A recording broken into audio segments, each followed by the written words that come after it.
Hi, welcome back guys. This is your friend, the Luffy Fanfics. Back with amazing fanfiction. This is the series of What if Luffy possessed celestial being? Now before starting, please give this video a like and subscribe to the channel if you want more videos like this. Now let's get into the fanfic. The ocean glittered in greens and golds with each gentle roll, a bright turquoise under a cloudless blue sky, and Hikari tipped her face up into a salty breeze as it rolled along the sail of her little boat, rocking gently side to side.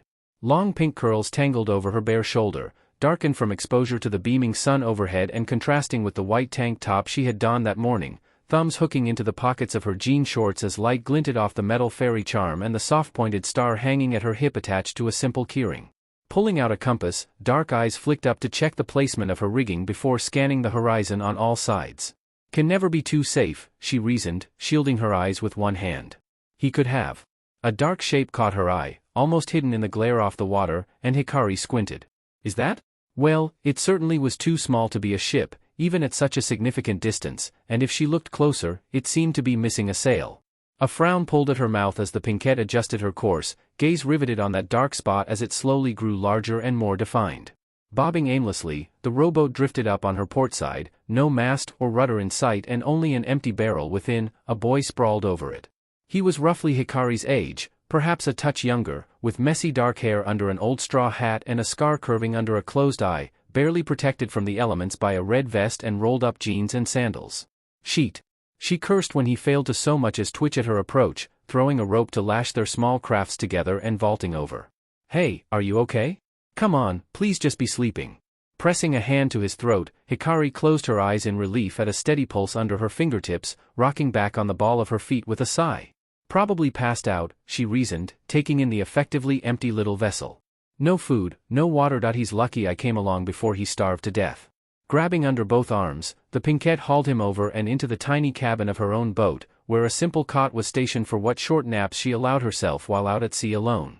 With a pause at the reminder, and very aware that even the weakest of the four blues had plenty of pirates, Hikari pulled one of a pair of leather-bound steel handles off the back of her belt, a smooth metal length telescoping out to a wickedly sharp point with a flick of the wrist, and tapped a thumb against the 6 keys hanging between the charms at her hip, 2 a bright gold and the other 4 a well-polished but more muted silver.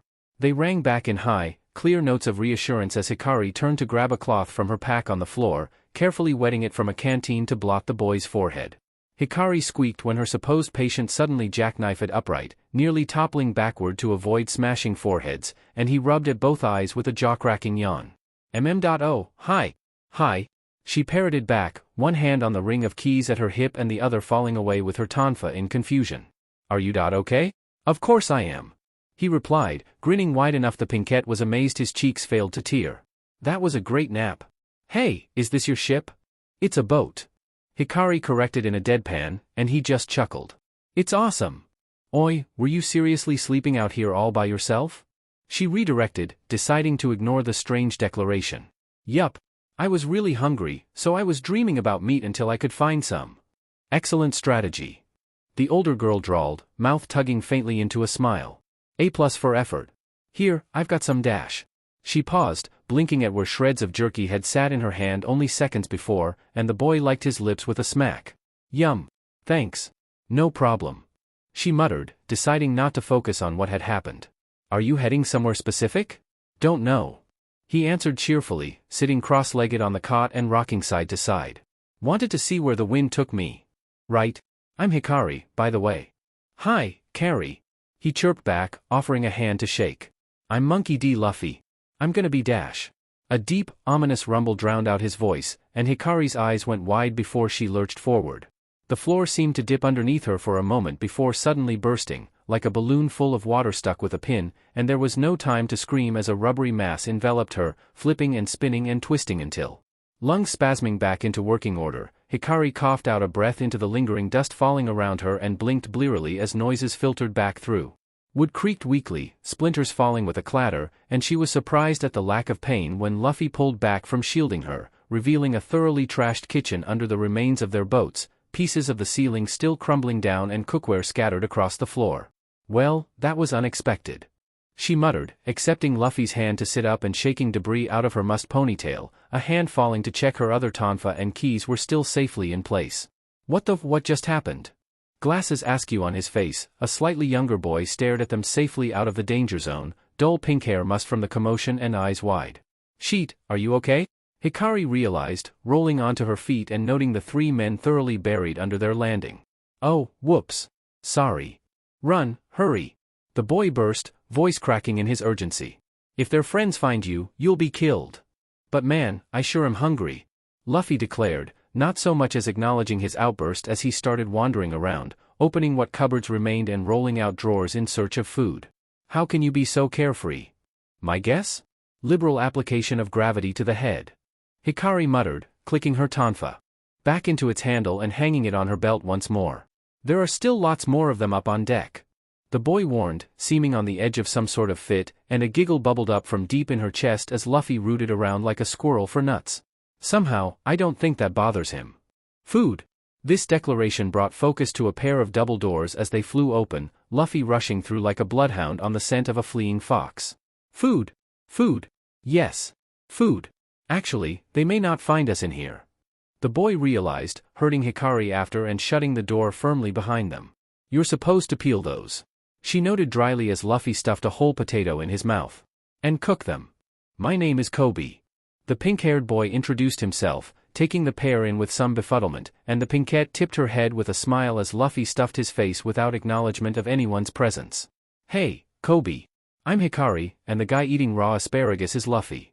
That was incredible just now. Kobe burst, as if truly processing what was going on and no longer afraid of some form of rejection. How did you do that? These things are great. Luffy praised, tossing a tomato into his gaping maw, and Hikari rubbed the bridge of her nose with a resigned sigh. Is this a pirate ship? No, it's a passenger ship that's being raided by Alvida-sama. Those guys are pirates? She clarified, jerking a thumb back over her shoulder. Well, I'm hardly impressed. It doesn't matter. Luffy agreed, rooting out a crate of apples. Do you know if there are any boats on board? I think so, Kobe hedged, unsure, and Hikari almost groaned in frustration. DMN, you're right. Both our boats were blown to splinters. We must have crossed an active geyser or something. You mean that geyser? Kobe yelped, eyes bugging in alarm. No one could survive that. Since when did I die and feed the fish? She wondered blandly, Luffy cackling in agreement. Boy, that was a real surprise. Are you one of those pirates, too? Kobe was visibly taken aback before deflating, shoulders slumping inward and spine bowing as if under a great weight. It was on that fateful day, I got in a boat on the outskirts of town to go fishing, but it turned out the boat was actually headed for a pirate ship. It's been 2 years since in exchange for my life, I've been forced to be a chore boy. Man, you're dumb and stupid. Smack. Look who's talking. Hikari scolded as the straw hat boy pouted, rubbing where he had been struck upside the head. You're brutally honest, Kobe sniffled acceptingly, too beaten down to have any fight. If you don't like it, then run away. Luffy stated easily, and the younger boy straightened like he had been suddenly pricked by a needle. I can't. No way. No way. Just the thought of Alvida-sama finding me frightens me and makes me weak in the knees. Oh, you're a wimp, too. Luffy cut in, laughing. Man, I hate you. Bam. Do you even know who Alvida is? Hikari admonished, frowning now. Iron Mace Alvida might not be the strongest pirate in the East Blue, but her mace is about as big as he is. One good whack, and he'll be a nice red goo on the deck. If only I had the courage to ride a geyser, Kobe murmured, and she eyed him in disbelief. Do you actually have a survival instinct or not, kid? There's actually something I want to do, too. The boy continued, as if not registering her words. What compelled you to set out onto the sea, Hikari-san, Luffy-san? Freedom.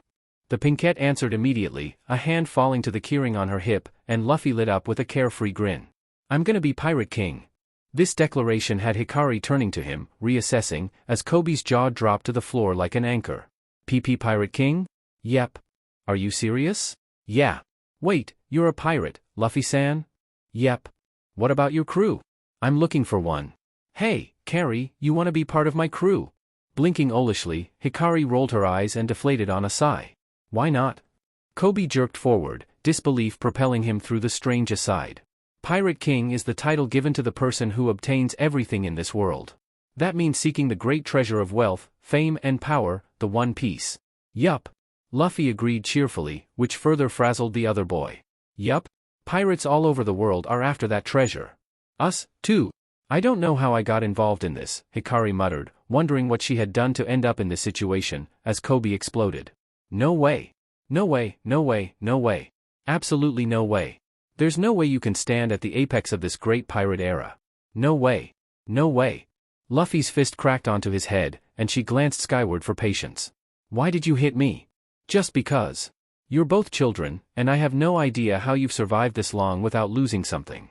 Hikari decided, arms crossing in an unimpressed stance as Kobe sniffled. It's alright that I'm used to it now. It's not about whether I can or not. Luffy explained, not so much subdued as steady, removing his straw hat to consider the woven material fondly. I'm gonna do it because I want to. I've decided to be Pirate King, so if I die fighting for that, that's fine with me. His conviction resonated with a note inside her soul, keys jingling just once in solidarity, and Hikari turned her head to hide a smile. Now then. My belly's full, guess we'll go get us a boat. Luffy decided, hopping to his feet. You have the attention span of a goldfish. She drawled, amused, and he just grinned. I wonder if they'll give me one if I ask. My guess? No.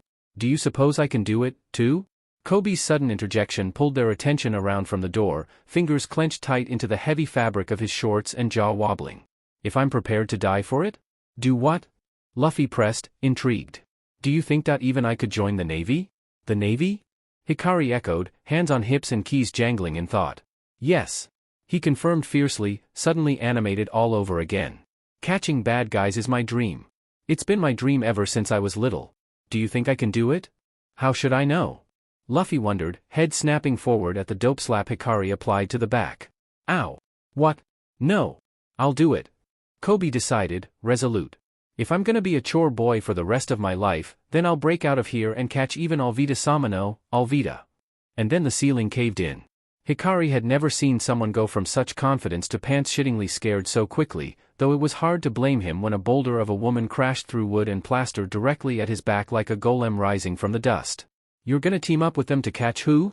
Grabbing up her tonfa, Hikari spun them out to full length and held the points ready as Kobe scrambled to hide behind her. Ha, Kobe! The woman who could only be Alvida demanded, swinging her heavy iron club around in a threatening arc. Hikari's weight shifted instinctively, shielding Kobe and slipping a key into one hand, and Luffy tilted his head to consider her before Alvida continued. You don't seem to be Zoro, the pirate hunter, and the harlot hardly seems like a threat. You sound very secure in yourself. The pinkette deadpanned, expression flat.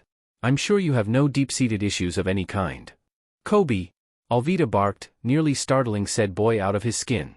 Who's the most beautiful of all on these seas? Kobe stammered frantically, knees knocking like castanets. Of course that would be Dash. Who's this big chunky lady? A snort of laughter escaped Hikari in the sudden silence, biting down on a cascade of snickers at the expression on Alvida's face at Luffy's blunt question. You runt. The straw hat boy blinked when the spiked mace stopped bare inches from his head, caught on the smooth edge of Hikari's tonfa, and she hooked a leg over Alvida's arm to twist the other into a throw that took down a wall. Careful where you swing that thing. The pink-haired girl scolded, brushing back her heavy ponytail. Someone could get hurt.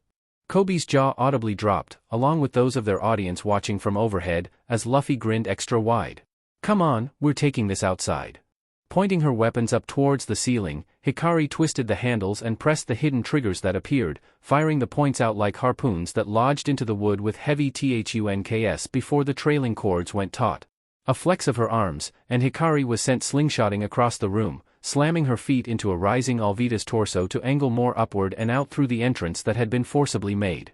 Twisting in midair, she retracted the points with another flick of the handles and came down on an unsuspecting pirate's head with a crack as both tonfa made contact. Laughter echoed from below as she rose, a silver key in hand when Luffy leaped out after her, dropping a stunned Kobe on wooden legs before punching a second pirate full in the face. Key holder! One of the stunned men shouted in warning when Hikari raised the silver piece, ethereal light pulsing off the bladed length. Open, gate of the Trace Felis. Panther Lily. Luffy oohed at the bright light of an opening gate, and the hulking form that burst from within, sleek dark fur rolling over heavy muscle as the Catman hefted a massive red-bladed sword that easily parried the 5 men that tried to charge in with blades of their own. So cool! Luffy cheered, punching a man clear off his feet, and Hikari could not help a smile as she blocked another's kick with a tonfa, cracking the blunt side across his face. You think so? You're a key holder? Kobe sputtered in disbelief, yelping when Panther Lily picked up a charging pirate and tossed him into a gaggle of them regrouping nearby. It's not fair to attack from behind. Luffy lectured, pausing when he realized quite a few more had gathered without him noticing. It's not fair to attack all at once. Luffy! Hikari cursed as he ran past, sweeping a man's legs out from underneath him as Panther Lily body-checked another that was trying to attack from behind, turning as Luffy passed the mast. And stretched. Everyone seemed to stop, gobsmacked, as his arm tensed like a rubber band for another yard or so before the straw-hatted pirate turned around with a grin. Gotcha. Gum Gum Rocket? With a snap, he indeed rocketed through his unsuspecting former attackers, and Hikari looked over the deck of downed pirates in amazement as Panther Lily shouldered his blade, rounded ears twitching in amusement. Luffy-san, what are you? Kobe sputtered, looking at both of them as if this was some sort of dream. Me? I'm a rubber person. Luffy answered cheerfully, pulling at his mouth so the grin there spread unnaturally wide. A rubber person? You can't be serious. You've eaten a devil's fruit, haven't you? With a squeak, Kobe hid behind his savior as Hikari and Panther Lily moved to flank Luffy, eyeing Alvida warily. Yeah. The gum gum fruit. He answered easily, completely unconcerned in the face of someone who must have been at least quadruple his size. I don't even want to know why you ate it. The pinkette drawled, a snort escaping Panther Lily as he studied the young pirate. I see. I'd heard the rumors, but I guess they really do exist. Alvida noted, pointedly ignoring this byplay. You also seem pretty skilled. You a bounty hunter? I'm a pirate. Luffy retorted, happily brushing off any less criminal explanation. A pirate? Huh. All by yourself? Carrie is my first crew member. The Straw Hat Boy supplied, beaming with pride. And all her cool friends, too. But I'll find some more sooner or later. So we're pirates now? Panther Lily noted in a deep voice, the scar stretching over his left eye crinkling with a smile, and she shrugged. Why not? Yeah, 10. Crewman sounds good to me. Luffy decided, as if that was not a rather small crew even in the East Blue. Ah, so you're a pirate too, huh? Alvida sneered pointedly to the younger woman, who merely rolled her eyes as Panther Lily pet a brow, grip flexing on his bustermarm. Then that means you and me are enemies, huh? Luffy-san, Hikari-san, let's get out of here. Kobe begged, shaking inside and out like a leaf in a hurricane, and Luffy glanced at him, smile falling away. Why? You saw how powerful her club is. In these waters, she's the most dash. But then he paused, a moment of clarity breaking through the fear, and Hikari saw the cogs turning behind his eyes. The most what? Alvida pressed, like she must have hundreds of times before to break the boy down. With a chatter of teeth and a clenched jaw, Kobe grabbed onto 2 years' worth of resentment with both hands and exploded. The most ugly, cragged old hag ever. Luffy burst into enthusiastic peals of laughter into the stunned silence that answered him, and Hikari had to hide her snickers behind a tonfa as Panther Lily smirked, chest rumbling with amusement. What did you say? I'm going to join the Navy. Kobe shouted back, pumping with adrenaline now that he had broken through the paralyzing terror. And then I'm gonna beat up pirates. Do you even know what you're saying? Alvida retorted, rage building in the face of such blatant disrespect. I do. I'm gonna do what I want to do. I am gonna join the Navy, and catch your lousy butt. You DMN pipsqueak. Metal crashed against metal as the heavy mace met the crossed barrier of Hikari's tonfa, stopping inches from Kobe's face, as Panther Lily moved in to shove the pirate captain back. You're not laying a hand on him as long as I'm around. The pinkette swore, and Luffy nodded, throwing his fist back as far as the arm would stretch. Well said. Gum Gum Pistol. A snap, and Hikari felt the impact in her bones as Alvida was sent flying right off the deck and into the distance. He might just be Pirate King after all. Hey! The pirates watching from their nearby ship jumped to attention at Luffy's shout. Give Kobe a small boat.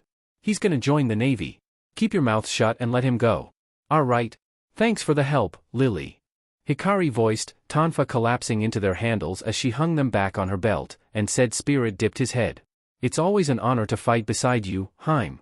How many times do I have to tell you to stop calling me that? She wondered, mildly annoyed, and Panther Lily shrugged as he faded back through his gate in a shower of starlight. When you stop calling me Lily. Unable to help a laugh, Hikari shook her head as Kobe glanced between her and where the spirit had once stood, confused. So I guess that means never, duh. Water exploded off the port side, and then again on the starboard side past where the pirate ship was still tethered, causing the deck to buck and roll under their feet suddenly. Sheet. She cursed, glancing out at the water to see a fleet had arrived, too late to have been of any use even without their intervention. It's the Navy. Oh, perfect timing, Luffy declared, grinning as he swung over the railing onto a dinghy that must have been left behind by the evacuating passengers. You should go see him, Kobe. But we're pirates. Oi, wait up. Hikari snapped, grabbing the panicking boy by the back of his shirt and hurling him into the dinghy ahead of her. Their added weight caused the entire thing to fall with a mighty splash into the water between ships, sail unfurling when the knots jerked loose, and the pinkette yanked on the rigging so it caught the wind and pulled them safely out of danger. Phew, that was fun, Luffy declared once the entire tableau was out of sight behind them, and Hikari slumped on the wooden bench with a sigh. I'm glad you thought so. Luffy-san, Kobe spoke up, finding his voice again now that their escape was secured. If you're heading for the One Piece, that means you and Hikari-san are going to the Grand Line, right? Yeah. That place is also referred to as a pirate graveyard, you know. Thank you for mentioning that. Hikari drawled, head resting on the raised side of their little vessel and eyes closed to bask in the sunlight. Everyone likes to hear about their possible death. It's very encouraging. That's why I need a strong crew, Luffy stated, rocking side to side and not at all bothered, and she gave him a sideways glance. You're off to a bad start. Don't be silly. Carrie's plenty strong. Anyway, what about that pirate hunter guy? What's he like? A hunter of pirates? She offered flatly, shifting a moment at the easy praise, as Kobe perked up. You mean Zoro? I heard he's being held prisoner at a navy base. Ah, he's a weakling? Luffy whined, pouting, and she reached out to smack his shoulder. Of course not. He's called the Demon of East Blue for a reason. Why are you asking about him? Kobe wondered, cautious, and Luffy shrugged. Thought I might have him join my crew if he's a good guy. You should have expected that. Hikari noted, unable to hide her amusement at Kobe's slack-jawed disbelief. You're being reckless again. It's probably going to become a habit. Come on, he might be a good guy. Right, Carrie? Sure, why not? He's been caught because he's a bad guy. No. No way, no way, no way. Absolutely no dash. Bam. Why did you hit me? Just because. Rubbing the bridge of her nose, Hikari fought down a giggle. Honestly. The best-laid plans of mice and men often go awry. Hikari knew this very well, had seen her own carefully laid schemes fall apart at the slightest deviation from the expected, and so was not too upset at seeing her latest one effectively smashed to pieces by Luffy's sudden arrival in her life. So long as she still had her tonfa and keys, there was no trouble that could not be overcome with some ingenuity, applied determination and a bit of help. We made it. Luffy crowed, leaping out onto the dock before they were even moored. The Navy base city. And I'm going to need every bit to survive with this idiot as my captain, Hikari thought with some fondness, tying their dinghy securely before swinging over the side onto dry land. Shell's town was a colorful, cheerful jumble of buildings and twisting cobblestone roads falling down the slope to greet them at the shore, topped by a mountainous gray block of stone with "Marine" emblazoned across it for all to see, bustling with midday business. Seriously, Luffy-san, you're crazy to want him to join you, Kobe stated as he scrambled after the Straw Hat Boy, repeating what had been said their entire journey. When did you notice? Hikari drawled, following them up the main street with a snicker. When he ate a raw potato, or when he called Alvita chunky? I still haven't decided yet. Luffy replied, flipping a belly to a stall owner after trying out a pear. I just want to see if he's a good guy. He's been caught because he's a bad guy. You keep saying that, but I don't think he believes you. The pinkette pointed out, gaze lifting to the base with a blank, unreadable look. And neither do I. Do you know if Zoro's at the base? A good yard of road around them suddenly cleared, the happy citizens abruptly pressing against nearby walls and hiding behind stalls like startled cats, and Hikari grabbed both boys by the collar to drag them away. Careful. Well, let's check out the base anyway. Luffy decided, straightening once released, as Kobe stumbled along. You're gonna be a Marine, right? Yes, but I'm not really ready yet. Rumor has it a guy named Captain Morgan is at this base, and dash. Between one blink and the next, the citizens had once again vacated the immediate area like a school of fish might the water around a hungry shark, and Hikari frowned now. What a funny town. Luffy decided, not even breaking stride, while Kobe grew visibly worried. It's strange. I understand Zoro, but why are they afraid of a Navy captain's name? For a very good reason. The pinkette warned, keys jingling against her hip. I suddenly feel very uneasy about this, Kobe confessed now, a bit pale. You sure they didn't jump just for fun? Luffy wondered, causing the younger boy to snap back. Nobody would do that. Whether either was right or wrong was soon forgotten once they came upon the main gate, emblazoned just as the wall was, and Kobe's melancholy melted away. I'm finally here. I guess this is where we part ways, Luffy-san, Hikari-san. Arms crossed, Hikari watched as Luffy scaled the wall rather than approach the door, completely ignoring the other boy's attempt at a heartfelt farewell. Upsy-daisy. Luffy-san, what in the world are you doing? Hikari-san, stop him. The pinkette scoffed, mouth quirking into a smirk. I don't think you've caught onto our dynamic here, kid. Now, where's this demon? Luffy mused, elbows hooked over the wall and one hand shielding his eyes further from the glare, and Kobe scowled. He wouldn't be out here. I'm sure he's in a prison cell or something. There he is. Hikari blinked sharply at this declaration as he dropped to run along the wall, following at a more sedate, thoughtful pace. Really? That hardly made sense, given the man's reputation, to just leave him out in the open to possibly free himself. See, there he is. Hefting herself up this shorter section of wall, Hikari took in the sight beyond in surprise. A courtyard spread past the stone, walled in on the other three sides by barbed wire fences, the ground a dry dust that was kicked up by every errant breeze, and in the center was a heavy wooden cross where none other than Roronoa Zoro was tethered. Tied by elbows and waist, even the forced slouch showed he was a good half-foot taller than her and certainly more heavily muscled than Luffy, a dark bandana tied over his head in contrast to his battered white shirt and heavy pants, a lighter haramaki around his waist where swords should hang empty. He can get away easy if we untie those ropes. Luffy noted, and poor Kobe could not have looked more scandalized. Don't be stupid. There's no telling what'll happen if we let him loose. He could say thank you. Hikari deadpanned, arms crossing over the stone to make a softer resting place for her chin. I bet he'd try to kill you, Luffy-san, Hikari-san. That would be horribly ungrateful of him. Don't worry, we're strong. Luffy assured cheerfully, and she slid him an unimpressed glance. You keep using that word. I don't think it means what you think it means. Hey, you. The sudden deep voice broke through the somewhat comical moment, all three turning as the swordsman barely deigned to lift his head for a glare. You're an eyesore. Get lost.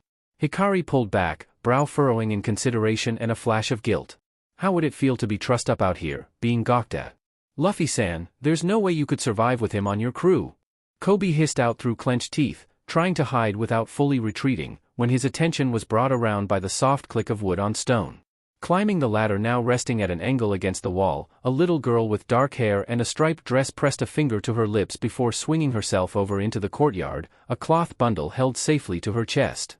Slapping a hand over Kobe's mouth, the pinkette watched as this fearless child trotted across the empty courtyard right up to the greatly feared demon of the East Blue, smiling brightly. What? Zoro spoke up after a moment, as if trying to be stern but too tired and surprised to do so. You must be hungry.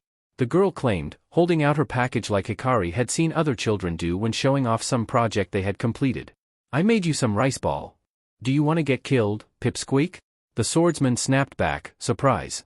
Melting away to something sharper, though the edge seemed dulled. Scram. You haven't eaten anything this whole time. She argued, unwrapping the cloth to reveal a pair of somewhat misshapen rice ball, and Hikari felt a little knot twist in her chest. Here. This is my first time, but I worked really hard to make them. I ain't hungry. Zoro bit out, throat working as if he was also swallowing around a sudden obstruction like Hikari was. You're an eyesore. Get the hell out of here. But?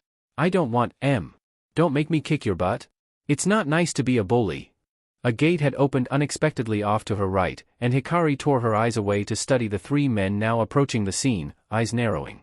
Two were dressed as basic marine soldiers, in the white and blue uniform with matching caps, but the third was a tall, skinny, almost gangly blonde in a pretentious purple suit with a cane swinging in one hand like the decoration it was. You seem surprisingly well, Roronoa Zoro. The mushroom-cut blonde continued in his nasally voice, but chin tipped up arrogantly as if asking to be punched. Now there's another weird guy. Luffy noted, head tilting like a curious pup, as Kobe wrenched free of Hikari's hand in relief. Thank goodness. He must be with the Navy. Now that girl will be safe. I really doubt that, the pinkette thought to herself as the blonde came closer. Oh? Those are some tasty-looking rice ball. The girl protested when one was plucked from her grip and tossed into his maw, though any enjoyment was short-lived, given the man's sudden sputtering and spitting. Too DMN sweet. Those full of sugar. You're supposed to use salt for rice ball. But I thought they might taste better sweet. She cried out when the rest of her offering was dashed onto the ground, and Hikari felt a hot well of rage fill her chest as the girl begged him to stop stomping it into dirt. Luffy clamped a hand on her shoulder, and it was then the pinkette realized she had nearly thrown herself over the wall, teeth bared as if to rip the man's throat out. If the Straw Hat Boy was even just a tad weaker, he would not have been able to hold her back when the blonde straightened haughtily, pulling a parchment from his inner suit jacket. Did you not read this notice? Those who help criminals will be executed. Navy Captain Morgan. The poor girl blanched at this, and his snicker forced Luffy to wrap a rubbery arm around Hikari's entire torso to keep her in place. Looks like even little brats know how scary my dad is. You. Throw this kid out. The Marine actually jolted back, stunned, and Kobe gasped wordlessly. Sir? I said throw her over the wall. He repeated, getting into the bullier sailor's face. Or can you not follow my orders? Don't make me tell my dad. Why yes, sir. Right away. The Marine was clearly reluctant, but picked the little girl up all the same and. Freed of Luffy's coils, Hikari pushed off the wall with both legs and caught her around the waist, curling in to take the full impact of their fall and rolling to absorb the momentum. Are you okay? The Pinkette worried, earning a sniffle as Kobe raced up. Yes, I think so. Are you all right, Hikari-san? I'm fine. She brushed off, handing the girl over. Stay with her. Oh, okay. Returning to where Luffy still hung from the wall, the Pinkette pulled herself back up to better hear what was being said in the courtyard. DMNU, Zoro ground out lowly against the captain's son's high-pitched laughter, silver eyes flashing in the shadows of his bandana. You sure are stubborn about staying alive. Yeah, I will live the full month. The swordsman swore, fierce as a caged tiger, but the other man brushed it aside as only a fool could. Well, good luck with that. 10 days left, you know. Assuming you can live that long.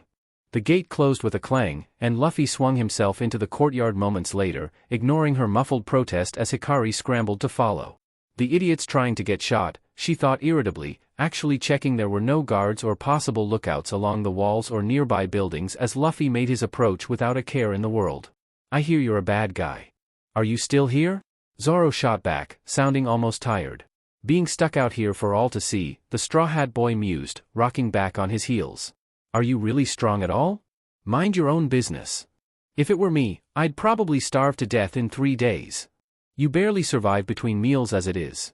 Hikari drawled, stopping by the ruined rice ball and frowning. I got more spirit than you. Zoro noted, smile a touch bloody where his parched lips had cracked. I will live through this, I swear it. What a strange person, Luffy decided, Hikari rolling her eyes as she turned away. Like you have any room to talk. Wait. Pulling up short, she glanced back at the bound swordsman, who tipped his head to the rice lying at her feet. Give it here. You're gonna eat that? Luffy clarified, eyebrows rising in surprise. It's mostly a mud ball now. Just shut up and give it here. That knot in her chest loosened, no longer a strangling hold in the throat blocking air with hurt and rage, and Hikari bent to gather every last grain, carefully ridding it of what dirt she could with her fingers as she stepped closer. There was no hesitation when Zoro leaned in to accept the offering, a certain pragmatism showing through given his bound state, and Hikari felt a strange tingle wash over her skin when chapped lips brushed her calloused palms to get the last pieces. It was good. The swordsman said after swallowing, face shadowed by his bandana, as she stepped back. Thanks. Only able to nod, fingers flexing with some uncertainty, Hikari turned away to see the smile on Luffy's face. Really? Rika voiced hopefully, peering up at Luffy from his seat on a crate in this alleyway, and the Straw Hat Boy grinned. Yeah. He ate every last bite. Stuffing a piece of mango in her mouth, Hikari studiously ignored how and why that had happened, as well as not thinking of the events leading up to the rice ball's undeserved fate on the ground. She had wanted to go after that DMN captain's son and turn him inside out, not only for daring to hurt a little girl but also clearly taking advantage of a bound man, but knew better than to get on the wrong side of the Navy without a solid plan. Is Zoro really as evil as the rumors say? Kobe wondered, subdued as he remembered the strange scene, and Rika turned to him with a scowl like thunder. No. After all, he let himself get crucified in our place. What? The poor boy froze like a mouse that caught whiff of a prowling cat at the dangerous blankness in Hikari's voice, though Luffy seemed to only note it distractedly as Rika nodded.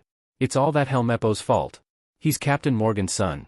And she told the story of how this captain's son had gotten a wild wolf for a pet and taken it on walks around Shell's town without leash or guide, terrorizing the citizens and threatening any who tried to fend off an attack with execution until bursting into the restaurant Rika's mother owned, the very establishment that they sat in the back of. As it gobbled down food and frightened customers, the girl had tried to bat the beast away with a broom, but it was Zoro's quick actions that saved her from certain death, despite Helmeppo's tantrum. But Roronoa Zoro was not a man to be impressed or intimidated by a man's reputation, let alone the reputation of a man's father, and only Helmeppo's devious mind had saved him from being cut down immediately, offering that if the swordsman survived a month on the cross that Rika and her mother would not be executed for defying him. It's been 3 weeks since then. Rika sniffled, guilt clear in her watery eyes. Helmeppo punches and kicks him while he's tied up. I. If she had been angry before, now Hikari was furious. For anyone to take such advantage of their position, endangering people's lives for sport and reveling in their terror. Bang! The sudden racket from inside did not so much break her fury as focus it, and wisely, no one tried to stop Hikari as she stalked into the kitchens and towards the restaurant beyond. I'm hungry. Let us all eat for free. Helmeppo's nasally voice raised her hackles where he was slouched at a table, feet thrown up and appending a centerpiece without care, as people scrambled to appease him. Hey! Bring me some booze. Quit dawdling. Hurry it up. Knuckles going white, Hikari held herself in place with iron control, blood rushing in her ears and vision tinting red as if anticipating the violence she longed to unleash on this man and everything he represented. Oh, yes. I've been bored lately, so I've decided to execute Zoro tomorrow. Look forward to it. And Hikari snapped. Gasp splintered through the air when her fist made contact with Helmeppo's insufferable face, sending him flying into a wall hard enough to fracture the plaster and wood, and every male within earshot winced at the high-pitched squeal that followed when her boot slammed down between unsuspecting legs. Kobe was frozen just outside the kitchen, pale as a ghost in fright, but Luffy was calm and serious as he watched her shoulders rise and fall heavily with boiling ire. I'll break every bone in your miserable little body. To the poor boy, Hikari sounded no less than a demon herself, voice a low growl like some great beast that had been slighted by a foolish knight. I've made up my mind. Luffy declared, and Kobe thought he saw a flash of fierce gold in Hikari's dark eyes when she glanced back at them. I'm going to have Zoro join my crew. And that was that. You again? Zoro barely lifted his head when Luffy approached him this time, sounding tired under his irritation, and it made Hikari's skin prickle with repressed fury. You sure have lots of free time. I'll untie you, so join my crew. Luffy declared without any preamble, and Hikari facepalmed as the swordsman jolted against his bonds in surprise. Say what? I'm looking for people to join my pirate crew. That's not the part he was asking about. The pinkette snarked, rubbing at the headache building behind her brow. Forget it. Zoro snapped, riled up now. Me, stooping to a criminal's level? Screw that. What's wrong with being a pirate? Luffy wondered, hands on hips, and his nonchalance only kept the momentum of the other man's temper going. Pirates are despicable. As if I'd want to be one. All right, now I'm feeling mildly insulted over here, Hikari drawled, lifting an unimpressed look on the swordsman. Oh, come on. Luffy wheedled merrily, as if convincing someone to go on a joyride rather than turn to a life of crime. You're already known as an evil bounty hunter. People can say whatever they want, but I ain't done anything I regret. Zoro shot back, her eyes snapping towards him in surprise. I will live through this and accomplish what I want. Yeah? The rubber boy rejoined, unruffled. But I've decided you're gonna join me and carry. Bam! Zoro blinked when her fist came down on Luffy's head, the pinkette scoffing. You can't just decide that for people, idiot. I hear you use swords. He continued, as if he had not just been struck hard enough to nearly flip over, and Zoro answered without thinking. Yeah, but that stupid son took my stuff. I'll go get it back for you. What? Both swordsman and keyholder voiced, though with different amounts of confusion and surprise. So if you want your sword, join my crew. You can't bribe people into joining. The pinkette scolded, deflating when her captain ran off without acknowledging her words at all. Is he planning to bust into the base by himself? Zoro realized, and she sighed in defeat, shoulders slumping. That sounds like a Luffy thing to do. Oi, genius. The base is the other way. Oh. Turning on his heel. Luffy stretched out his arms with a carefree grin. Gum rocket. Zoro jerked in his bonds when the rubber boy flew by like a cannonball, and she nodded in commiseration. Yeah, he's like that. With a shake of the head, Hikari stepped up and began to fiddle with the knots holding his right arm in place, purposely ignoring the swordsman's scowl. What are you doing? I'm making friendship bracelets. What does it look like? She snarked, quirking a brow back. Why, do you want to wait around for Luffy to get back and keep pestering you? You'll be killed for doing that, you know. He warned, and she scowled at the ropes. And Helmeppo will kill you if I don't. He can go F himself, because I'm not leaving you here. There was no response to that, but Hikari felt his eyes on her face as she worked the ropes loose with care, a shaded silver in the shadow of his dark bandana. Hikari-san. Turning at the call, she sighed at spotting Kobe running towards them across the courtyard, annoyed and resigned. I thought you wanted to join the Navy, not get arrested by them. I want to be an honorable Marine.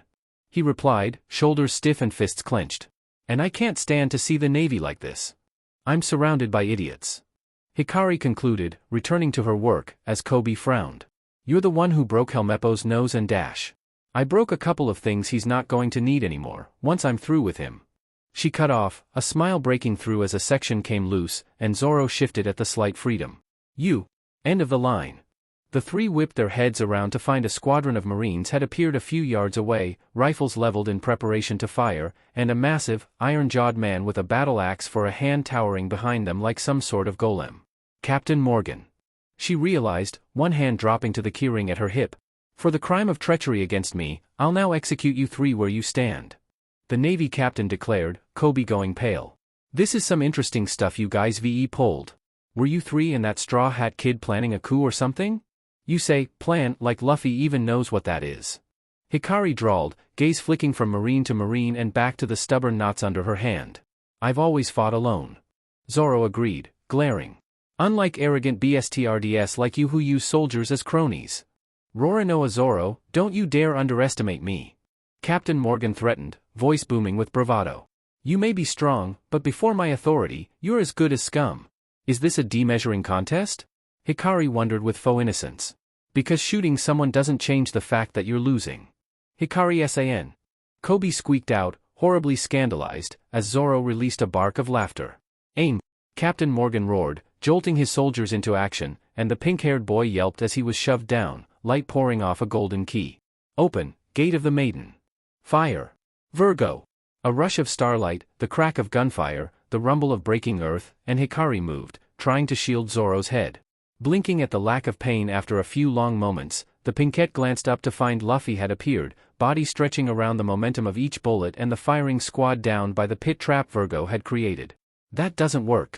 With a cheer, the rubber boy snapped back in a whiz of flying bullets, and Hikari slumped in relief, her celestial spirit considering the display dispassionately while brushing dust off her dark skirt. Are you trying to give me a heart attack? A puff of warm air on her cleavage distracted her, and she glanced down to find that, in trying to protect the swordsman from being shot, her BRSTs were trying to suffocate him instead. Oh, sorry. Hikari apologized, immediately pulling back and dropping off his shoulders. You okay? Zoro only sputtered, ears going pink, and she worried for a moment that he had gone without air a little too long as Luffy bounced up. I told you I was strong. Who the hell are you?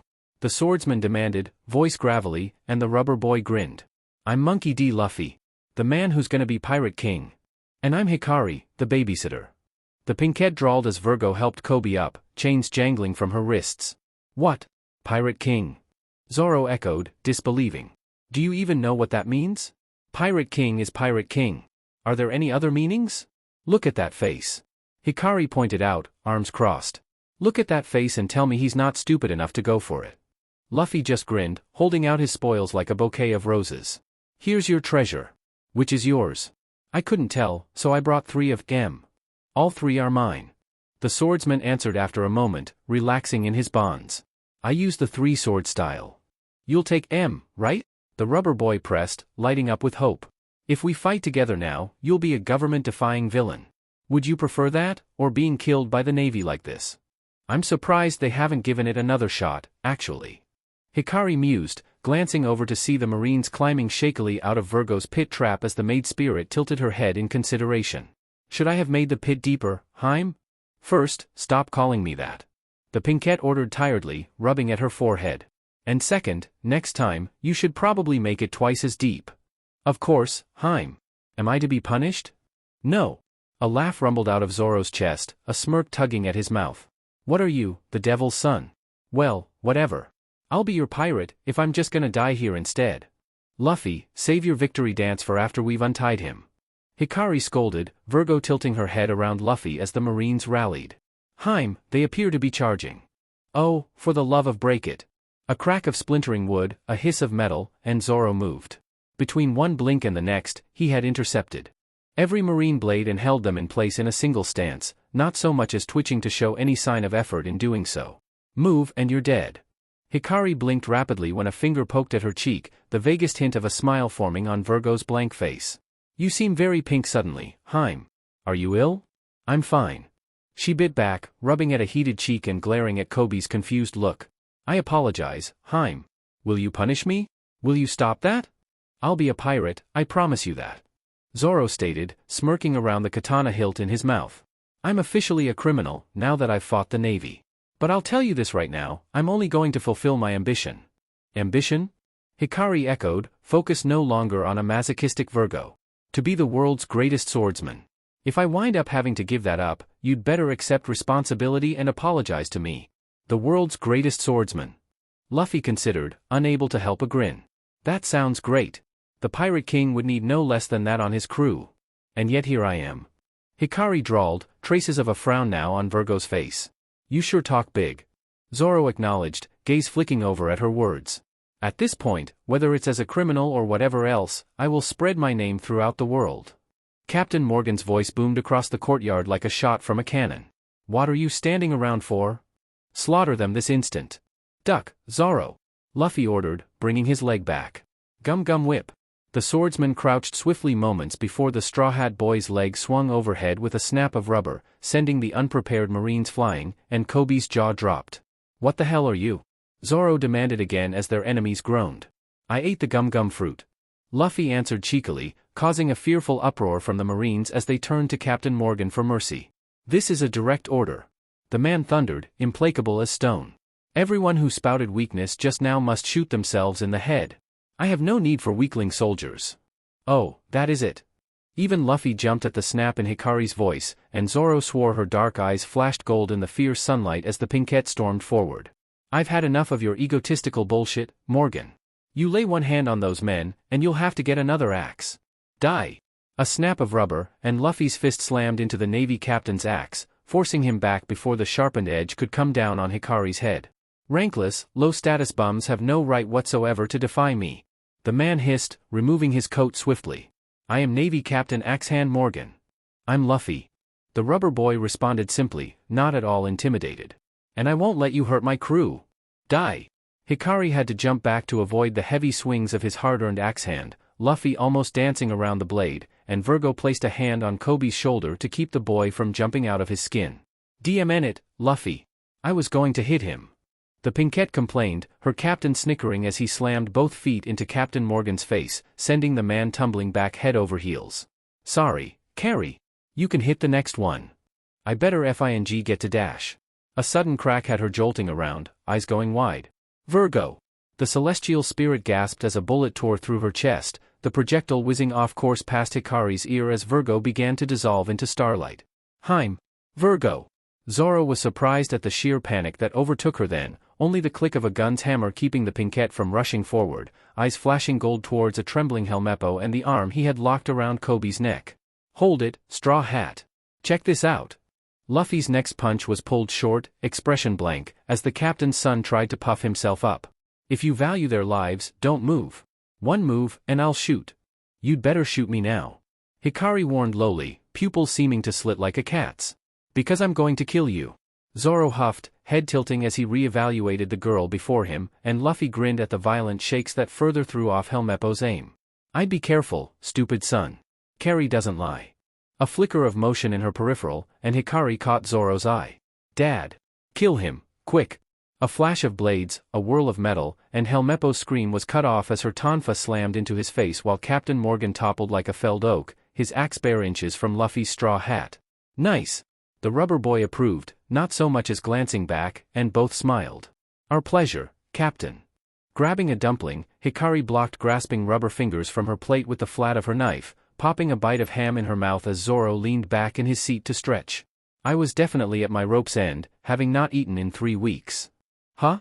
You're finished already? Luffy wondered around a mouthful of chicken drumsticks, earning a disbelieving look from the swordsman. How the heck can you have a bigger appetite than me?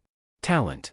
Hikari deadpanned, considering the onigiri before deciding to grab 3 from Luffy's voracious appetite. It tastes good. Right, Kobe? Ah, thank you for treating me to food, too. The boy voiced, Rurika smiling from where she was washing glasses behind the bar. It's no problem. The town has been saved, after all. You really are amazing. Rika agreed, beaming, and the rubber boy grinned. Yep, I am. And I'm gonna be even more amazing. It'd be pretty amazing if you learned to chew with your mouth closed. Hikari drawled, liking rice from her fingers. And I even have a crew. So, how many others have you gathered besides us? Zoro wondered, at ease. You said you were in the middle of gathering a crew. To be Pirate King, you must have a good number gathered. Just you two. The Pinkette huffed in amusement at the dumbfounded expression on his face, chin resting on a propped palm. Welcome to the club. We're gonna call just us three a pirate crew? The swordsman clarified, incredulous, and she shrugged. Apparently. What's wrong with that? Luffy wondered, practically vacuuming the meat off a lamb shank. We are strong. Again, I'm right here. Hikari deadpanned, Zoro rubbing at his forehead. What about a ship? Where's your pirate ship? There. The low snicker that Hikari released did not give the former bounty hunter much confidence as he crossed to the window Luffy indicated with a forkful of asparagus to see. That? We'll have a ship this big before long. Luffy promised, gesturing grandly with a tempura and a ham leg. And I'd like a pirate flag, too. Yeah. So cool. And now you understand my pain. Hikari noted with a giggle, Zoro dropping his aching forehead into a hand. Did I really make this guy my captain? Well, we'll get more crew members before long. Luffy assured, the Pinkette glancing skyward. May the Spirit King have mercy on their souls. Hey, where are you guys gonna go now? Rika wondered, eyes bright, and the rubber boy lit up. Isn't it obvious? The Grand Line. Kobe turned into a fountain in his surprise, Hikari shifting sideways to avoid the spray while pinning her captain with a firm, no-nonsense look. No. We have no navigator, no doctor, no cook, and no ship. We're not going to the Grand Line yet. But Dash. No. Carry Dash. I swear on the stars, I will find a way to break every rubbery bone in your body. Luffy wisely believed her and stuffed an entire cooked goose into his mouth as Zoro snickered, Hikari eyeing both of them before sending a more comforting glance Kobe's way. Don't worry about us, I'll take care of these two. You should be thinking about your own future. A blank expression answered her, and Zoro shook his head, growing serious. Even if you were just a chore boy, you did spend 2 years on Alvida's pirate ship. Don't underestimate the Navy's info-gathering skills. If they find out about that, you'll never get to join. Pardon me. The room turned their focus towards the restaurant's main entrance as a Navy lieutenant stepped inside, flanked by his fellows and a crowd of curious townspeople. Is it true that you are pirates? Yeah. Luffy answered without hesitation, Hikari face-palming. We gained a member just now. We appreciate that you saved our base and this town from that tyrant. However, now that we know you are pirates, in the name of the Navy, we cannot stand by quietly. You will leave this town at once. Out of obligation, we will refrain from contacting headquarters.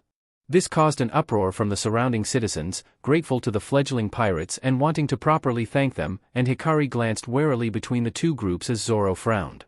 Luffy, however, just smiled and rose with a languid stretch. Well, guess we should go. Thanks for the food. You guys are leaving already? Rika realized, eyes big and wet, and Hikari dropped a hand on her hair as she stood, shouldering a bag of supplies. We're pirates. There's always somewhere else to be. Yes, the Pinkette would have preferred a day or so to properly rest, given how the last few had been going, but there was nothing for it. Aren't you part of their crew? Kobe was already stuttering, unable to form a single word, and Hikari had to grit her jaw to keep from glancing back as she reached the door just behind Zoro. Hold it! The Navy lieutenant barked, bringing Luffy to a stop. Well? Is he? I know what he's done until now. Hikari winced at the absolute horror that filled Kobe's face, glancing towards her captain and willing him not to be stupid. There was this really fat pirate lady, I think her name was Aharuta, and she had this iron club. Man, she was an ugly hag. And for 2 whole years, this guy was her dash. And Kobe snapped. There was a gasp of shock from the crowd when his fist slammed into Luffy's face, unseating his straw hat, and the pair devolved into a very one-sided slugfest almost immediately, much to Hikari's annoyance. Oh, for the love of knock it-off. Wading through the stunned Marines, she grabbed Luffy by the collar like a disobedient child to drag him off a battered Kobe, throwing him towards Zoro with a scowl. You've done enough. It's very clear that you guys aren't crewmates. The Navy lieutenant concluded, clearly rattled by the sudden violence. Now leave this town at once. Luffy hid his smile by replacing his straw hat, and Hikari tried to hold on to her annoyance until they were a safe distance away before relaxing, punching his shoulder. Idiot. You took it too far. That was a pretty lame act. Zoro agreed, sword slung over one shoulder as he studied the pair. Wouldn't be shocked if they saw through it. Kobe'll handle the rest on his own now. Luffy assured, taking the steps leading down to their dinghy two at a time. I just know it. Just put your stuff in the boat, before I push you into the ocean.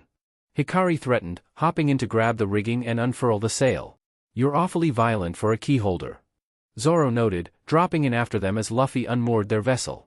Don't think I won't drown you, too. You can try. Are you trying to say something?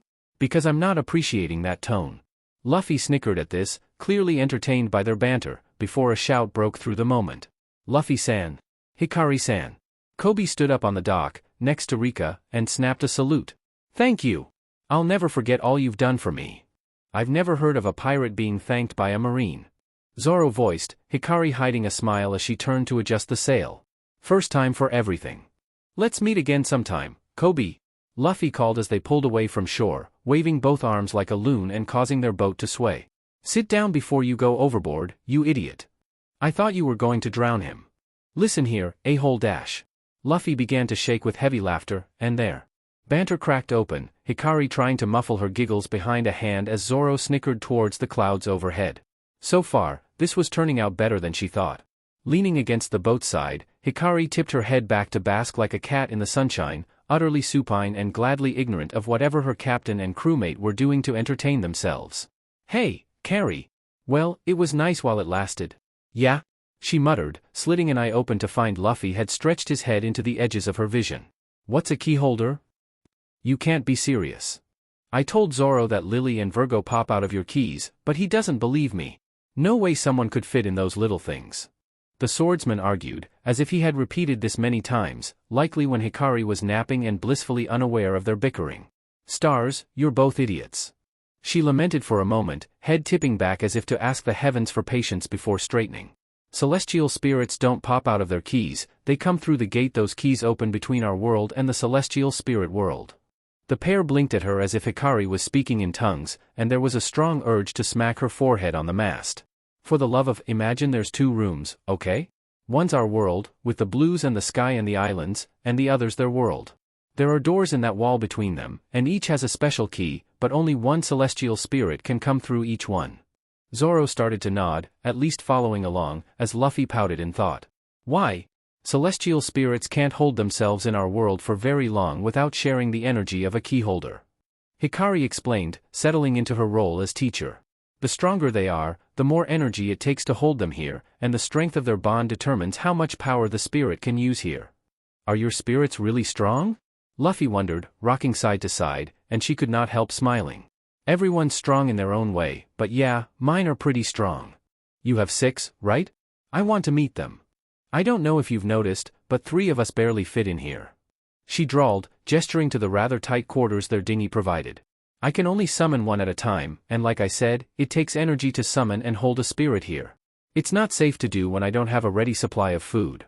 Don't worry, you're really strong. The rubber boy assured brightly, and Zoro quirked a brow at the sudden pinkness that filled Hikari's face as she punched their captain on the shoulder. Idiot, quit saying stupid shit like that. But you are strong. He argued with a pout, looking to Zoro for support. Right, Zoro? Haven't seen her fight yet. The swordsman pointed out, considering. But I heard that using a gold key means the person's gotta be decently strong. Really? So Virgo's strong? Course she is. Hikari answered, rightfully proud. She's a zodiac. Their blank expressions had the pinkette withholding a facepalm. DMN. There's 2 kinds of keys, see? Removing the keyring from her hip, she held it out to show the 2 gold and 4 silver ones hanging there. Silvers are super common, and they have lots of uses.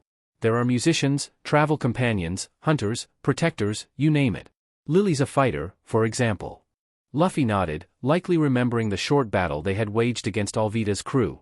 But there are only 12 gold zodiac keys. Hikari continued, fingertips gentle on the detailed blades of the pair in her hand. They're much stronger than regular celestial spirits.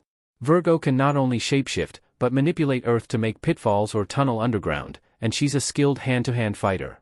Is she okay? Luffy wondered, brow furrowing, and she smiled. Celestial spirits are tough.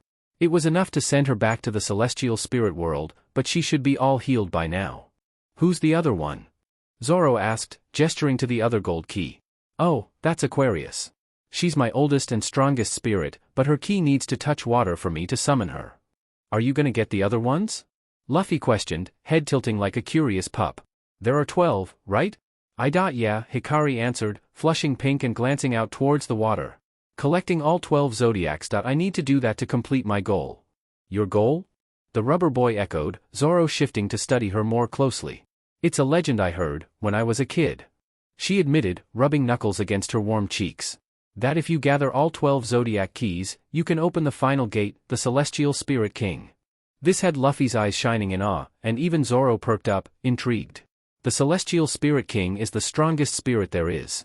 He uses a massive sword that's said to contain whole galaxies of stars, can read minds, teleport, fly, even stop time in our world. But his most important role is that he enforces the rules of the celestial spirit world. Rules? Zoro repeated, surprised. Yeah, rules. She confirmed, amused. Each of these keys is like a contract between spirit and keyholder. If one or both break that contract, then it severs the technical ownership of the key so someone else can claim it. The smile on her face faded, fingers curling around each key. But, well, those rules are really one-sided.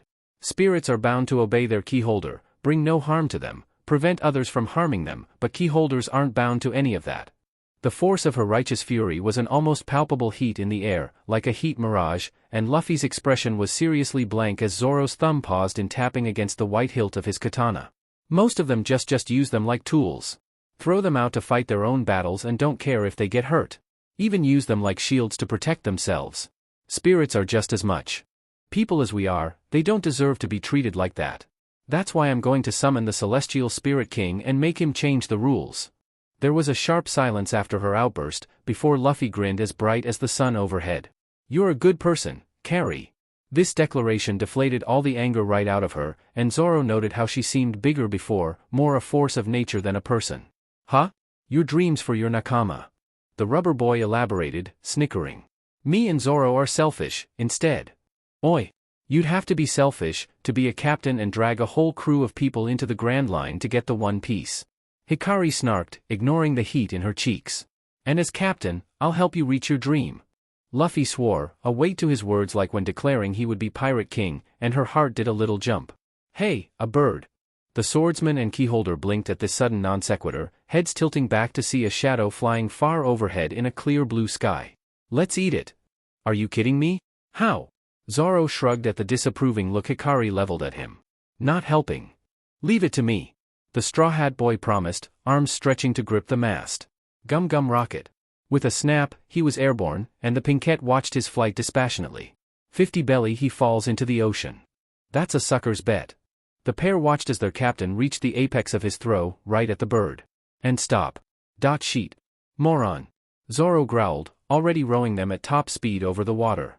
How does he do that? Hikari lamented, grabbing a silver key. Open, gate of the Trace Felis. Happy. A small, bipedal, blue-furred cat popped through the flash of his gate, long white-tipped tail waving as he grinned. Carrie Heim. Are we fishing? Not right now, no.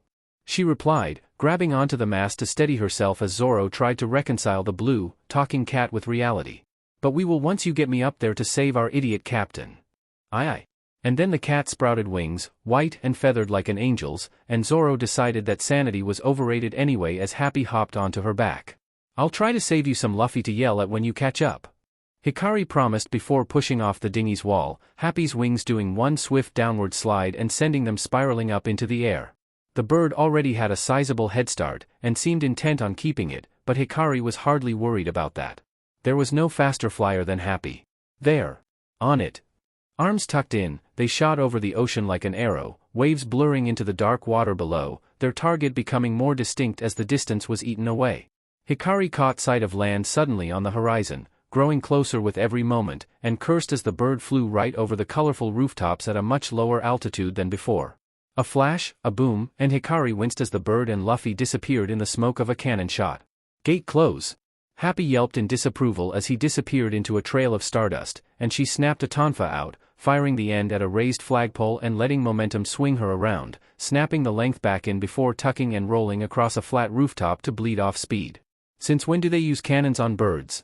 Coming up in a crouch, shaking gravel from her mussed ponytail, Hikari scanned the nearest buildings for sentries or cannons before glancing below, brows furrowing at the empty streets. The buildings were well built and maintained, the paint still fairly vibrant on the bricks, but there was not a soul in sight, not even in the windows. Well, that's not ominous or foreboding, she muttered, pulling out a second key. Open, gate of the Tres Feliz. Carla.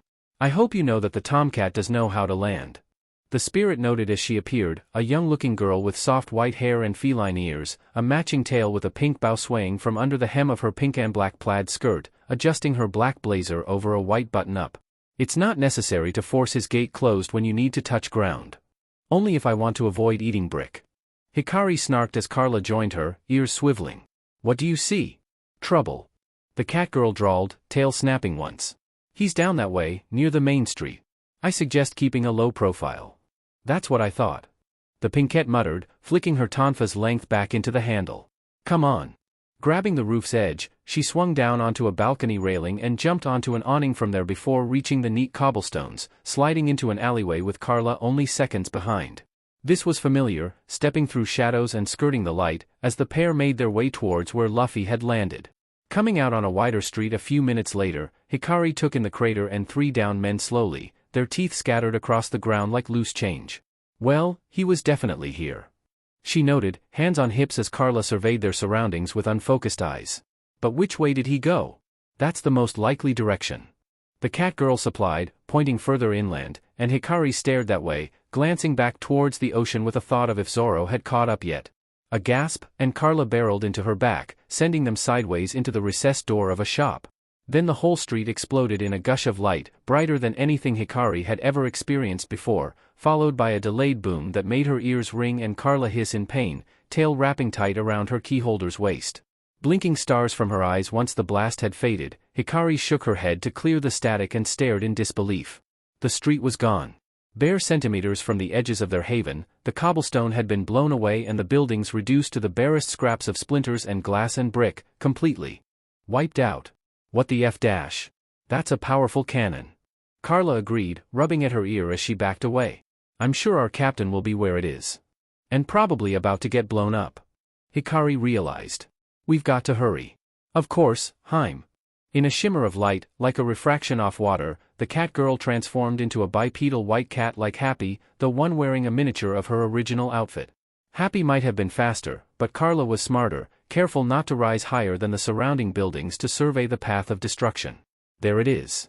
In the distance, unmarred buildings stood proud, stark against the sudden barrenness, and they swooped low over the rooftops, swerving around chimneys and clotheslines and chairs to avoid possibly being seen as they approached. This particular building was a good 2 or 3 stories taller than any of the others, a tent sitting like a hat atop its roof, and Carla angled upward to give her a good view of the assembly there. Hikari took in the whole scene in a moment. Luffy, tied up in a cage before a cannon. Zoro on one knee, bleeding through his white shirt. Pirates, brandishing swords and guns. Before giving the order. Carla. With a twist, the white cat was diving, disappearing in a shower of starlight. Zoro jerked, wide-eyed, when a white-pink missile came down on Captain Buggy's head and cracked him into the roof, stone crumbling like cheap foil. I'm only going to say this once. Hikari growled as the dust cleared, wind must and with gold flashing in her dark eyes. No one's allowed to beat up these 2 idiots but me. Got it. Carry. Luffy cheered, hopping in his bindings as she stepped off a concussed buggy and kicked the cannon around to face the gawking pirates instead. They were eating all this delicious food and wouldn't let me have any. Yeah? Zoro snickered when the nearest goon peed himself at her glare. Who are you? A girl asked, brown eyes wide and orange hair in disarray, as Hikari crouched to inspect the swordsman's wound. The babysitter. She drawled, brow furrowing as gentle fingertips probed the edges of sliced flesh. Sheet, he got you pretty bad. I'm fine. He replied stubbornly, earning an unimpressed glance. I wasn't aware you bled on a regular basis. Who do you think you are? Hikari did not even turn her head as she flicked out a tonfa and fired the tip, wrapping Buggy up tight to pin his arms. Oh, shut up. No one's talking to you. Luffy whistled when the red-nosed man was thrown into his crew, the cord cracking before snapping back into place in her weapon, and a panicked cry went up when they spotted the silver key in her hand. Open, gate of the Tres Feliz. Pantherlily. Zoro blinked as the hulking spirit appeared, heavy sword slung into a HRNSS on his back, and picked up Luffy, cage and all. Time to go. Hikari bit out, lighting the wick before hefting a startled swordsman onto her back. Come on. Wait, we're running away? The rubber boy whined as they leaped out onto a slanted section of rooftop, ignoring the sudden scramble behind them. Does it look like you two are in any position to be fighting? But Carrie dash. If I have to turn around, neither of us is going to be happy. There was a ground-shaking boom, but Zoro ignored it, straightening with a hiss. Since when was Lily a swordsman? Since always. Hikari replied, jumping onto a balcony railing and grabbing a flagpole to swing down into a shadowed street. You just never asked. I'm sure we'll have time to spar in the near future. Panther Lily assured, Scar crinkling with a smile as he easily kept pace. I look forward to a challenge. Can we wait until he's not bleeding and Luffy's not tied up? She reminded them, taking a sharp turn into the maze of alleyways. Please and thank you. Panther Lily's ears twitched a few minutes later before he signaled they were safely out of danger, and Hikari allowed herself to slow down, taking in their surroundings more closely. The storefronts were just as abandoned here as they had been nearer the outskirts, but one had a covered porch that would suit their needs for now, so she headed that way to set Zoro down against a wooden support column, frowning at the suppressed wince and tightening of abused muscles. We need to bandage this up. The Pinkette concluded after a more thorough examination of his wound, only peripherally aware of Panther Lily setting down a caged Luffy and starting to slice open the bars. Zoro turned his head to consider the nearest buildings, trying to determine which one might have a first aid kit. A low ripping sound had Luffy perk up from where he was being unraveled from knotted ropes, and Zoro made a short choking sound as Hikari tore her tank top into usable strips, the plain white fabric of her bra a sharp contrast to tanned cleavage. What are you doing? Making bandages. She replied distractedly, shoving the swordsman's shirt up to press a carefully folded wad of cloth against the exit wound. Take off your shirt, before it gets more blood on it. Ears burning, Zoro gave in and removed his shirt one-handed, looking anywhere but Hikari as she leaned into work, ponytail falling over one shoulder. That was probably why he noticed the sudden halt in Luffy's snickering, and the dark look in his eyes as they locked onto her exposed back. Carrie, what's that? Humming curiously, the Pinkette turned partway to see what their captain was talking about, hands pausing against Zoro's side. Panther Lily's ears swiveled, pressing backwards, and the swordsman leaned around the opposite way, a low hiss escaping between his teeth. Because right at the base of her spine and stretching up her back was the sickly yellow-green-purple of a deep bruise in the shape of a heavy boot, with even the faint impression of treads, and that was unacceptable. Oh. Her fingers twitched, as if to reach back and touch, before Hikari refocused on her task, seeming almost embarrassed. It's nothing. It's from a fight a couple weeks ago, they just got a good hit in. Luffy glanced up as Panther Lily set him down, avoiding eye contact as he took the remains of the cage apart to hide, and met Zoro's gaze with a seriousness that belied his usual rambunctiousness. There. Hikari decided, tying a knot in the makeshift bandages. That should hold until we find something better. A squeak escaped when her vision was suddenly swamped in white, pulling back in surprise and blinking as Zoro's shirt pooled in her lap. Put it on. He ordered, determinately looking skyward with a glower, and Hikari frowned before pulling the clothing on. Their size difference was never more pronounced as in that moment, with the swordsman's shirt falling well below her knees and the neckline gaping enough to nearly fall off one shoulder, and she had to tie a knot against one hip to keep it from getting in the way. There. Happy? Yup. Luffy answered for him, falling against Hikari's back in a hug, grinning toothily. No one else gets to see Carrie's melons but us. What's so special about my melons? She wondered, Zoro facepalming and wondering if his ears were going to burn off. Hey, a dog.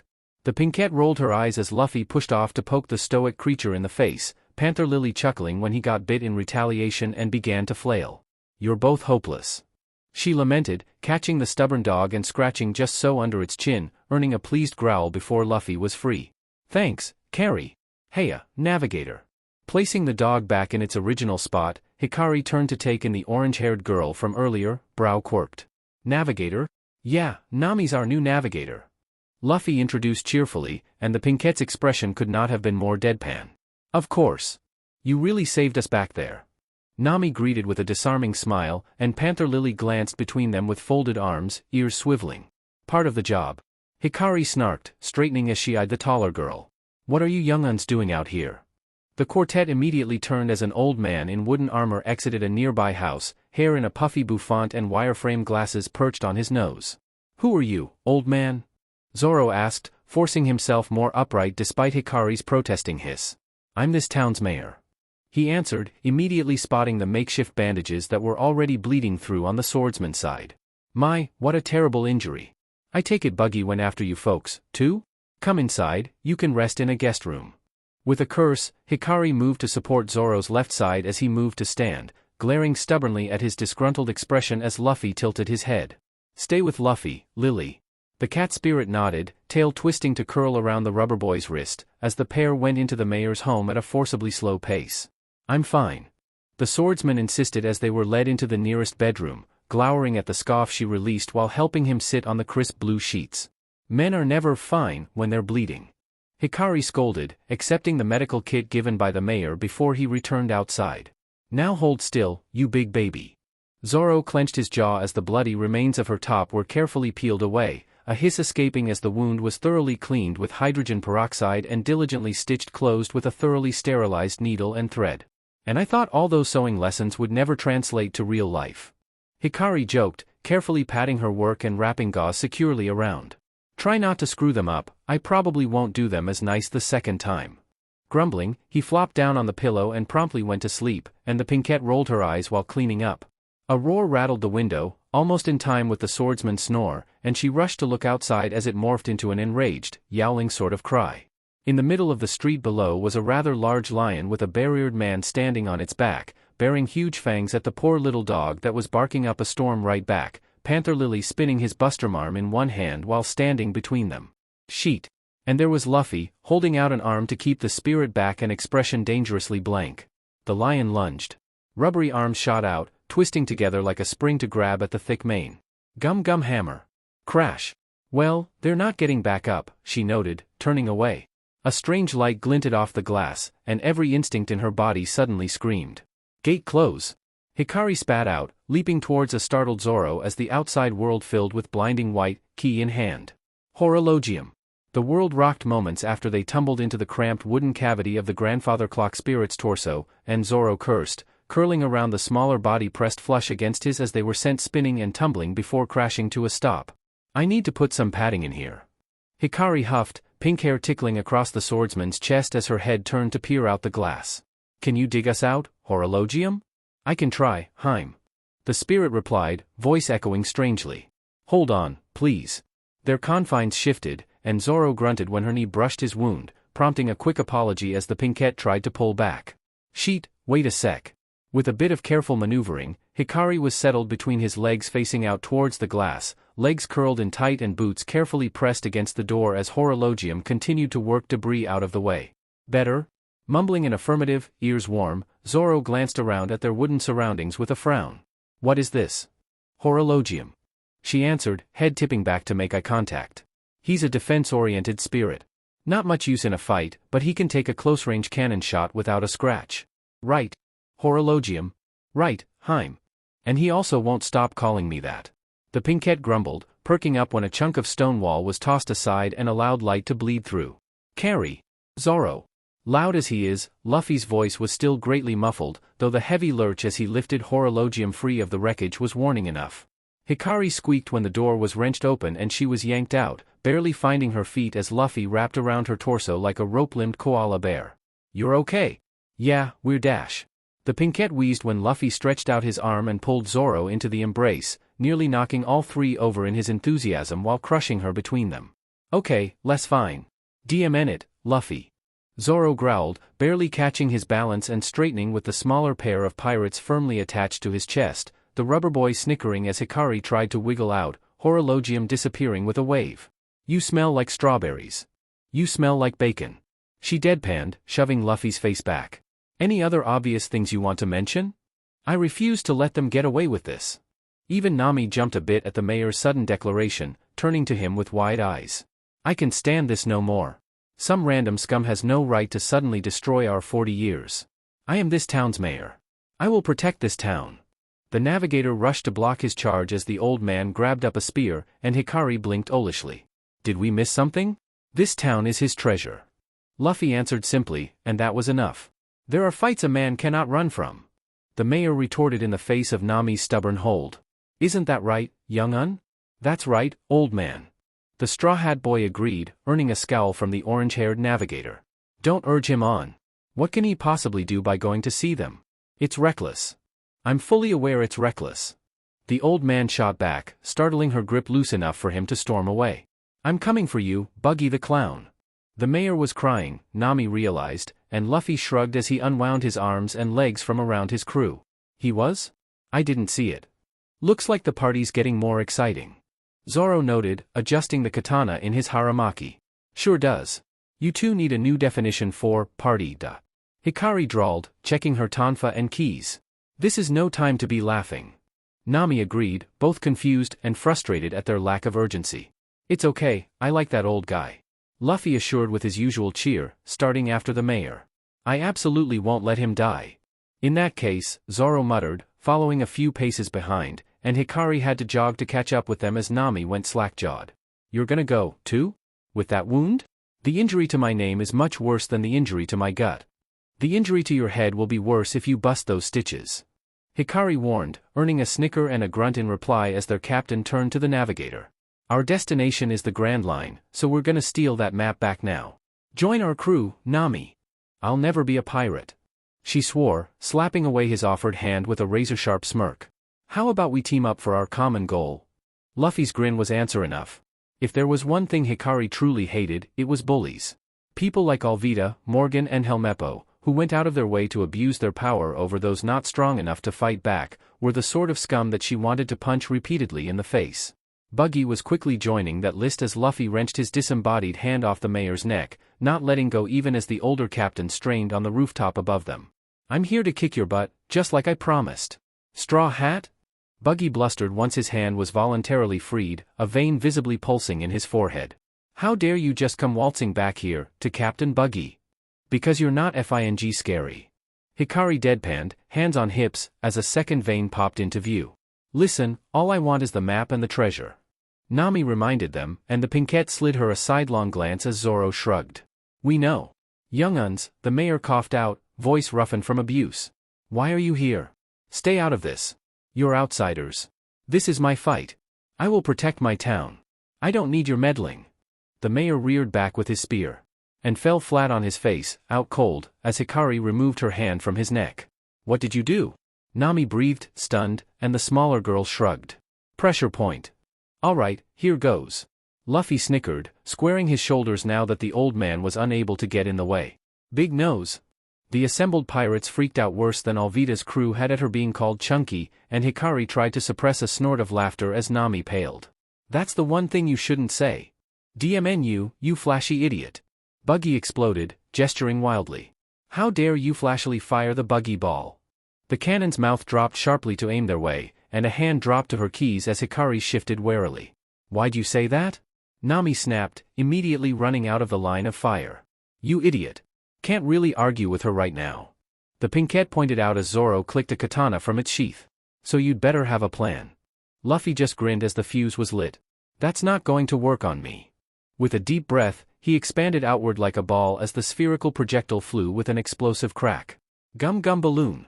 The force may have sent Luffy skidding back a pace or two, but he snapped back like always, and Zoro shook his head as the cannonball went sailing back to sender. Say something beforehand, geez. It would help with my blood pressure. Hikari agreed as the building was blown to smithereens, the rubber boy laughing. All right. Now there's fewer enemies. What the heck are you? Nami demanded, almost gnashing her teeth, and Zoro wisely sidestepped her angry approach towards their captain. An idiot. The Pinkette supplied blandly, watching closely as the other girl shook Luffy by his collar. I knew something was weird from the time you fought that lion. No human can do that. Explain yourself. What was that balloon inflatey thing you just did? The gum balloon. I'm asking what that is. Debris fell aside, revealing two unconscious pirates, and Hikari frowned as they were thrown aside by disembodied hands to reveal a mostly unscathed Buggy. How dare you flashily try to do me in? A familiar barriered man popped up next, and this was confirmed when he scrambled over to his captain in a panic once recognizing them. Captain Buggy. Be careful. He has devil's fruit powers, too. He's a rubber person. Rubber person? Nami echoed, cringing when Luffy stretched his cheeks wide with both hands. Yeah. See? I wish I didn't. Hikari drawled, focus turning away as an also familiar unconscious lion was tossed away to reveal two other conscious pirates. This is the greatest insult we've had since we hoisted our flag, Captain. the man stated, his hair a dark green where it hung long on one side and lighter where it had been shaved close in parallel stripes on the other, lower face obscured by a long white and blue striped scarf. Allow us to get rid of the riff-raff. The woman assured, her own hair a deep purple that was almost black and done in thick ringlets to go with her gem-studded tiara and her sparkling candy floss gold leotard. Oh, Kabeji. Knees. Buggy greeted with such false cheer it seemed to drip from his teeth. I'm so angry I can't even fart. Show them your acrobat show. With matching nods, Kabeji jumped onto his unicycle with his sword drawn as Knees held out a key, the blade flashing gold and catching Hikari's eye. Acrobat Knees, take on Captain Buggy's vengeance. Open, Gate of the Lion. Leo. A flash of light, a blur. The still fracturing starlight was tossed almost carelessly over a shoulder by an unruffled Hikari, Luffy and Zoro following its flight as Nami's jaw dropped. Brow furrowing, Hikari turned to watch as the celestial spirit clumsily righted himself. Leo the lion was said to be the strongest of the zodiacs, the uncontested leader, perhaps the only one who could look to the celestial spirit king as nearly an equal in some ways. With even a fledgling bond, he would be more than a match for Virgo, and she would likely be forced to call out Aquarius to even the odds. But the celestial spirit standing before her now was wan and on the edge of almost shaking, his dark suit nowhere near immaculate as it should have been and dark circles around half-dulled eyes, hair a mess that could in no way be called purposeful and feline ears tilted down in exhaustion. Even the light that coalesced over his hands flickered, fading in and out as if he barely had the strength to summon his own power. In this state, Hikari suspected, even Happy would have a chance. You should give up now. Knees taunted, hands on hips and crumpling the gauzy tutu she wore. Leo's the strongest spirit there is. You don't stand a chance. Hikari leveled the older woman with an unimpressed look, gold flashing in her dark eyes. Are you stupid? Taken aback, Knees visibly pulled away, light eyes wide. What? You're either stupid, or one of the absolute worst key holders I've ever met. The Pinkette continued, fixing her opponent with a look that reminded Nami of a woman with dark magenta hair and a field of tangerine trees. One look at him, and I can tell your bond is almost nothing. You'd have to be actively ruining it for him to be this bad off. So, which is it? Knees flushed red with anger as she processed this thorough dressing down, and Luffy snickered, far more amused to see someone else being scolded. You little brat. Leo, teach her some manners. Said Spirit hesitated, but moved forward as ordered, and Zoro scowled. To him, it looked like Leo was about to be knocked over by a stiff breeze as he aimed a light engulfed fist at Hikari's head. Sidestepping the swing, she spun easily past his guard, watching as the spirit stumbled to catch himself. Sheet, how are you holding yourself together? I'm not so far gone as to fade quite yet. He replied, the faintest hint of a smirk pulling at his mouth. Though it warms my heart that a beautiful woman is so worried over me. Save the flirting for when you're not about to fall over. The Pinkette snarked, snapping a tonfa to full length and firing the end towards a startled Knees. Arms thoroughly pinned, the woman squeaked as she was suddenly yanked off her feet, Nami wincing in sympathy when she crashed face-first into Hikari's raised forearm hard enough to literally flip end over end before landing on the cobblestones. Jaws dropped as Luffy snickered, poking Zoro's arm. See? I told you Carrie was strong. She was just pathetic. The Pinkette argued, strolling over to grab the gold key from her hand. Attention seemed to unwind from Leo's body then, some of the drawn paleness already fading away, and he took a moment to just breathe it in. She has a silver key, on her waist. Why are you taking them? Nami wondered as Buggy began to sputter furiously, Hikari palming the second key deftly. I won fair and square, so all her keys are forfeit. Would have been the same for me, if roles were reversed. And I'm so glad they weren't. Leo admitted, relieved. I would never want Virgo or Aquarius to deal with another key holder like her. Luffy threw an arm out when he swayed, catching the spirit by a shoulder, and Hikari took a step before the squeal of rubber on stone jerked her attention around. Acrobat Kabeji, Chief of Staff, take on Captain Buggy's anger. His sword was angled upwards, ready to slice through Luffy's extended arm, and the Pinkette felt her heart lurch. Gate close. A startled Leo disappeared in a rush of starlight, Luffy's hand starting to snap back. Without an anchor, but not fast enough. Hikari grabbed the elastic wrist as it passed her by, swinging a startled Luffy aside and putting herself in the blade's path. Carry. Metal clashed, ringing loudly in the air, and she blinked at the broad back suddenly shielding her, Kabeji's blade locked with Zoro's. I'll clash swords with you. And the other man grinned. Acrobat technique, old man arsonist. A burst of flame escaped Kabeji's mouth, startling and blinding, before a foot lashed out at the wound in Zoro's side, fresh blood flowing as the swordsman cried out and fell back. Zoro! Jerking forward, Hikari pressed her palms flat against his back to hold Zoro up, gaze dropping worriedly to the bandages as they soaked quickly red. If he was not so stubborn, she would have tried to argue against this, but there was no way Zoro could back down now. Remember what I said. The muscles under her hands twitched before the swordsman straightened, drawing his second and third swords as he glanced over his shoulder with a feral grin. I remember. With the white-hilted katana in his teeth, Zoro took a ready stance as Kabeji frowned, throwing out a handful of wooden tops. Taste my ultimate acrobatic move. Acrobat technique, the dance of 100 kamikaze tops. Katana spun, slicing neatly through each projectile, as the acrobat swordsman wheeled his unicycle up a wall. Acrobat technique, a hike in the mountains. Pushing off, Kabeji started falling in a downward stabbing move. Acrobat technique, fireworks in the cool summer breeze. Sting of the unicycle. None of those names makes any sense, Hikari muttered, squeaking when a rubbery arm wrapped around her waist and yanked back as Luffy stomped on a disembodied hand. Stay out of Zoro's fight. The rubber boy warned Buggy, his smile more sharp-toothed now, as the swordsman easily dodged. Enough. This caught everyone's attention, focusing on a subdued Zoro. I'm tired. Finally given up, have you? Kabeji taunted, secure in his victory and smug at having apparently easily defeated the demon of East Blue. Though I must say, I'm impressed you could fight with such injuries. I meant I'm tired of your crappy butt acrobatics.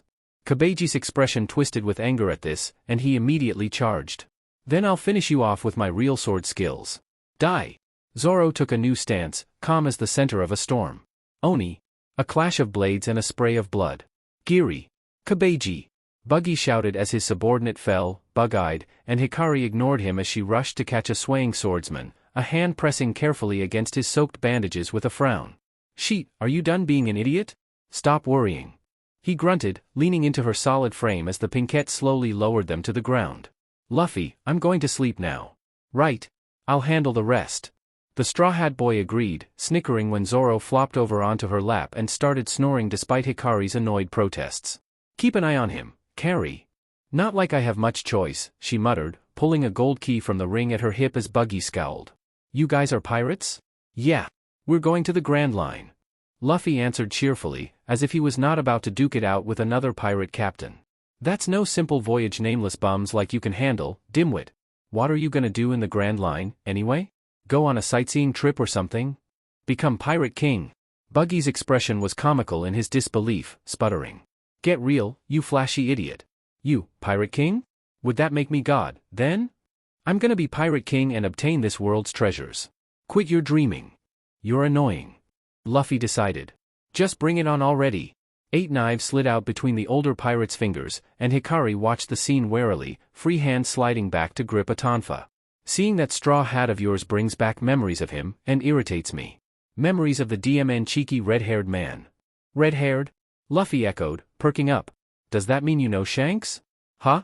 Oi, focus on fighting, will you? Hikari barked, both men looking properly chastised before finally moving to do just that. Chop chop rice cracker.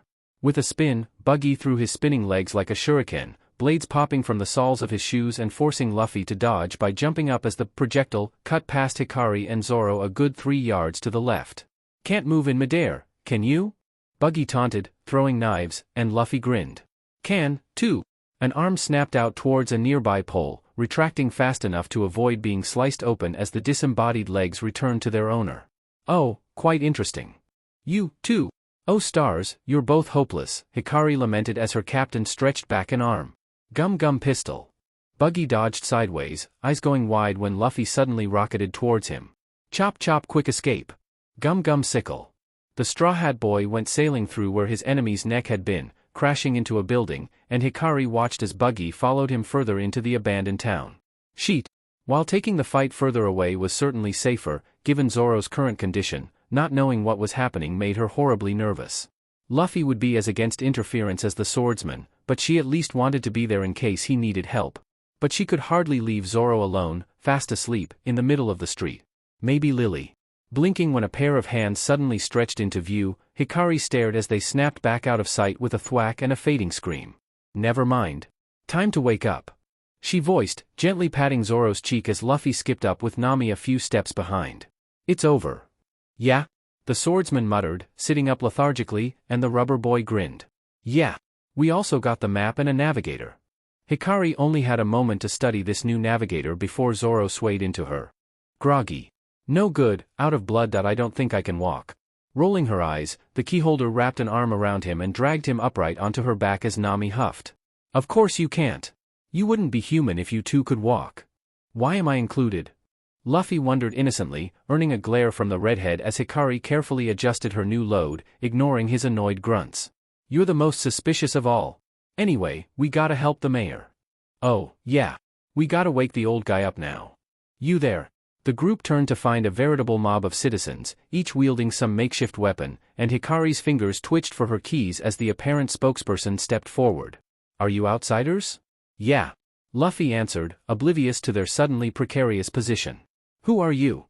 We're this town's citizens. Did the pirates have a falling out or something? If you know anything, tell us. Oh, it's just the citizens. Nami realized, clearly relieved. I thought they were more of the pirates. Oh no, Mayor. An older man shouted, rushing to said mayor's fallen form. Say something. Hey, Mayor. He's out cold. The pirates definitely did this. How horrible. Luffy, Hikari ground out, chest tightening. Don't you dare dash. Sorry. We kicked that old man's butt. A beat of silence. What? All right, time to go. Without hesitation, the Pinkette scooped Luffy and Nami up on top of Zoro and took off down the street, the newly fledged mob in hot pursuit. Ugh, why did you make things worse?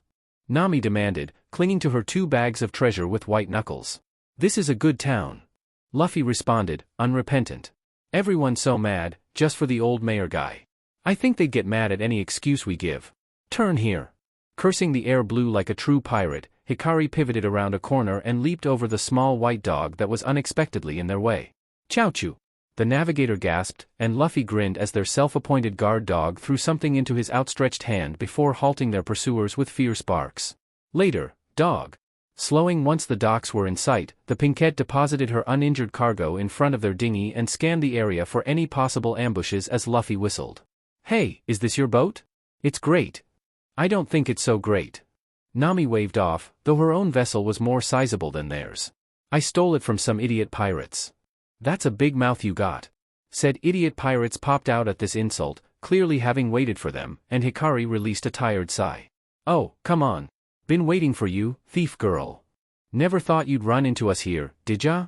So you had friends, huh? The ringleader jeered, hopping out and approaching what he saw as the weakest link. Guess we'll have to punish you, too. You're gonna learn how bad it is to steal other people's stuff.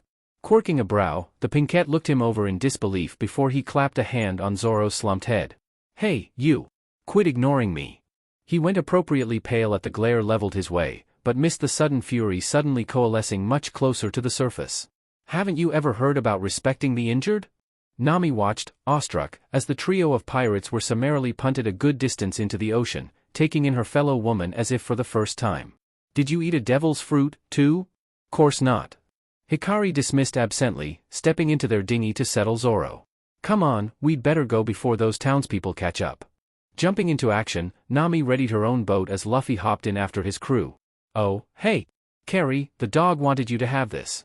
Unfurling the sail once they were unmoored, Hikari turned her head towards Luffy. And froze, gaze riveted on the silver key he held out to her with a grin. It's not gold, but I thought dash. Zoro jerked at how fast she suddenly moved, blinking owlishly when the Pinkette pulled Luffy down to press a kiss to his mouth, taking the key with an excited squeak. It's perfect. Thank you. Huh? What the hell? Zoro muttered, conflicted on if he had wanted the kiss to have lasted longer or not. Nami snickered at the dumbfounded looks on their faces as Hikari studied the decorated handle, Luffy blinking rapidly before tilting his head and then smiling. Carrie kisses are nice. Do I get one every time I give you a key? The Pinkette paused, processing what she had just done and flushing bright red. Don't get your hopes up. Hey, maybe one'll make Zoro feel better. What?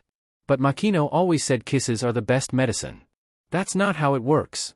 Ah, come on, Carrie dash. Oi, who said I want her to kiss me? Is there something you want to say, Roronoa? Hey, that's not what I dash. Watching the fledgling pirate crew devolve into an argument, Nami covered up her giggles with a hand and grabbed a chair. This should be fun. Is it done yet? No. Is it done yet? No. Is it done yet? No. Is it done dash? Luffy gurgled when a hand clamped over his throat, stretching the rubber boy's neck so he was faced with Hikari's annoyed glare, gold sparking in her dark eyes. I swear on every constellation in the sky, if you ask me that one more time, I'm going to tie you to the anchor. Nodding, Luffy happily retracted his head once she released him, fingers returning to the job of patching his beloved straw hat. Is it dash? For FS sake. The Pinkette cursed, snapping her thread angrily and tossing the hat back. Just take it. Yay. Thanks, Carrie. Grumbling under her breath, she glared at Zoro's half-swallowed Snickers where he was reclining against the dinghy's bow, still shirtless and bandages removed to reveal the neat set of stitches in his side. The swordsman was so stubborn about removing said bandages that she had given up replacing them out of sheer frustration, though it reminded her now that new clothes were in order so his shirt could be fixed. Luffy perked up from where he was swinging his legs over the water when she grabbed a gold key and stood, moving towards the gap between their dinghy and Nami's boat where they were lashed together. Said navigator looked up from the map spread before her, curious, as Zoro slid an eye open in feigned indifference. Carrie? I'm going to introduce you guys to my best friend. This had the Straw Hat Boy almost bouncing in excitement, falling backwards to roll towards her and throw both arms over her shoulders. Really? Go dash. Oi, wait a second. She scolded, elbowing him and earning a laugh before leaning over the edge. Zoro shifted, amused at how Luffy practically climbed onto her back like a real monkey, sandals discarded so toes could curl into the fabric of Zoro's shirt for purchase as the key touched water. Open, gate of the water bearer. Aquarius. Both boats rocked heavily, Nami yelping as she was nearly knocked off her feet, and Zoro had to grab the dinghy's edge to keep from knocking his head, eyes going wide as a mermaid rose from the gate. Unlike Virgo, who could pass as a pink-haired, subdued human maid, Aquarius was at least twice as tall as the swordsman without even counting the royal blue length of her tail, her long, light blue hair falling well past the join between skin and scales, jeweled earrings glinting from her ears and gold flashing at forehead and neck and arms. His first impression was an almost scary beauty, a woman that could snap you in half as soon as look at you, but that melted away into a smile as Hikari straightened, beaming. Aquarius. There you are, brat. The spirit greeted, leaning on the railing and running gentle fingers through her keyholder's mussed ponytail. Keep getting into trouble without me, what if Leo had been serious? Then I'd have punched him. The Pinkette replied, shrugging, and Aquarius huffed before offering a bundle of cloth. Here. Lily told me what happened to your shirt, brat, so let's not have any repeats. You say that like I had a bunch of options, she muttered, reaching to grab Luffy by the back of his collar and hold him out to an amused Aquarius like a puppy. Here, I'm gonna go change. Hi. The rubber boy greeted as he changed hands, Hikari swinging up onto Nami's boat for some privacy. I'm Monkey Death Luffy. I'm gonna be Pirate King. Yeah? Aquarius replied, setting him down.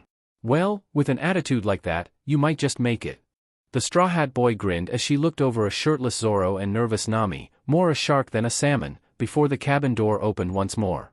Geez, the blood really set in.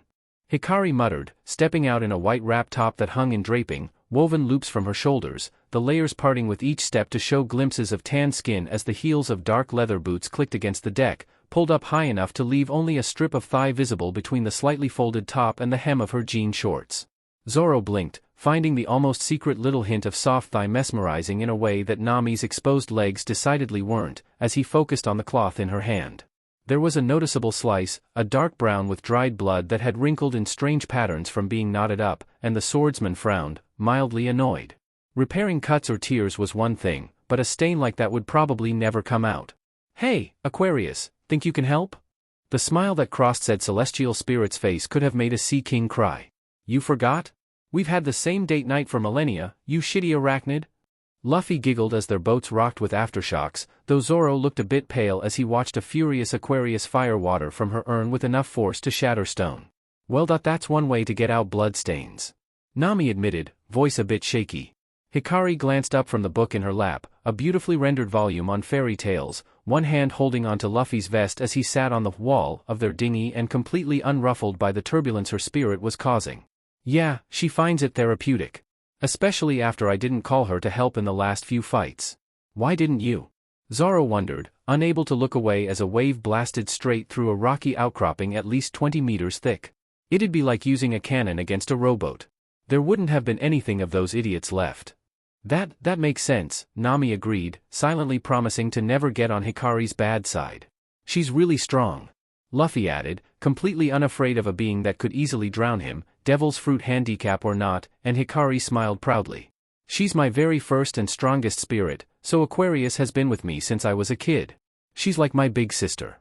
Zoro tensed when said celestial spirit rose up on the starboard side, a thoroughly drenched but no longer stained white shirt in one hand. There you go, brat. Thanks.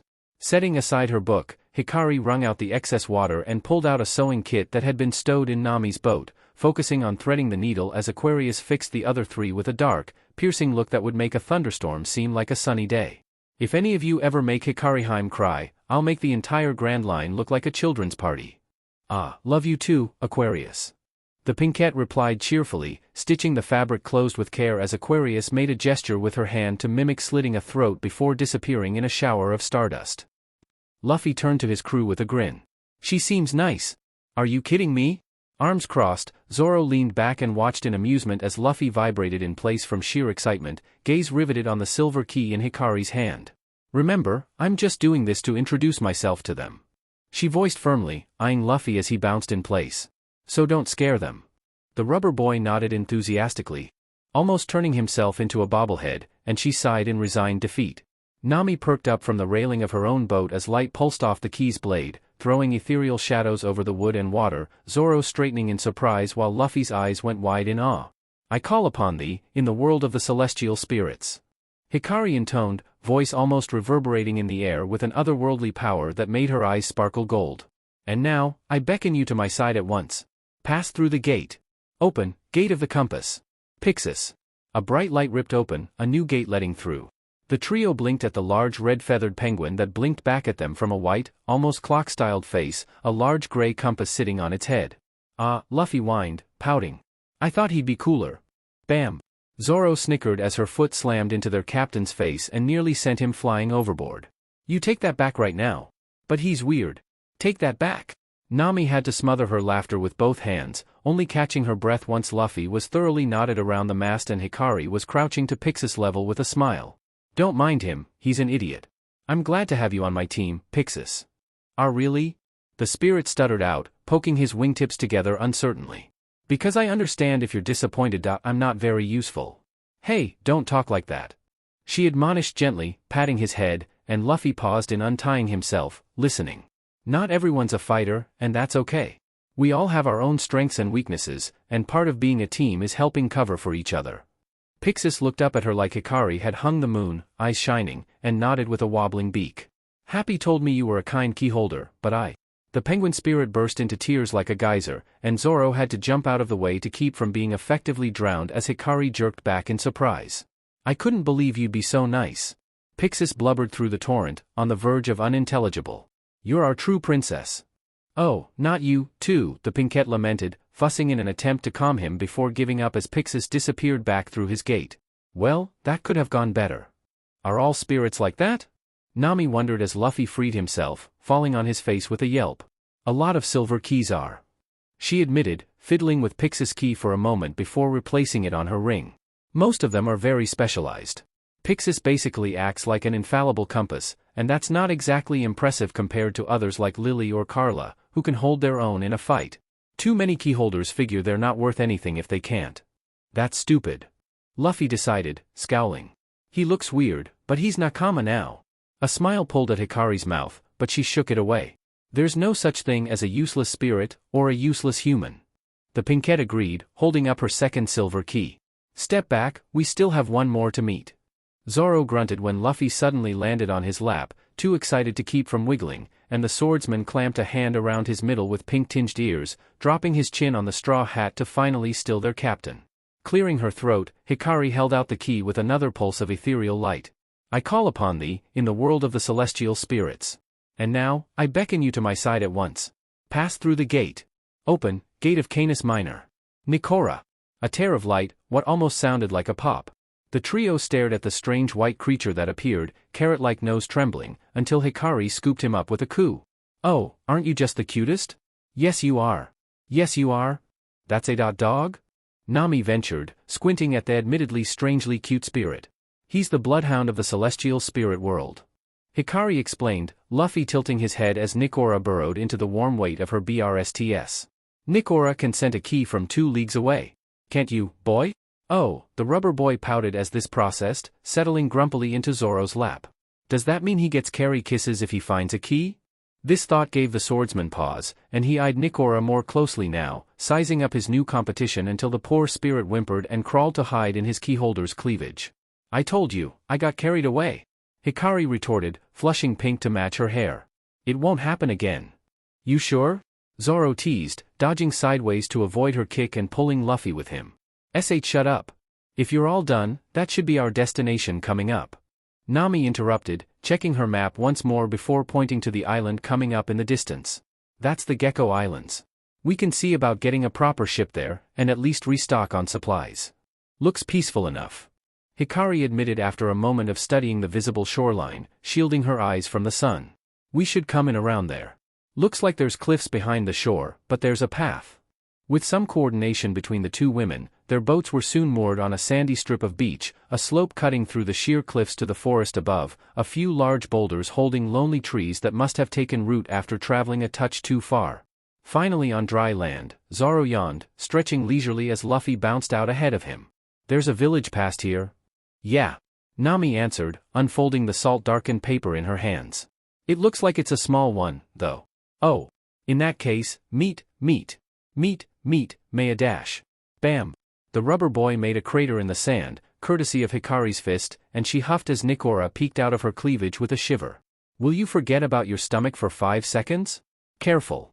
The swordsman's warning cut through their byplay, and she scanned the area more closely as Nikora released a low growl. I sense people. Where? Luffy asked, popping up and looking every which way like an alert meerkat. Where? A flicker of movement, and Hikari shoved their captain away moments before the sand exploded where his feet had been, whipping out a tonfa as pirate flags rose from the bushes overhead, tied to crooked, denuded branches. So cool. Is this the time to be impressed? Nami snapped to the clueless captain, Hikari sighing as her shoulders slumped. You really need to catch up. I am Usopp, leader of the great pirates who reign over this village. The group turned to one of those larger plant-covered boulders, where a young man with long curly black hair and an equally long nose stood with crossed arms. People praise me and then praise me more as Captain Usopp. If you're thinking of attacking this village, then forget it. My 80 million subordinates won't sit by quietly. Awesome. Luffy declared, stars in his eyes, and the pinkette pinched the bridge of her nose. 80 million? You couldn't have chosen a more believable number? Yikes. She saw through it. He squeaked out, and Nikora matched his keyholder's unimpressed look very well. If you're going to lie, you shouldn't just admit it. I admitted it to her. He wailed, and the pinkette facepalmed as Zoro snickered. What? He was lying? Luffy demanded, and Hikari repeated the facepalm more forcibly. What did I do to deserve this? Curse you, you crafty tactician. Usopp shouted, regaining some of his earlier composure. 80 million may have been an exaggeration, but I do have great men under my command. More like 3. The keyholder drawled, causing 6 flags to go flying with a cry before 3 young boys ran off in fear. Hey, you guys! Don't run away. This is just sad. She decided, Nami nodding in agreement as she bent to pick up a lead pellet from the sand. I've never heard of pirates using slingshots before. You're neat. Luffy declared, and Usopp blustered, unaware of the pirate's strangely sincere ways, as he loaded another shot. Hey, you! Don't insult me. I'm a very proud man. Because of my great pride, people call me Proud Usopp. You saw it yourself just now. My slingshot skills are far greater than your average pistol. Luffy's grin fell away, expression going rather blank, and Nikora shivered. Now that you've drawn your pistol, put your life on the line. Huh? Usopp squeaked out, arms trembling from keeping the tension on his weapon. I'm saying those aren't for threatening people. Zoro smirked as he caught on, clicking the white-hilted katana from its sheath. What you're looking at now are real pirates. Hands on hips, Hikari sighed as her boys stared down poor Usopp like sea kings that had spotted a surprisingly aggressive dolphin that had been split from the pod. For being a lying coward, he held out for an impressive amount of time before collapsing in defeat, rattled and exhausted. Real pirates definitely have way more punch behind their words. Of course, this intimidating image was immediately shattered when the pair burst into laughter. We stole those lines. The Straw Hat Boy admitted, unrepentant. From Shanks, a pirate I respect. Shanks? Usopp echoed, perking up. You know red-haired Shanks, the great pirate? Yeah. Luffy answered with his usual blunt cheer, as if this was completely normal. Your dad's Yasopp, right? This caused such a burst of excitement that their welcoming party tumbled right off his perch onto the sand, and Hikari shared an amused glance with Nami as he sat up, trying to act nonchalant. Yeah, Yasopp is my old man, but how do you know that? The cozy little restaurant that Usopp led them to was mostly empty, a product of a small village that could take time to get things done and had no need to rush, and Hikari found she preferred the relative privacy with how Luffy wolfed down his food like a starving man while chattering away with his newest friend. Guarding her fourth plate of dumplings with a fork, the Pinkette frowned at Zoro's sixth tankard of beer, shoving a plate of onigiri towards him as Nikora nibbled shakily on a strawberry. With a roll of his eyes, the swordsman ate two before taking a defiant gulp of beer, and she grumbled at the compromise while Nami hid a smile behind a forkful of salad. My old man's on such an awesome ship? Usopp voiced, clearly in awe. I dunno about now, but I bet he's still with him. Luffy agreed, cleaning meat off the ham shank in his hand with quick efficiency. After all, your dad was a good sharpshooter. I heard enough about you to make my ears sore. Yasopp was a great pirate. Yeah, huh? The other boy agreed, beaming and puffing up with pride. I'm proud of my old man, who leapt onto these possibly endless seas to live with his life on the line. Then that makes this easier. Nami decided, eyeing the keyholder's fifth plate until she earned a glare and then a high-pitched little growl from Nikora. Do you have any friends in this village who know how to sail, and anyone who can supply a big ship? As you can see, it's just a tiny village. Usopp hedged with a shrug. Sorry, but we can't live up to your hopes. On the top of the hill, Zoro mused around his latest dreg of beer, and Hikari hummed in agreement. Yeah, there was a mansion up there. Say, do you know them, Usopp? Nami hoped, the Pinkette turning to watch him more closely at his sudden tension. Think you could ask them to help pay for one? You can't go there. This sudden outburst even gave Luffy pause, and Nikora scrambled into Hikari's cleavage to hide as Usopp nervously put on a mask of false cheer to cover up the moment.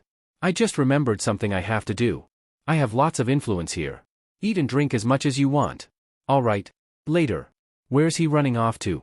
Nami wondered as the swinging doors clattered with his rapid exit, and Hikari pounded Luffy's hand to the table as it inched towards her chicken, Nikora. Peeking out at his strangled yelp. Probably to that mansion. What makes you say that? The navigator wondered, noting that the other woman was now on plate number 6. The moment we mentioned that mansion, he started acting squirrely. She pointed out, glaring as Luffy poked at the carrot nose Nikora had protruding from her BRSTS, and Zoro snickered when she flicked their captain's nose in retaliation. He probably knows who lives there, and doesn't exactly trust pirates he just met not to cause trouble. The others nodded at this, thoughtful, and Hikari rolled her eyes, plucking Nikora from her shirt and offering him a honeyed biscuit. You're all hopeless. The swinging doors crashed open again, this time revealing the 3 boys from earlier, each with wooden swords in hand. The Usopp pirates have arrived. A long silence followed, not even the little old man behind the counter so much as glancing up, and the trio began to sweat. The captain is gone. You don't think he... The boys raced to their table, swords stubbornly raised, and the ringleader puffed himself up. Hey, pirates. What did you do with our Captain Usopp? What did you do with him? The other 2 echoed in unison, flanking him. Luffy, honestly not paying attention, leaned back with a sigh to pat his distended rubber belly. That meat was yummy. The poor boys went white as sheets at this, and Zoro took advantage, voice going extra gravelly to play up his demon moniker for all it was worth. If you're looking for your captain, we ate him. A scream in stereo, and Hikari was only able to half swallow her giggles as she swatted at Zoro, Luffy collapsing against her in a fit of laughter. Oi, they're just kids. She scolded, offering the trio a smile that seemed to ease their terror. Your captain's fine. He ran off a few minutes ago. Ah, really? They sniffled, and Nikora reached over to pat the nearest boy's hand. Really? Maybe you know where he went? If our captain ran off at this hour, he'd be here, Onizen. Onion explained, gesturing to the high stone wall that encompassed a mansion at the top of the only hill on the Gecko Islands. Why is he coming here? Hikari wondered, eyes flashing over the gold inlay and the high windows before turning her attention to the boys rather stubbornly, Luffy tilting his head at this almost anxious display. To lie? Carrot answered with a smile. That's a bad thing. Nami scolded, startling Nikora into hiding behind Zoro's leg. He's not bad. Pepper argued. He's great. Right? Yeah, he's great. Onion agreed with a decisive nod. How does that work?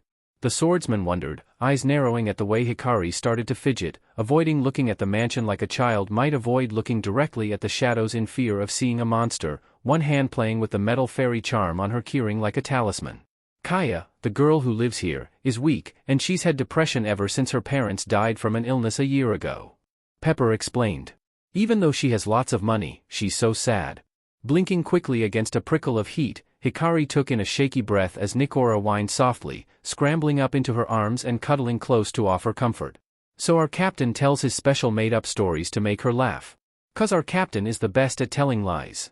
Oh, so he's great. Luffy acknowledged, pressing a hand to Hikari's back and feeling the hitch in her breath.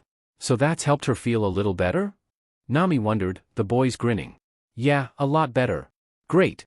The rubber boy cheered, grinning wide. Let's ask her for a ship after all. It's thanks to Usopp that she's gotten better. Zoro reminded him, and Hikari rubbed surreptitiously at her eyes to give their captain a flat look. You can't just ask people for ships. Just getting in is impossible. Pepper warned, pointing down the perimeter wall to where armed guards stood sentry at the only entrance. There are way strong guards at the gate. Maybe we could schedule a meeting? Hikari suggested, though she eyed the men suspiciously. Wait, where's Luffy? The group turned, almost in dread, to see said rubber boy gripping the iron spikes on top of the wall, stretching back with a grin. I'll go ask. Gum gum dash. Monkey D. Luffy. Hikari yelped, grabbing onto his shoulders alongside the others. Don't you dare dash. Pardon the intrusion. He cheered, sending all 7 of them over the wall with a snap, and Hikari cursed the air blue as Nikora disappeared with a squeak, pulling out a silver key. Open, gate of the clock. Horologium. The clock spirit yelped when his chest door was suddenly yanked open, 3 young boys being thrown and safely locked inside, moments before he registered the sudden pull of gravity. Nami yelped when she was pulled into a protective embrace moments before impact, rolling for a disorienting few moments before settling, and blinked as Hikari uncurled from around her, worried dark eyes scanning for injuries as Horologium lurched out of his crater and Zoro cursed from where he was sprawled a few feet away. Wow, the boys said. The spirit relayed, not so much as scuffed by the sudden landing. This is really cool. I'm glad someone thought so, the Pinkette muttered, glaring as Luffy popped up with a grin. That worked great. Did not. The women roared back as the Usopp pirates tumbled out onto the grass, Horologium knowing when it was time to go. Are you all right? A young woman leaned out of a second-story window, pale and thin in her loose nightdress, long blonde hair falling past her shoulders and dark eyes worried. Yeah. Usopp assured from the tree branch reaching out towards this window, quickly trying to calm her. It's okay, it's okay. They're new recruits who heard all about me and came from afar to join the Usopp pirates. No, not me. Luffy denied bluntly, and Hikari facepalmed. I'm here to ask a favor. The favor had better be a doctor. Because you're going to need one. The Pinkette grumbled, offering Zoro a hand up that he accepted with a groan. A favor? The heiress echoed, curious. Of me? Yeah. We want a big ship dash. Bam. You don't just dash. You there. Hikari paused her tirade at the unexpected shout, and Usopp scrambled to hide as a tall, dark-suited man came around the corner, his dark green hair carefully slicked back and dark eyes sharp on them behind his circular glasses. What are you doing?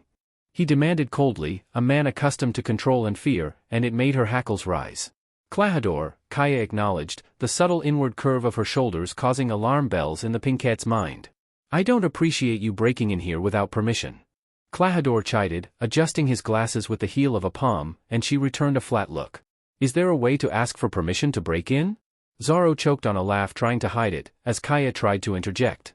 Actually, Klahadore, these people are dash. That can wait for now. The butler cut off briskly, and Luffy frowned at the aggressive tightening of muscles along Hikari's shoulders. I can hear all about your reasons later. Now leave, all of you. Or do you have something to say? Yeah, I have something to say, you stuck-up piece of dash.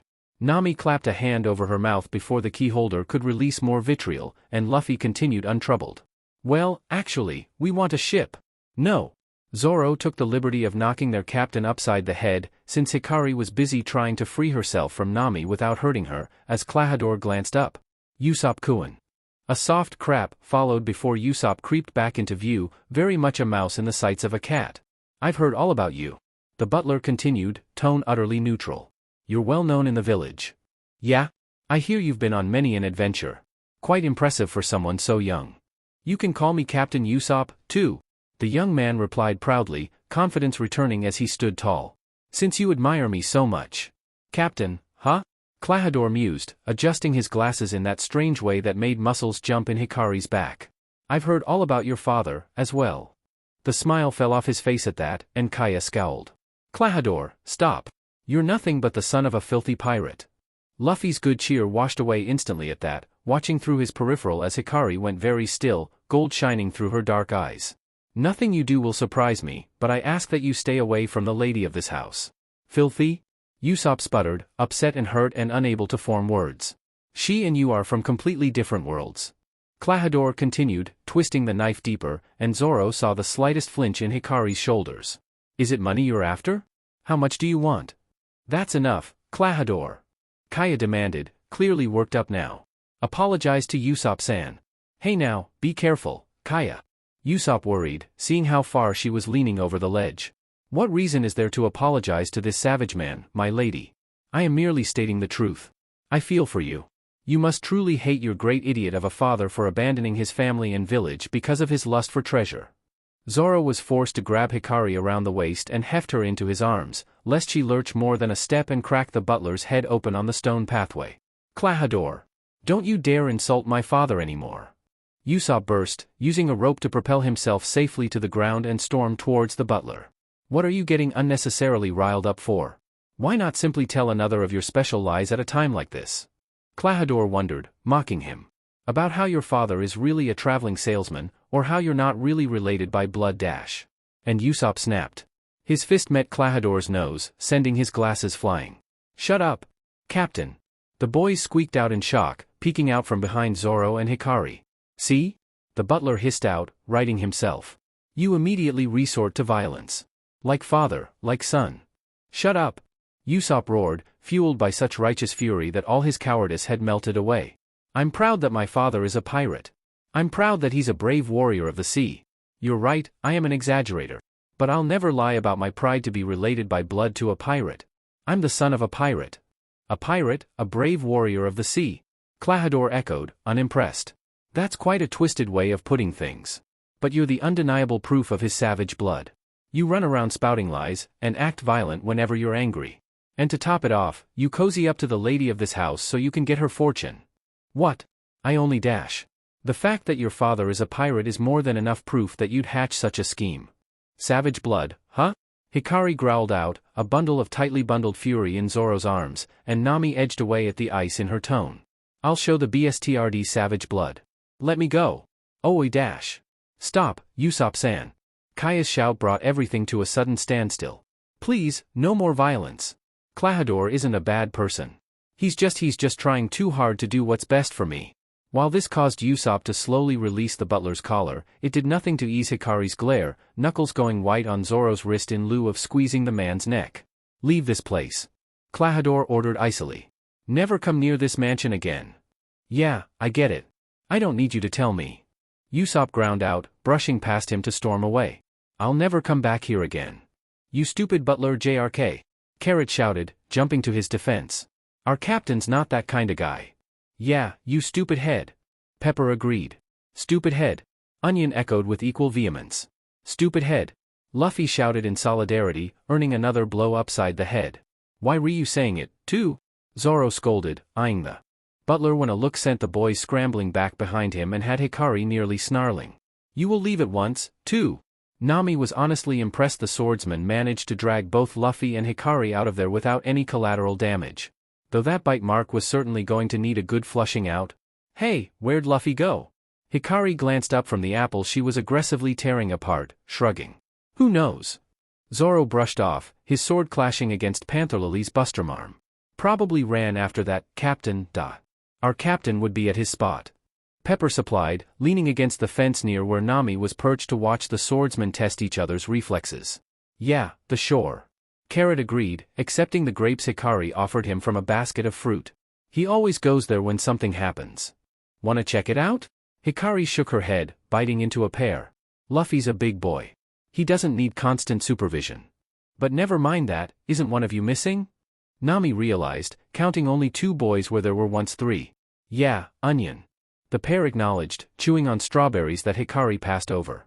He always just up and disappears. Yeah, and then he shows up all freaked out. Bad news. Right on cue, that one. The Pinkette noted, breaking a banana in half as the swordsman paused. A backwards guy. Onion gasped out once near enough, pointing back up the path behind him. A weird guy is backwards walking this way. Liar. His fellow pirates replied immediately, now stuffing blackberries in their mouths. It's the truth. Just look. With a sigh, Hikari leaned forward to do just that, brow quirking when she indeed spotted a bulky trenchcoat-wearing, fedora-topped man walking towards them while facing the wrong way, Panther Lily's mouth twitching with repressed laughter. Hey! Who are you calling a weird guy? He demanded, revealing a gaunt face partially obscured by heart-framed sunglasses. I am not weird. Do you not own a mirror? Hikari drawled, popping a segment of orange in her mouth. Don't be stupid. I'm just an ordinary, passing-by hypnotist. Hypnotist? Onion parroted. Awesome. Show us something. Pepper agreed. Yeah, do something. Carrot pressed. What? Don't be dumb. Why should I have to reveal my techniques to a bunch of strangers? Alright, watch this ring closely. You're gonna do it? Zoro burst, incredulous at the unprompted turnaround. You'll feel sleepy at the count of 1, 2, Django. The man claimed, swinging a metal ring by a string in front of the boys. Alright, here we go. 1, 2, Django. And all four flopped over in a dead sleep. Geez, what's with this guy? Zoro complained, and Hikari shrugged. I'm guessing the good drags. Pomegranate, how can you keep eating like that? Nami demanded, frowning when Zoro sliced the fruit open and joined her in eating the juicy seeds as she slanted the navigator a look. Where do you think I'm getting the energy to hold Lily's gate open? A keyholder's power is derived from their physical and spiritual energy. Panther Lily explained at their nonplussed expressions, accepting a kiwi with a smile. To open even a weak gate like Nakora's first pulls from a fresh source, like a recent meal. If that's not an option, then it's pulled from physical reserves, such as fat cells or a recent night's sleep.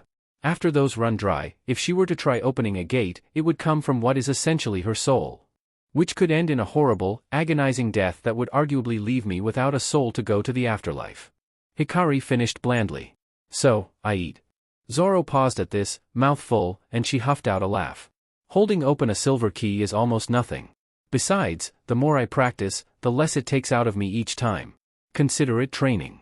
With an accepting nod, the swordsman finished his share and stood to face Panther Lily again, who swallowed the last bite of kiwi while blocking a swing.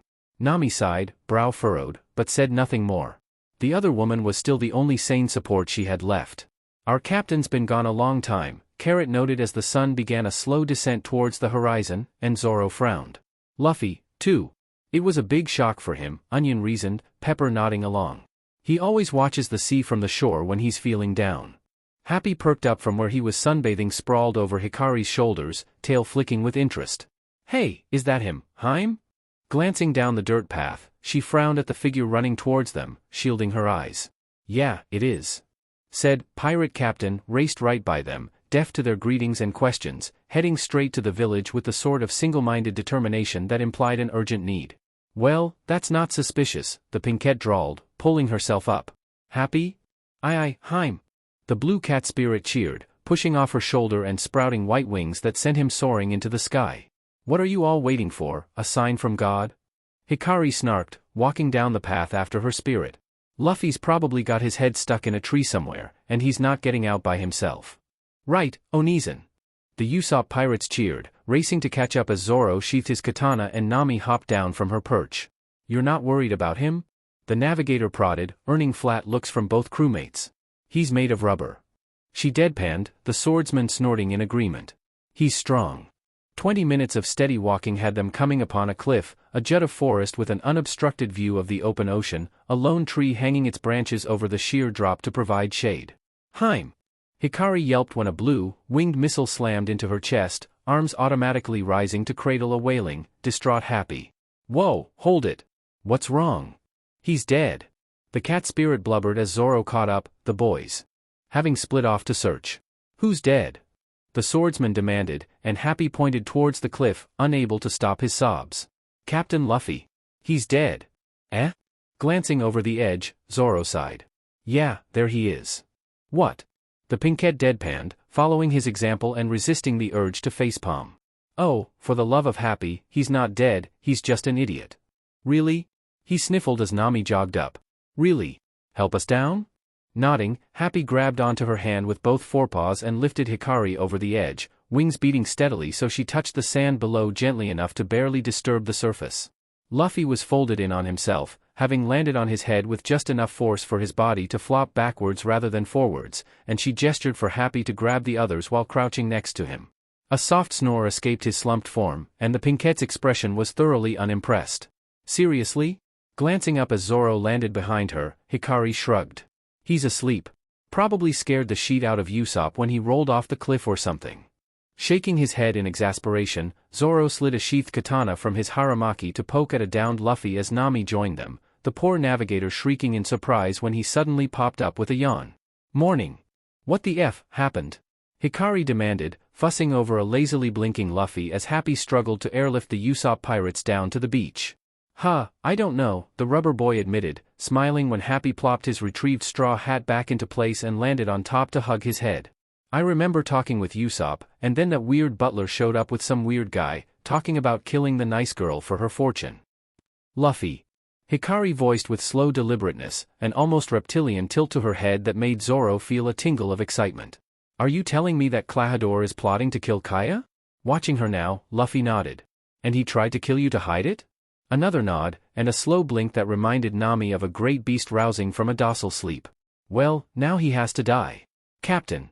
Usopp visibly tensed at the call, and Hikari frowned at the way he adjusted his forearm sleeves before facing them with a plastered-on smile. Oh, hey, guys. Yo. Luffy greeted, nearly giving the poor boy whiplash in his surprise. You're alive? Alive? Yeah, I just woke up.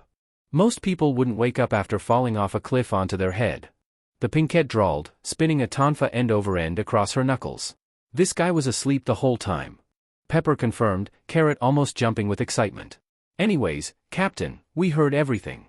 Let's hurry and tell everyone about the pirates. Onion agreed, all fired up. Tell everyone? Usopp parroted weakly, stricken, before releasing a bark of laughter that was too loud and too bright to be genuine. I'm lying like usual, obviously. That DMN butler set me off, so I decided to claim he's a pirate. Hikari watched him when the boys easily accepted this, disappointed as they were, before pinning the poor coward under a firm glare as the trio departed. Talk. Hold still.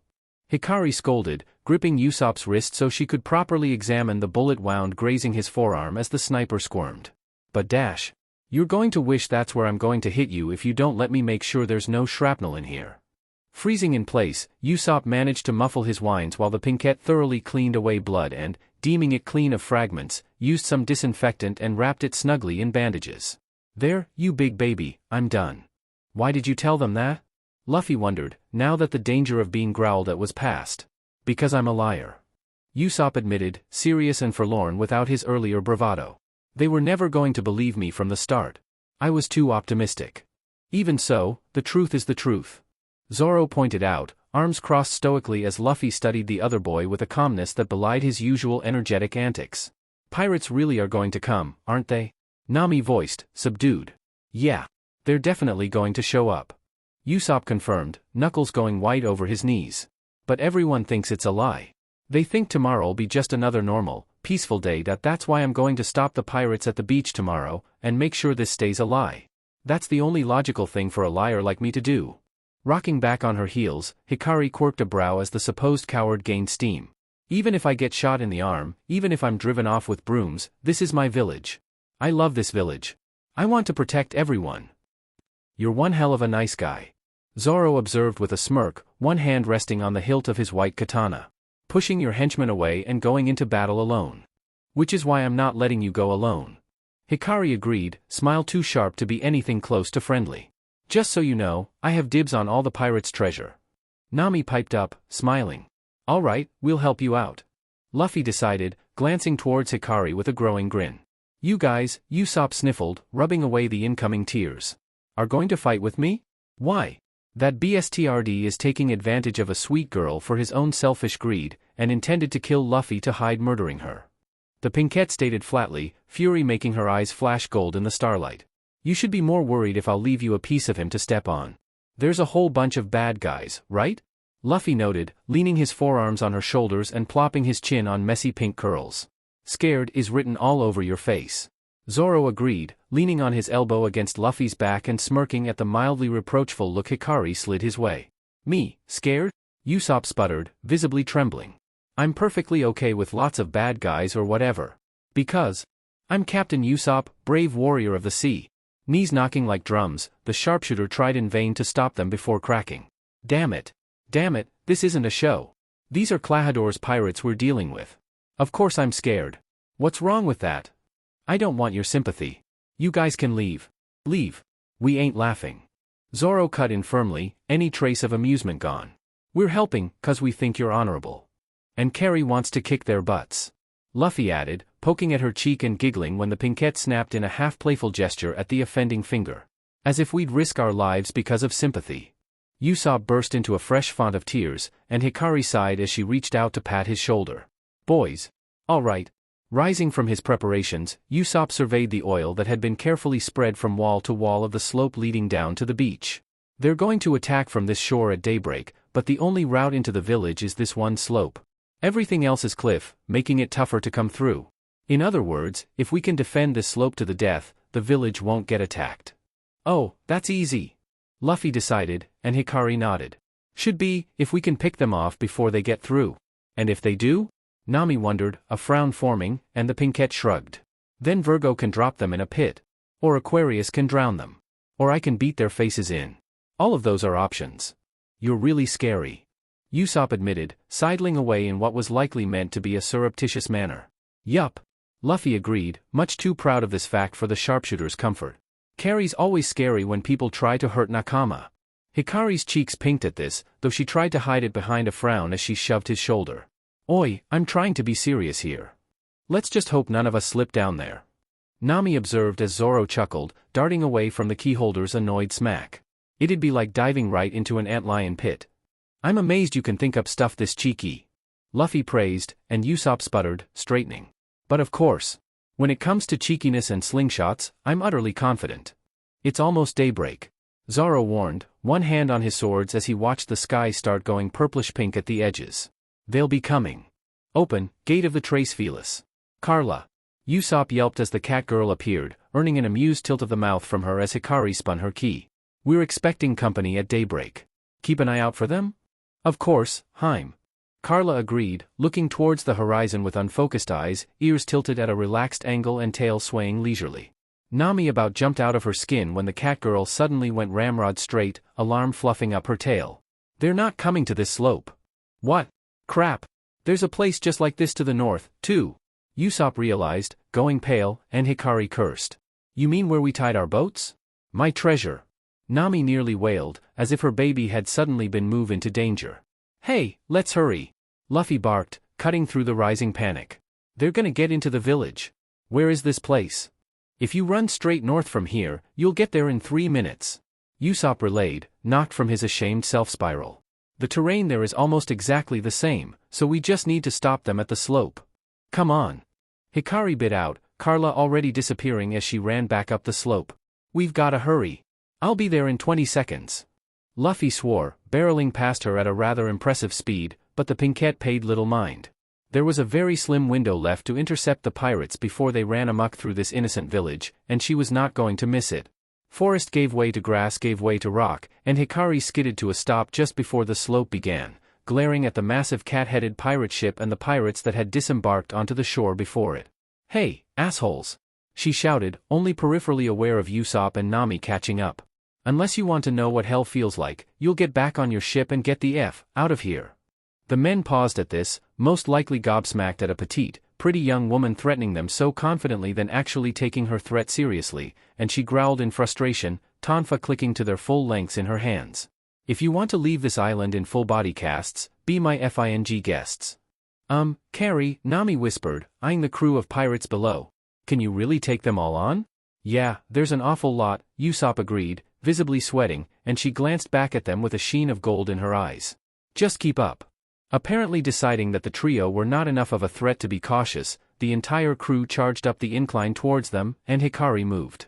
Usopp's jaw hit the ground like an anchor as she met the first wave like a cannonball would a wooden barricade, men flying as others desperately swung their swords, only for the blades to meet the smooth edges of her tonfa and be thrown aside before those same weapons cracked across jaws and shoulders and ribs with bone-shattering force. Watching the other woman tear through the rapidly panicking ranks, Nami was even more sure of her earlier promise to stay on her good side. The forward charge soon turned into a frantic retreat, despite the protests of their captain, the strange hypnotist almost disbelieving as his men turned tail back to the beach in droves. "I thought you wanted to fight." Hikari snarled after the scrambling pirates, pupils slit like a cat's through the flashes of gold in her eyes. "Come on, then. Fight me." "Ah, did we miss it?" A stunned Nami and Usopp turned to see Luffy and Zoro approaching, the captain pouting as he took in the scene. "I wanted to see Carrie fight. What took you guys so long?" Nami demanded, trying to calm her racing heart, and Zoro grit his teeth hard enough to cause sparks. "You're the one who got me stuck back there. That was an accident. It couldn't be helped.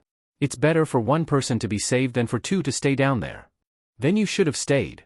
Are you going to get down here, or am I taking care of these morons by myself?"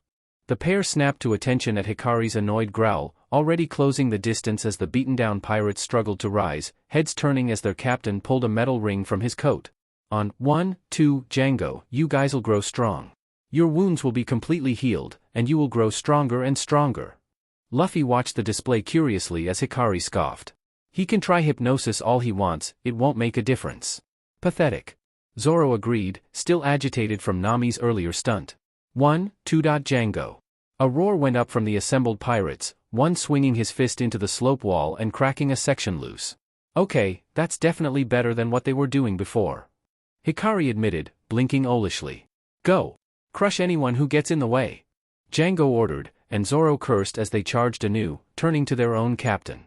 Luffy dash. Only for him to suddenly roar in matching fury, barreling headlong into the coming swarm. "You got hypnotized, too? Are you FING serious?" At least this particular hypnosis was working in their favor, since a buffed Luffy was proving more than a match for the hypnotized pirates, fists flying fast enough to blur. Gum Gatling. Nami and Usopp watched, nonplussed, as the freshly down mob staggered back up and ran like bats out of hell from an approaching Luffy, who ran past once they skidded on the sand and grabbed onto their ship's figurehead. "Where's he going?" Zoro wondered, confused by this entire turn of events, and Hikari's eyes widened at the sound of splintering wood. "Holy shit, he's not." The entire front beam came loose with a crack of shattering planks, and Luffy turned to approach their enemies holding it like a war hammer, scattering them like mice.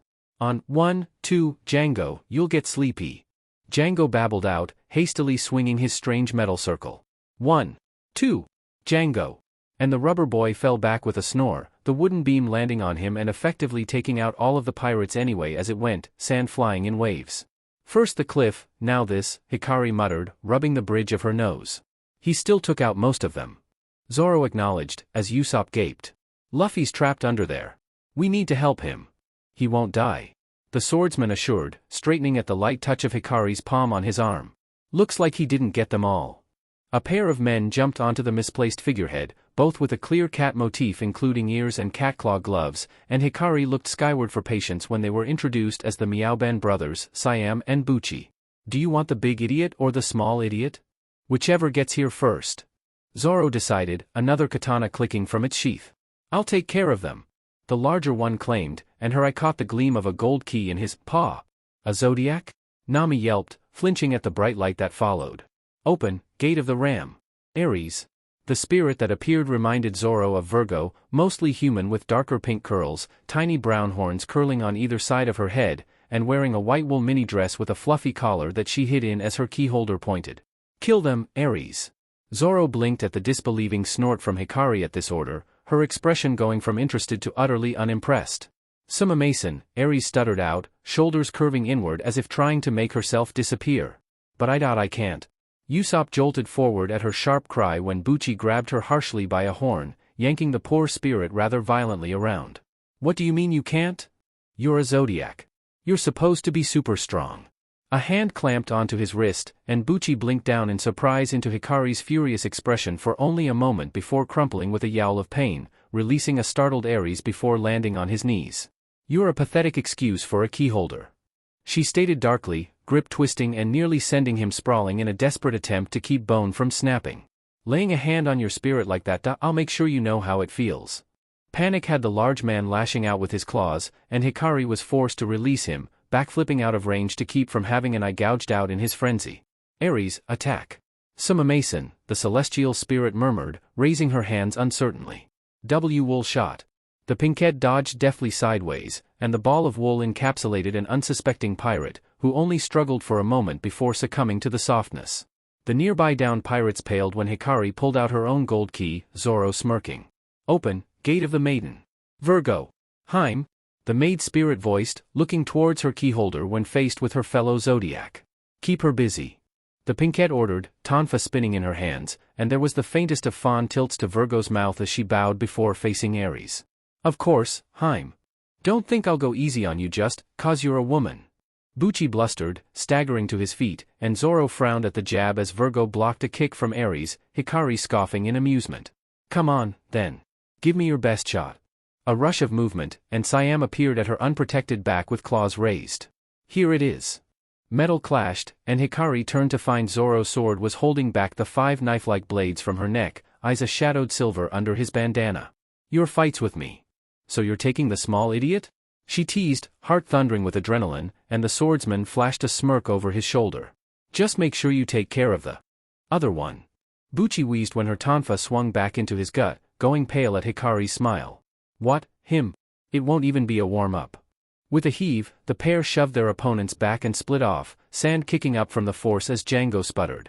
Trusting Zoro to take care of a suddenly tearful Siam, Hikari ducked under a move of claws, tonfa spinning to deflect each blow as Bucci picked up speed. PP Willow March. Sparks flew as his claws skidded harmlessly off the smooth edges of her own weapons, the light revealing the slit of her pupils, and Usopp watched in disbelief as she spun under the assault, both tonfa slamming into his gut and sending Bucci nearly flying back with a wheezing gasp. Are they really this strong? Carrie doesn't play around when someone's abusing others. Nami noted, head turning as Ares' next wool shot was fired at another knot of downed pirates by a timely intervention from Virgo. A gasp from Usopp, and her eyes snapped back to see Hikari stumble just in time to avoid those claws tearing her throat open, barely keeping her footing. Sheet, the pinkette cursed, frowning at the numbness of her fingers as they clenched over the handles of each tonfa, and Bucci grinned. One little scratch, and you soon won't be able to move at all. It's my signature cat scratch fever. Eyes catching on the shallow cut on the back of one hand, barely a sliver of red where the tip of a knife claw must have grazed, Hikari cursed softly as the tingling spread further through her veins. I don't have time to play around, then. Poor Bucci only had a moment to be nonplussed at her decided lack of fear before the pinkette fired the end of her tonfa, the metallic rope wrapping around tight to pin his arms, and yanked him in to get the other one right in the face.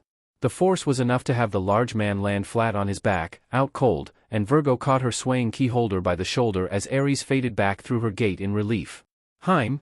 I'm fine, she grit out, forcing lethargic fingers to wrap around the gold and silver key on Bucci's belt. Just sheet, that stuff's strong. Leaving a thoroughly ravaged, unconscious Siam to stain the slope red, Zoro clamped a hand on her shoulder, startled when the pinkette nearly fell into him at the motion and catching her around the waist. Carrie? Just a graze, the keyholder muttered, gritting her teeth and struggling to even lift her arms, as if each muscle had turned to lead and her joints into rusted metal hinges, while Virgo faded in worry. But I can't. Cursing, the swordsman hefted her onto a hip like one would to carry a toddler, sheathing a sword to free that hand as she pressed a cheek to his shoulder. DMN it, Luffy.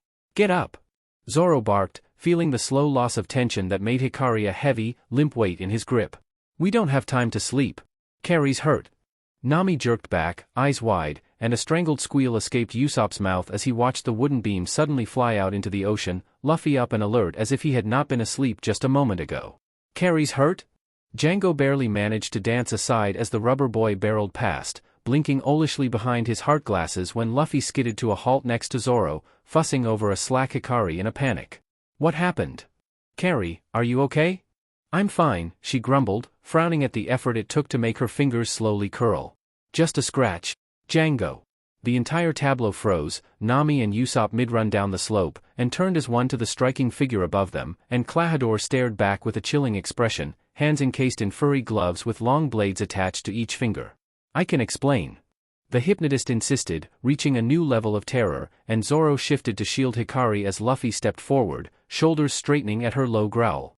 Night is long gone now, the so-called butler noted coolly, adjusting his glasses in that strange way that prevented those blades from cutting him.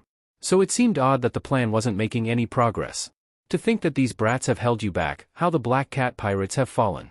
Right, Django? But, Django sputtered, pointing desperately towards Usopp as his still-conscious crew cowered. You said letting that kid go wouldn't cause any problems. Yes, I did say that. But so what? We knew he was going to try to stand up to us. The only thing I didn't count on was you guys' feebleness.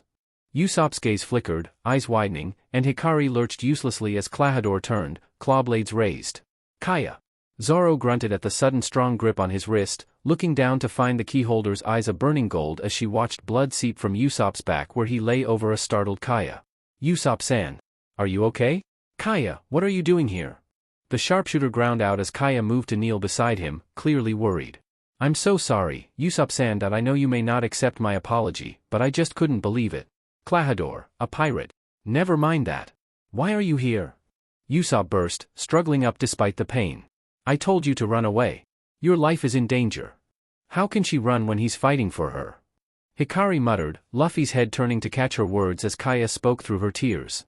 But you're fighting.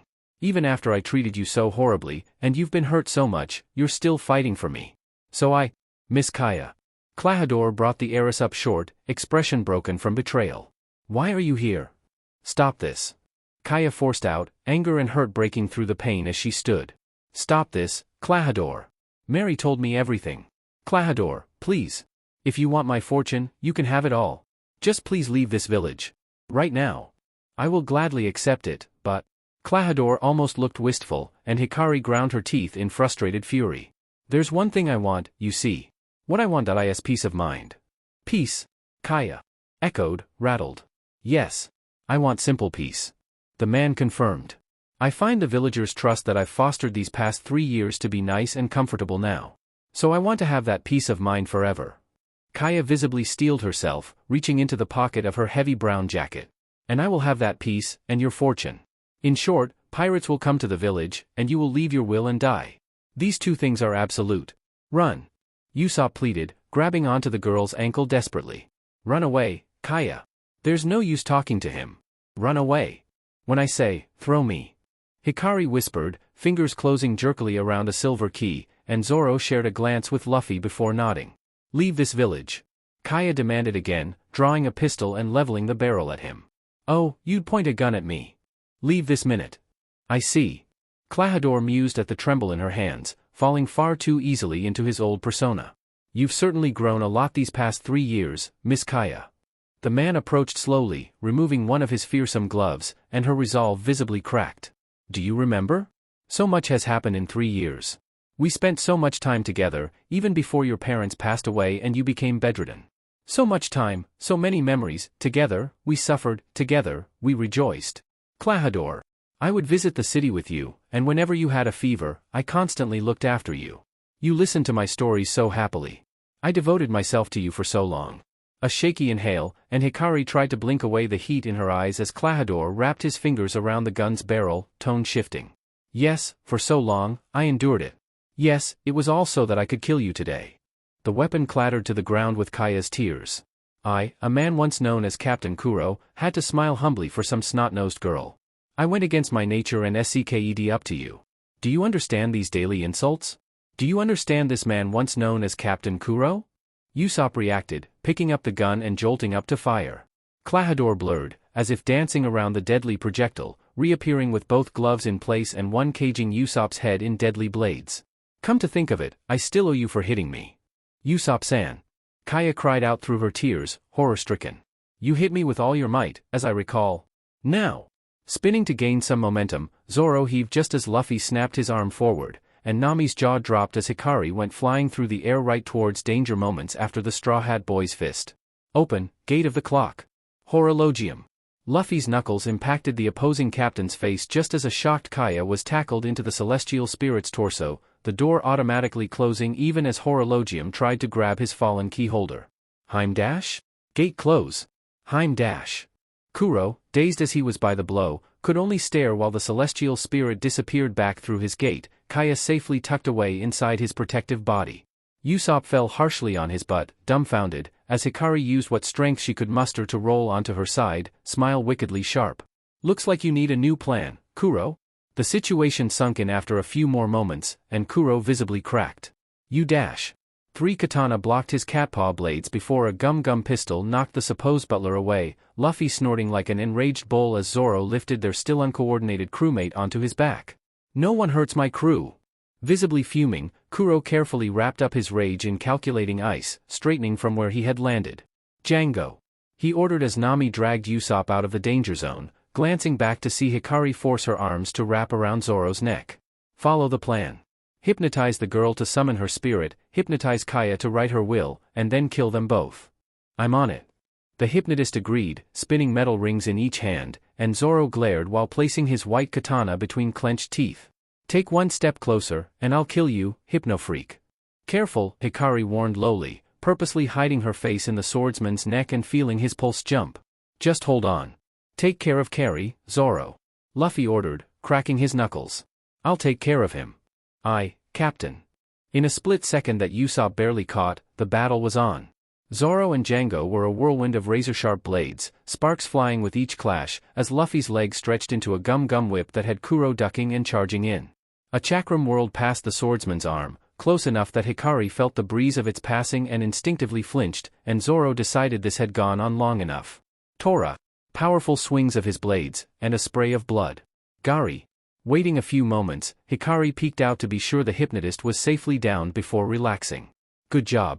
A for technique, A+ for not being covered in your own blood. You could at least sound grateful. Zoro groused, ignoring the burning in his ears at the giggle this received. You say that like I graded you badly. Both blinked as Luffy's head stretched past them, snapping back with all the force of a cannonball. Gum Gum Bell. Nami and Usopp winced at the definite BAM that knocked Kuro right into dreamland, adrenaline starting to slow now that the battle was won. So, Hikari drawled into the silence, eyeing the many fallen pirates. Anyone got some rope? Hey, is Carry gonna be okay? Luffy fretted as one of Kaya's servants stepped out of the guest room said key holder had been placed in, rocking side to side as Zoro glanced up from cleaning his katana. Miss Dragneel is rather lucky. The woman admitted, wiping her hands off on her apron. Her heart and lungs are unaffected by the paralytic poison. She won't be able to eat by herself for a few days, but dash. She can't eat? Luffy realized with a horror most would have felt while facing down. Captain Kuro of the Black Cat Pirates, already on his feet and bursting through the door. Carry? If Hikari had been capable of jumping, she would have at the sudden tearful arrival of her captain, though she did wheeze when he tackled her in an octopus-like hug. I'm so sorry you can't eat all the wonderful meat. He blubbered, and the pinkette deflated with a sigh as Zoro skidded through the doorway, scowling. Oi! Are you trying to kill her? But she can't eat meat, Zoro. I can still eat, Luffy. She explained patiently, managing to plop her hand on his straw hat in a comforting gesture. I just have a problem moving my hands, see? So I can't feed myself. Oh, the rubber boy realized, processing this for a moment before grinning. Then I'll help feed you, Carry. You mean you'll eat all of it? Zoro snarked, stepping up to the spacious queen-sized bed that Luffy was helping take up space on, earning a scowl in return. Will not. Carry needs to eat, too. Right now, I'd like to sleep. She admitted, a yawn cracking through, and Luffy nodded fast enough to nearly knock foreheads. Okay. Hikari only grumbled a bit when he maneuvered her with some care, settling into being the little spoon, with a sigh as Zoro rolled his eyes in amusement. Come on, Zoro. It's comfy. Wow. The swordsman grunted when he was pulled into the mattress, cursing profusely before finally giving up and letting Luffy do as he pleased, ending up the pillow against the already packed headboard with both in his lap. That's better. The rubber captain decided, pleased, and Hikari blew out a sigh, cheeks pink as he pet her mussed curls. You're a menace. Luffy just laughed, and Zoro leaned back to stare at the ceiling instead, ears red. Menace, indeed. Hikari was simultaneously relieved and a little disappointed when the paralyzing poison fully left her system 3 days later. Yes, it had been frustrating to be incapable of so much as rolling over on her own, but Luffy's brand of mother henning had been entertaining, if nothing else. Popping one last dumpling into her mouth, the pinkette relaxed onto her elbows on the table while pushing her plate towards Luffy, who cheered before devouring the rest as Nami grimaced. Well, we've eaten. Zoro voiced, polishing off the last of his ale. We should get going now. Yeah. Their captain agreed once his mouth was empty, perking up when the restaurant doors swung open. Here you are. Kaya. Hikari greeted, smiling as the heiress approached with new confidence in her stride. Are you all right, being out of bed? Nami wondered, noting with some amusement how Luffy sat extra close to their own once bedridden companion and Zoro kept a close eye, as if expecting her to drop a glass. Yes, my sickness this past year was caused by the mental dismay from having lost my parents, and Usopp-san really cheered me up, too. Kaya assured, smiling. I can't stay coddled forever. A smile broke across Hikari's face at that. No, you can't. You've done so much for me. Thank you. I've prepared a present for you from the bottom of my heart, please accept it. Curious, the quartet followed her out of the village and down to the northern shore to find a caravel. Nami squealed in joy, taking in the ram-headed ship with wide eyes. Can we really have this? Luffy hoped, bouncing in place, and Kaya nodded. Yes, please use it. It's a slightly older model, but I personally designed it. Her butler, Mary, explained proudly. A carvel-make caravel, with lateen sails and a central stern rudder, the Going Merry. Let me explain the running rig. First, about the Kruger net yard adjustment dash. No. Nami cut in, shoving a clueless Luffy aside. You can explain the ship stuff to me. What a good ship! The rubber boy praised, not at all bothered at being dismissed from the more technical talk. Especially this front. So cool. The inspiration's obvious, at least. Hikari drawled, unable to help a smile. And fitting, considering I got Aries. We've loaded it with everything you might need on a voyage. Kaya informed them, beaming. Oh, and Hikari-san, I have a gift for you, as well. Oh, you didn't have to get me anything. The Pinkette assured, almost waving her hands. This ship is more than enough. You risked your life to make sure I was safe.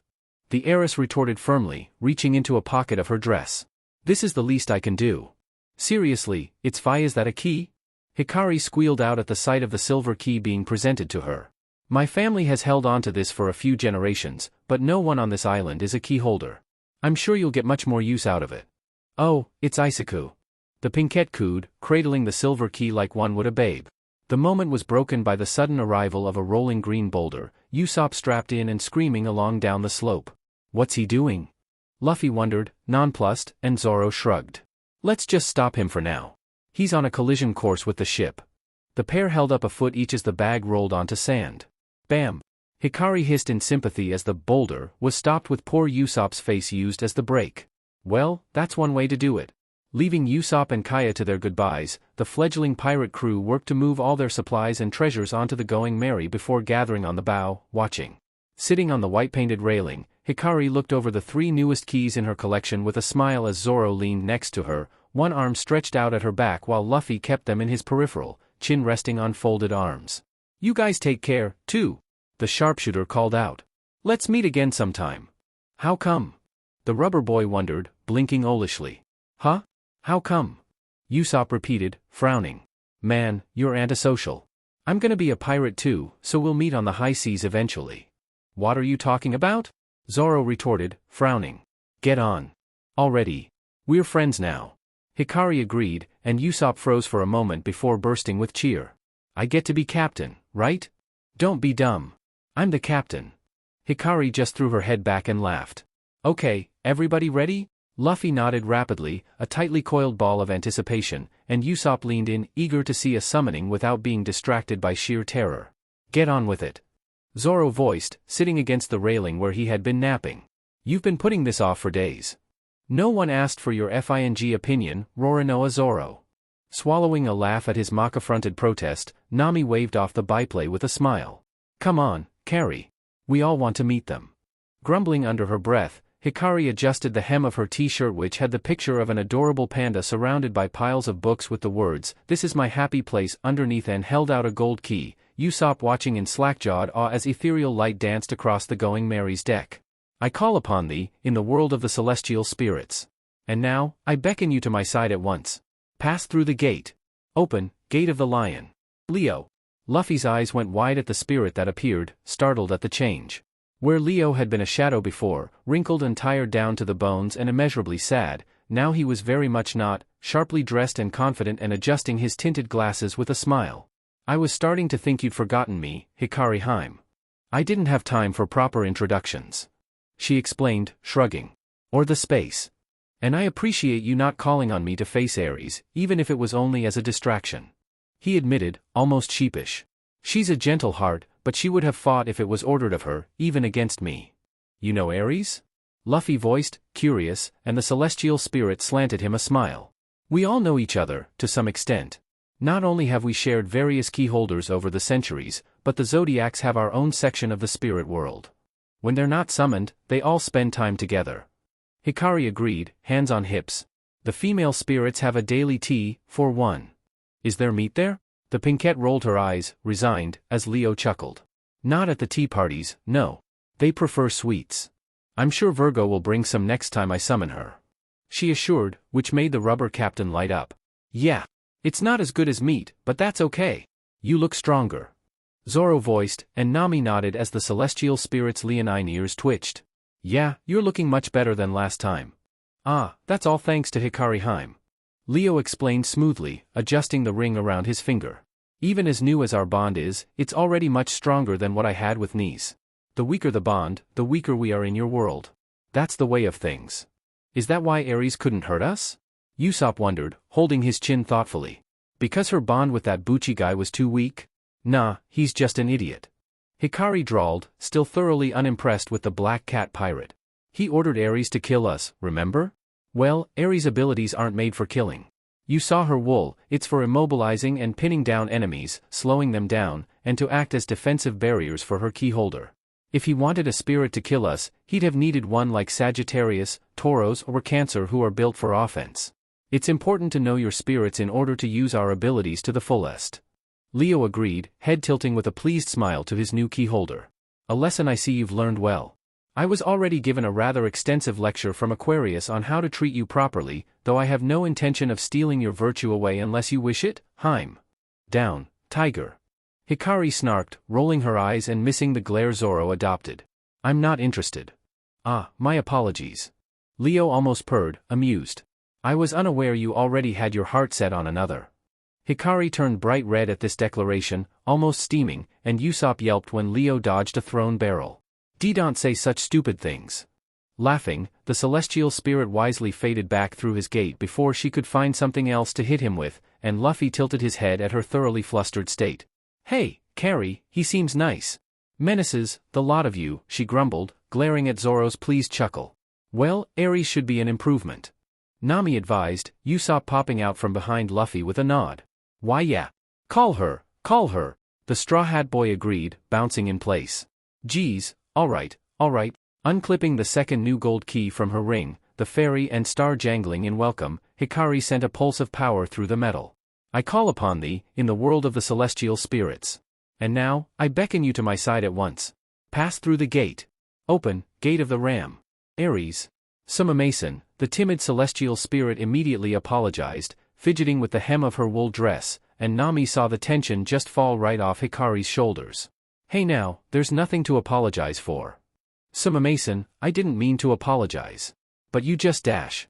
Usopp yelped when a piece of taffy was thrown into his mouth unexpectedly, nearly gagging in surprise as he toppled over dramatically, and Hikari offered the small handful left to the skittish Aries with a smile. Ah, you don't have to worry so much. We're all friends here. Blinking slowly, the spirit accepted a piece cautiously, melting slowly as the sweetness spread across her tongue. I know you've been through a lot with your last couple of key holders, but I promise, it'll be better now. Hikari swore, holding Aries' gaze. We're here for you, too. Dark eyes wavering with tears, the ram spirit nodded shakily. Mason, Heimdall, I won't let you down. With a bow, Aries disappeared back through her gate, and Luffy frowned in thought. Hey, she reminds me of the weird penguin. Pixis isn't weird. Hikari snapped, and he shrugged the scolding off. She apologizes a lot for being different. That's dumb. Like I said, most keyholders only appreciate spirits that are offensive fighters. She reminded him, playing with the 2 silver keys in her hand. Of the 4 I've gotten recently, only Leo fits that description. Aries is almost purely defensive, Kurama's a spy, and Isaku acts like a more powerful transponder snail. They're strong, just not in the way Leo or Aquarius are, and too many people don't appreciate it. That's so sad, Usopp blubbered, and Zoro reached out to pat his shoulder.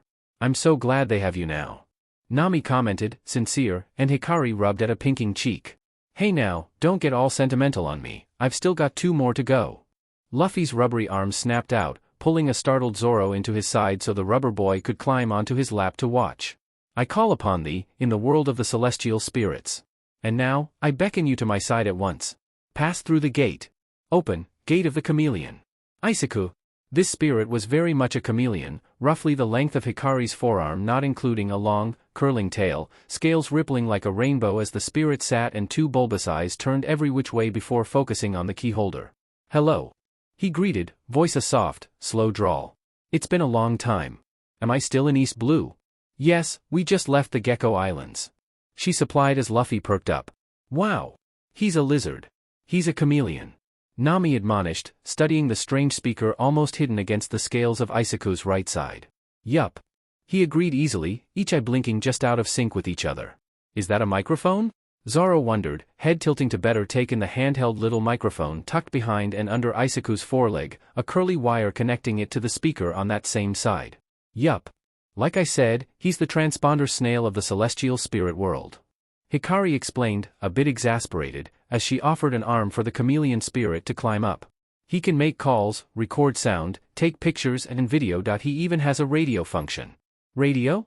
Usopp parroted, intrigued enough to creep a bit closer, and Hikari smiled. He can put out a pretty good signal that would cause every transponder snail in range to activate, broadcasting whatever he sends. Cool. Luffy decided, eyes sparkling as Isaku lazily wrapped his tail around her wrist for stability. So I could tell everybody I'm gonna be Pirate King? Well, everyone in range. Hikari allowed, rubbing gently over the lazily blinking chameleon spirit's head so he purred. And I'm not sure how large that is. I guess we'll see. Yup. He needs to stop doing that. Nami voiced, a touch queasy when one eye rolled to glance at her as the other followed the progress of Luffy's stretching hand across the deck. Bossy. The pinkette teased, though she allowed Isaku to fade back through his gate despite Luffy's whine. Ah, I didn't get to poke him. You'd have gotten a tongue in your eye for that, so be grateful. She scolded, the rubber boy sticking out his own tongue in disgust at the thought as Zoro chuckled. Kinda weird, though. No one asked your opinion, Roronoa. So a fighter, a shield, a radio, Usopp muttered, rubbing his chin thoughtfully. Seems like a weird group. Like we aren't? Hikari snarked, tumbling the last silver key between her fingers. All of you are insane. Nami agreed, earning affronted looks from Zoro and Usopp as the keyholder laughed. Come on. Luffy encouraged, bouncing in place and forcing the swordsman to pin an arm over his waist. There's one more, right? I want to meet them. Alright, geez. The pinkette giggled, calming herself before holding out the silver key. I call upon thee, in the world of the celestial spirits. And now, I beckon you to my side at once. Pass through the gate. Open, gate of the fox. Kurama. More like the other silver keys Hikari possessed, Kurama was most definitely a fox, though one the size of a German shepherd with dark, vibrant orange-gold fur and 9 fluffy, white-tipped tails that flicked in time with each other as he regarded all of them with vulpine green eyes before rising onto white-tipped rear paws. Well, this is certainly different. Hello, Kurama. Hikari greeted, crouching to be more on his level. I'm Hikari, and this is my crew. Ah, you're the Heim Happy's always talking about. The fox spirit noted, hackle smoothing. I've swapped hands a lot the last couple of weeks, I wasn't sure who held my key in the end. You can tell that? Nami voiced, intrigued, and Kurama shrugged. Vaguely. Enough to know when ownership changes, at least. So cool. Luffy cheered, rubbery hands stretching out to try petting an amused spirit's tails as they flicked and twisted away from his fingers. YVE, you got so many tails? I'm a kitsune. Kurama explained proudly, lips splitting into a vulpine grin. A 9-tailed fox, master of illusions and espionage, at your service. Ah, so a clever fox. Usopp realized, arms crossed confidently. I'm sure you'll learn a lot from me. I once tricked a whole island into thinking I was a ghoul to save a girl from being eaten by savages. That's why they call me Clever Usopp? Really? Luffy breathed in awe, Zoro facepalming as Hikari rolled her eyes, and Kurama snickered. Oh, this'll be fun. You be nice. The pinkette scolded, pinning her new spirit with a firm look. He's our captain, so his word's as good as mine. Ears flicking in surprise, Kurama studied her before bowing deeply. And so it shall be. I look forward to working with you, Heim. Don't dash. Hikari sighed as the mischievous spirit disappeared, shoulders slumping. Call me that? Why do they call you that? Nami wondered, already considering the possibilities of a spy spirit. Because they're all out to drive me nuts. The keyholder huffed, though Usopp snapped his fingers. Or maybe they think you're a long-lost princess that was kidnapped as a baby and stuck in our world, but a curse prevents them from telling you, so they're trying to signal your true heritage by calling you Heim because you really are their Heim. Did I hit your head with that barrel? Hikari drawled, dry as a desert, and Zoro burst into laughter. Have you met Carrie? What sort of princess curses like a sailor? Are you trying to say something, Roronoa? Huh? The swordsman grunted, caught off guard by her sudden shift. But you were just Dash. What, princesses have to be dainty flowers in dresses? She growled, temper thoroughly riled, and Luffy quickly scrambled to hide behind his swordsman as the Pinkette stormed closer. All sweet and pretty, without a thought in their head except on what the next fashion is? Because let me tell you now, Roronoa Zoro, that's not how it works. A princess can fight and cuss just as well as anyone else. Do you have a problem with that? All three boys rapidly shook their heads in the negative, and Nami held out a chocolate bar like a shield, wide-eyed. Good. Hikari huffed, grabbing the offering and breaking off a piece aggressively with her teeth. I say we break for lunch. Usopp squeaked out, trembling from the tip of his nose to his clunky boots, and the other three nodded rapidly. Agreed. Hikari found that, when it came to children, pets and Luffy, silences were a calm before the storm rather than anything close to peace. So when her captain hunched over a black stretch of cloth on the ship's deck, more quiet than he ever was outside of a serious fight or sleep, the Pinkette made sure to keep an eye on him while reading a book on transponder snails, Happy sprawled across her shoulders and snoring about fish. Zoro was happily oblivious, napping just to her left against the railing, and Nami was too buried in her maps to notice any of them, so it was up to Hikari, as usual, to make sure none of them died from whatever harebrained adventure Luffy was currently concocting. Foolish pirates. Usopp leaped from the upper deck, as if brandishing a sword. You would knowingly attack the invincible fleet commanded by Captain Usopp-sama of the Going Merry. Attack them, men. Attack. Even Happy did not much as twitch, though Zoro seemed to yawn extra wide, and the sharpshooter deflated. Come on, you guys, show some interest in other people. All done. Luffy turned with a grin, holding out the fabric he had been laboring over like a trophy. Look! A pirate flag. Now that Usopp's joined and we have 5 people, we need to have our own mark. That's our mark? Zoro clarified, matching Hikari's deadpan expression. Our mark is lopsided. A pirate flag is a symbol of death, a symbol of fear. The swordsman argued, and Nami nodded. I do sense fear, though. Fear of your talent. Wish you would have told me first. Usopp spoke up, grinning. Don't forget about me, the gifted artist. Gifted artist? Luffy echoed, awed, and the keyholder rolled her eyes as Usopp puffed up proudly. I've drawn graffiti on walls for 50 years straight. When it comes to painting, I'm in a league all my own. Awesome. 50 years? That means he's an old man now. Zoro teased, the navigator giggling in agreement. Not only that, but he must have 5 or 6 grandkids by now. That's awesome, too. Luffy yelped when Hikari bonked him on the head with her book, Happy smothering his laughter with both paws. Idiot. Usopp went straight to work, and had a finished product in record time, brandishing the cloth confidently. All right. Behold this work of art. Since when did Luffy have a long nose and a slingshot? The Pinkette deadpanned as Luffy and Zoro both knocked their resident artist upside the head. Who told you to make your flag? A bit more painting, and Usopp presented the straw hat-wearing skull Luffy had tried to create, this one neat and symmetrical. I guess that's more like it. Wow, it's pretty good. Nami admitted, hands on hips. At least it won't bring shame to our poor ship. Hikari agreed, Happy sitting up on her shoulder. Yeah, it's good. Luffy cheered, pointing up towards the main sail. All right, Usopp, draw one on the sail, too. Right. I'll help. Watching as her spirit airlifted the sniper to do the work, Hikari sighed, unable to help a smile. Boys. Well, whatever. I'll humor you for now. Usopp claimed, slurping from his bowl of ramen as Hikari dished out her own helping. But if you do anything too cowardly, I'm taking over immediately. You say that like I'd let you take the title. The Pinkette drawled, and he released a nervous laugh as she sat across from him, very much a panther sizing up a fat rabbit. Of course. The great Captain Usopp can take on a whole crew of pirates. So can she. Zoro noted from where he was reclined against the fridge, and Usopp paled at the memory while Luffy grinned. Yeah. I wish I'd seen it. Trust me, you don't. But anyways, I was thinking, there's one other position we need to fill before going into the Grand Line. Their rubber captain voiced, and Nami perked up. Yeah. We have a fancy kitchen, too. If you pay me, I can do it. Your appreciation for my efforts is staggering. Hikari drawled, the navigator smiling nervously as Zoro slid an eye open. You want to keep up with Luffy? In that context, I'm happy to let Nami do it. Hey. Yeah. Luffy cheered. All pirate ships need one, huh? A musician. Bam. Idiot. The Pinkette scolded, earning a pout. But pirates sing, you know.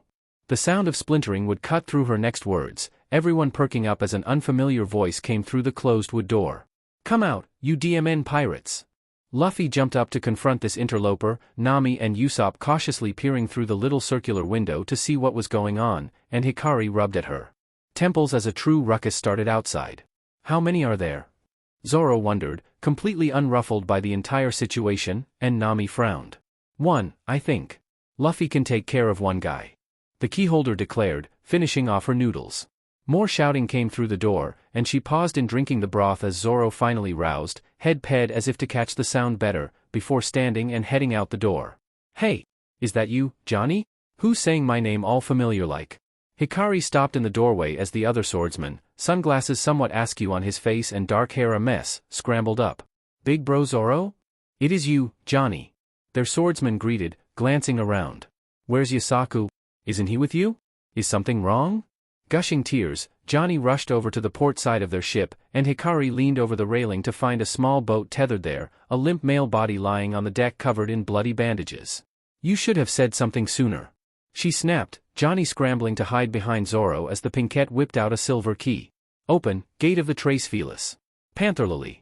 The cat swordsman wasted no time in swinging over the edge to retrieve this poor soul, and the crew hastily made way for Hikari as she rushed to gather the first aid kit that Kaya had been generous enough to supply them.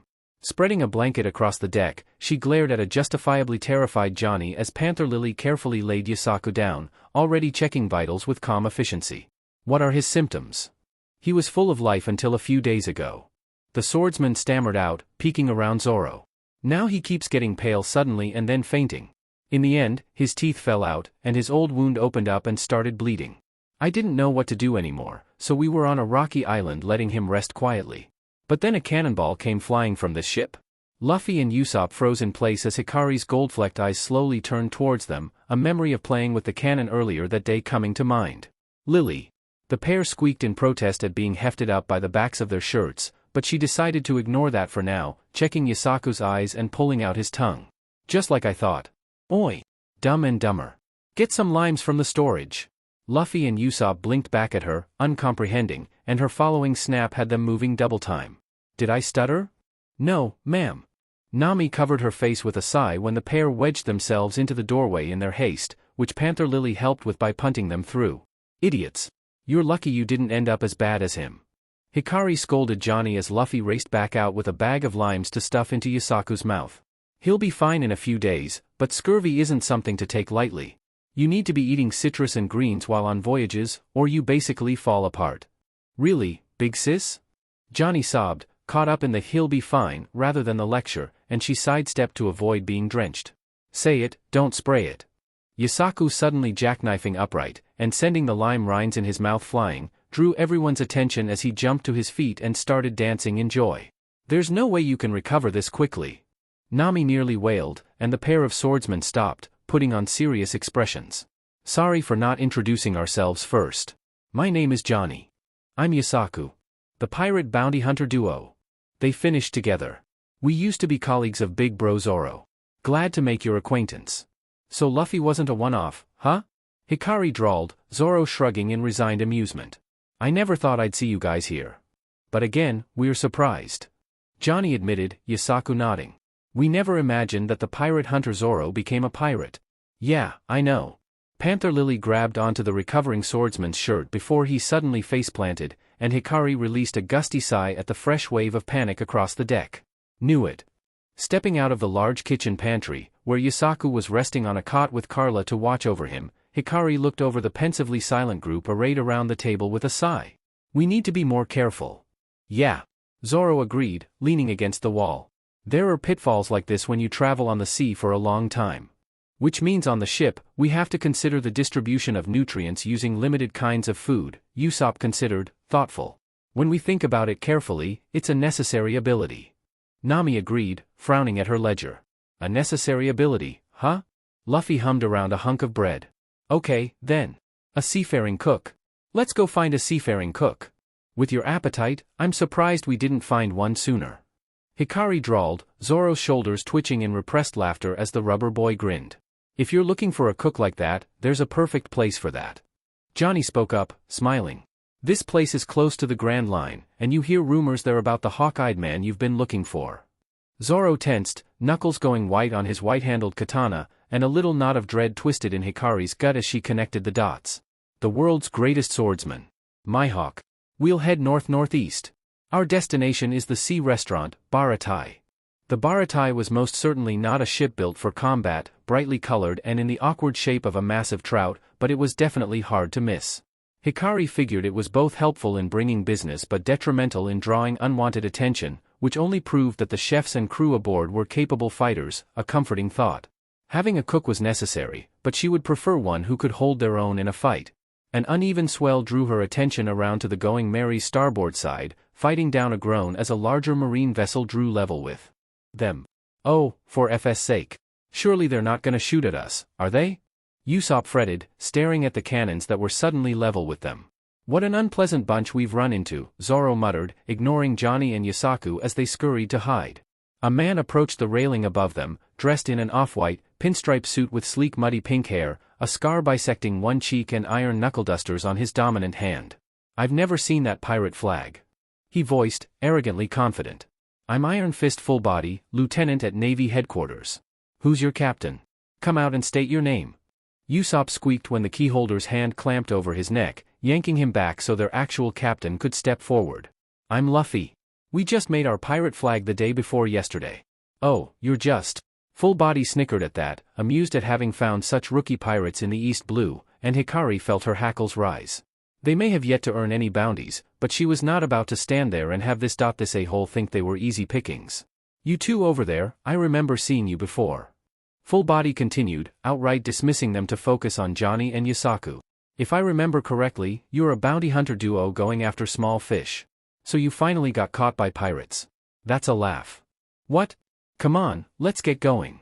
Full Body's lady friend coaxed, curly blonde hair all done up and wearing a red dress with heels that Hikari knew were completely unsuited for sea travel.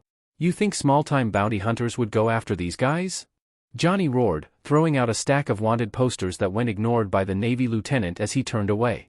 Hikari barely spared a glance for the many faces that littered their deck now, though Nami froze when one landed against her foot. Then a cannon shifted, aiming right for the Going Merry's foremost deck, and the half-formed observation was shunted aside. We're in trouble.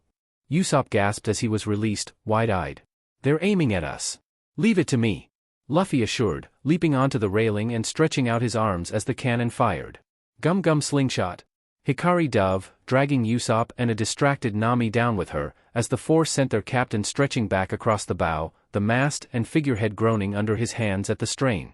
A sharp crack heralded Luffy losing his grip on one side, and all of them watched as the cannonball went flying. Right into the Baraty's roof. Dmn it, Luffy. Hikari often felt that, rather than joining a pirate crew, she had been saddled with a gaggle of misbehaving toddlers. This feeling was particularly strong now, dragging a guilty Luffy to the bedroom that had been damaged by his actions like one would escort a child to the principal's office for a scolding. I'm very sorry. The rubber boy apologized immediately, bowing before the battered head chef where he was sat on a rumpled bed, and Hikari rubbed at a tension headache when he spotted the prominent peg leg on the man. Your leg dash. Bam. Idiot. Both chastised, a foot each on Luffy's head. I apologize for my captain.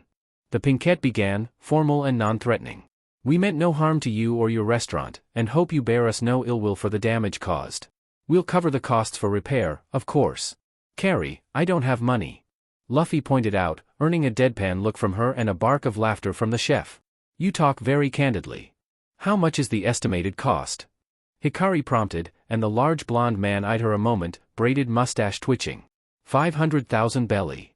Luffy's jaw dropped at the amount, but Hikari did not so much as bat an eye, unclipping a gold key from her ring. Open, Gate of the Maiden. Virgo. Already bowing, Virgo looked over the room with pale eyes before turning to her keyholder, hands folded demurely in the folds of her skirt and chains rattling gently. How may I be of service, Heim? Stop calling me that, for one. The Pinkette muttered before releasing a defeated sigh. And I need my wallet. Head tilting, the maid spirit produced an innocuous black leather bifold that Hikari accepted, parsing through the contents with businesslike efficiency. Luffy watched this curiously as the proper amount was removed and the wallet carefully re-hidden, Virgo already fading as money changed hands. Recounting, the chef nodded, tucking the bills away in the pocket of his jacket as Hikari smiled. Thank you for being so understanding. With that out of the way, I'm hoping our crew can enjoy a wonderful meal downstairs. As they were waved off, Luffy frowned thoughtfully while he was dragged out by an ankle, arms folded. Hey, Carrie. Yeah? She acknowledged, avoiding an uneven section of floor as she headed for the large spiral staircase that sat in the center of the restaurant, dividing the kitchen from the dining area. Where'd you get all that money? He felt the grip on his ankle flex suddenly, going tight before forcibly relaxing. Saving. Hikari deadpanned, before her pace hiccuped at the crunch of splintering wood downstairs. What the dash? Luffy yelped when he was suddenly whipped into her arm, wrapping rubbery limbs around as the Pinkette practically jumped down the steps. And came to a screeching halt, wide-eyed, as Lieutenant Fullbody was knocked to the floor, bloodied and drenched in fallen soup. A tall, deceptively slender blonde man in a sharp black suit lifted the Navy lieutenant by his neck, nonchalant, and the cigarette in his mouth twitched aggressively despite his forced calm. Don't waste food. At sea, provoking a cook is the same as committing suicide. Remember that. Luffy released her slowly, focused on the scene, and Hikari sighed, resigned. Poor guy. Our customer. One of the other chefs rushed out from the kitchen, a larger man with a bald head and beefed-up arms, clearly agitated by what he was seeing. You again, Sanji. What are you doing to our customer? Of all people, he's a Navy lieutenant. What is it, you DMN cook? The blonde, Sanji, replied with disinterest. Don't call my name as if I were your friend. A DMN cook has no right to call me a DMN cook. Restaurants can't exist without customers. Hurting our precious customer, what do you think you're doing? What's the big deal with customers? Sanji brushed off, as if he could hold Fullbody aloft with one hand all day. He treated the food carelessly. On top of that, he insulted cooks. So I taught him a lesson. The lieutenant's body fell with a thump, and Hikari turned her head to see Zoro, Nami and Usopp by the main doors, watching with interest. What's with this restaurant? Fullbody gasped out, shaken. No restaurant should treat its customers like this. I'll shut it down. I'll shut down this restaurant. I'll shut it down. I'll contact the government immediately and dash. Then I'd better finish you off here. Fresh fear bloomed across the man's face at Sanji's stony retort, and Hikari almost rolled her eyes. Idiot. Fortunately for Fullbody, the other chefs rushed to restrain the blonde before he could make good on this threat, and Hikari watched the racket below with some amusement. Boys. Hey, Sanji. This call brought said chef up short, and Luffy yelped when he was nearly knocked over the railing by the head chef's rapid descent. Are you going on a rampage in the restaurant again, you idiot? Shut up, you DMN geezer. What did you say? Who do you think you're talking to? Are you trying to put my restaurant out of business? You brat. This declaration was punctuated by a punishing kick from his peg leg, before that ire was turned on a stunned Fullbody. You, too. Get out of here already. You listen. The customer is king. The heavy-armed chef argued, Sanji scoffing around his cigarette. Just those who eat your DMN crappy dishes. Patty. Sanji. If you want to fight, do it in the kitchen. Footsteps clattering outside drew everyone's attention to another set of doors as they burst open, revealing a bloodied and battered Marine. Lieutenant. Lieutenant Fullbody. We've got trouble. Pirate Krieg's underling escaped. What? After 7 of us finally captured him to get a lead on the Krieg pirates. Can't be. Fullbody denied, scrambling up. When we captured him 3 days ago, he was close to starving. And we haven't fed him at all since. Unease rippled across the room as Hikari frowned, noting Luffy's confusion as she leaned a hip against his shoulder. Don Krieg's called the ruler of East Blue. Apparently the strongest pirate in East Blue, with a fleet of 50 ships and 5,000 men. These guys must have caught one of his crew and botched it. A sharp crack of gunfire, and the Marine fell to reveal a disheveled figure in the doorway as a tense silence descended upon the Baratai.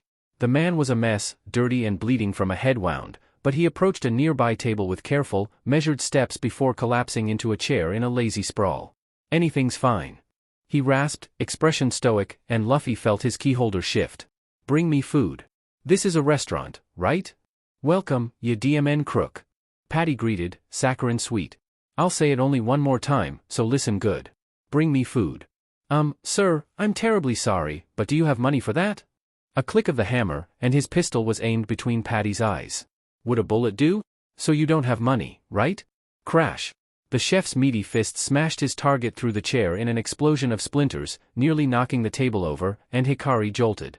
If you can't pay for the food, you're not a customer. Cheers rose from the restaurant patrons, but Zoro, even from across the room, noticed how tense Hikari was, watching the scene closely. Oh, your stomach is grumbling, pirate.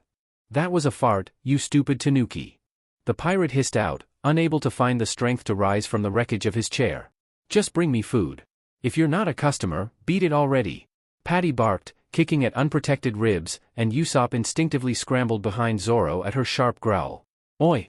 Patty almost jumped out of his skin, staring in disbelief as a pretty young woman stalked towards him, a petite, curvy little thing that somehow made him feel like a small rabbit before a very large boa constrictor. That's enough.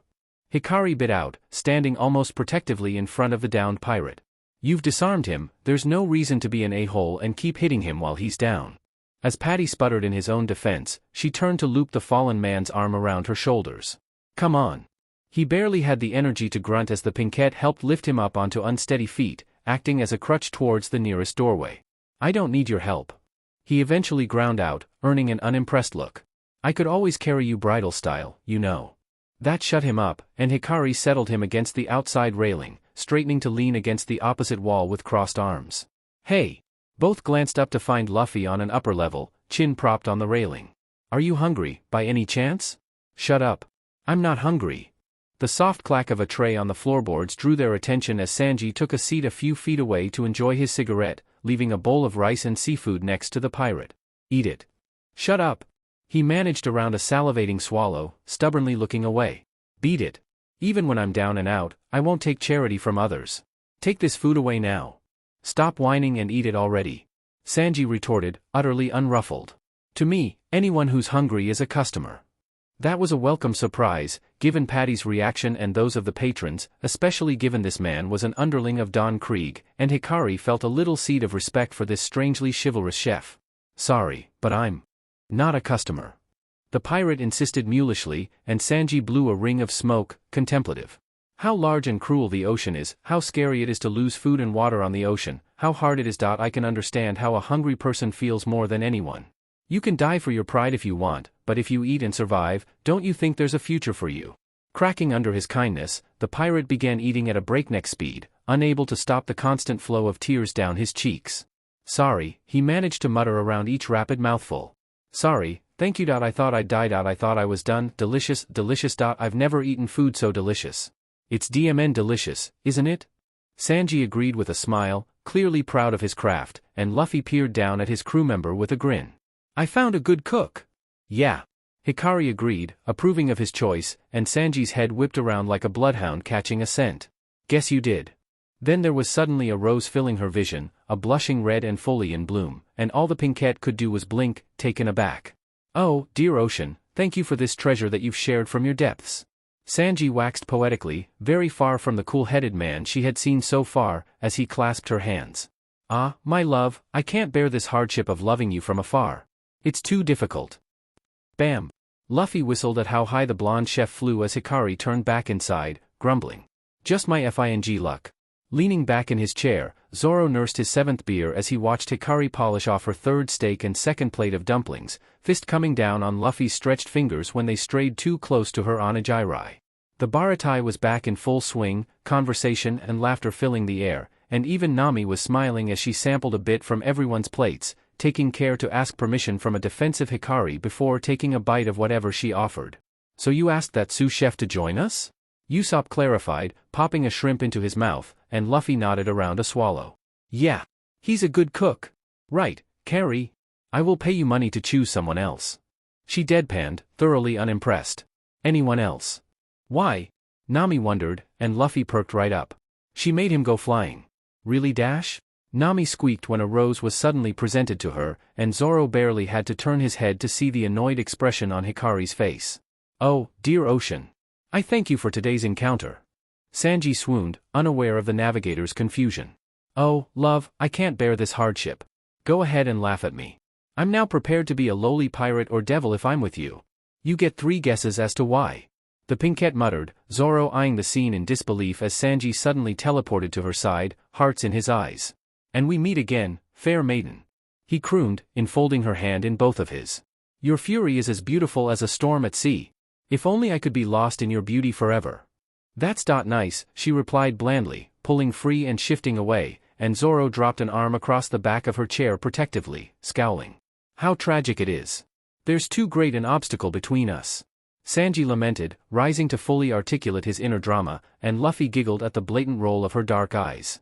That obstacle is me, right, Sanji? The head chef's voice broke through the blonde's woman-crazy haze, causing him to immediately deflate. DMN geezer. This is a good opportunity. The old owner continued gruffly. Why don't you become a pirate with them? You're no longer needed at this restaurant. Hey, you DMN geezer. I'm the sous chef here.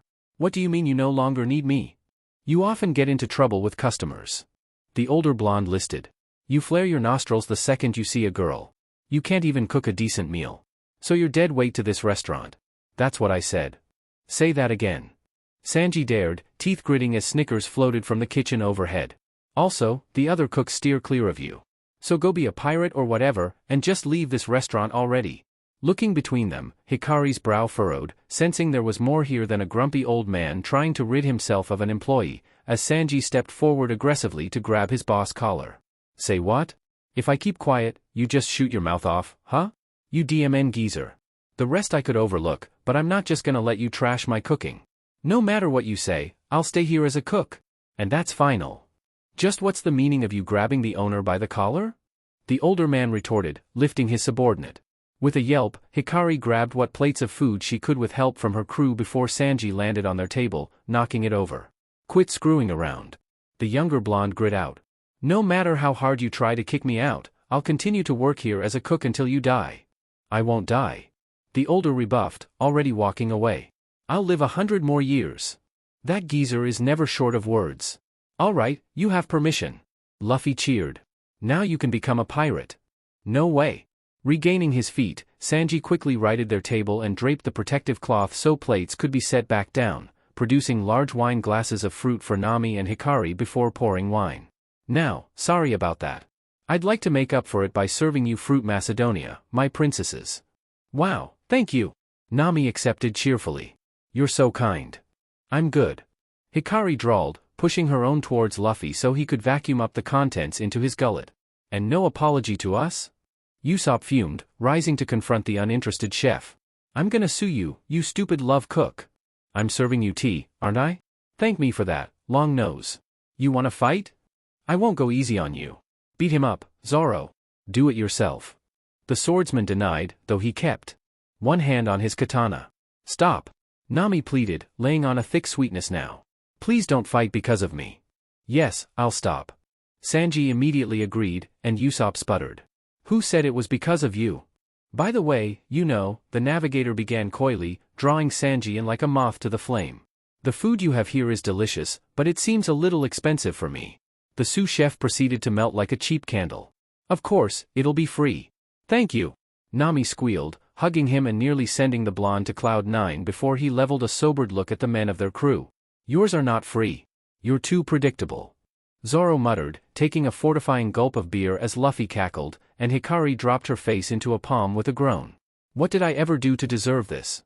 A fog had rolled in overnight, shrouding the Baratai in a thick whiteness that even quieted the ocean, and Hikari felt a strange sense of foreboding the moment she saw it. Luffy had already gone, back to pestering Sanji about joining them, and so it was Zoro that had yanked her onto his lap as he settled for a nap against the railing, ignoring the Pinkette's protests until she grumpily opened a book that Carla had given her on different species of edible fish that Happy clearly adored. When can we leave here? Usopp whined, hanging off the railing to her left, and Hikari turned a page. When Luffy convinces that perverted cook to come with us. What's the problem? Nami wondered, turning from her perusal of the trout-shaped ship they were docked to. The food is free, and it's comfortable here. For you it is. Zoro retorted, not even opening his eyes to glare. Hey, Luffy! Usopp called, spotting their captain rounding a corner of the Baradi's outer deck. What's going on? Let's leave here soon. Wait a little longer. I'll try talking to Sanji again. I'm begging you. The gentle rhythm of swells against the Going Mary's hull stuttered, grew stronger, and Hikari looked out over the water now, shoulders tense. Zoro slid an eye open, following her gaze, and Luffy's apologetic expression fell away as he stared into the gloom with them for a few long heartbeats. A great shadow became visible through the white, growing with every moment, tattered sails rustling in a faint breeze and wide enough to swallow the Baratai whole, the figurehead of a roaring panther looming overhead as a grand warship came upon them. Son of a beach. Hikari breathed, taking in the skull and crossbones flanked by 2 hourglasses that identified this particular vessel. It's Don Krieg. Everyone was soon on their feet, Usopp's knees knocking like castanets. Hey, this isn't good. Shouldn't we just get out of here? Don't be a baby.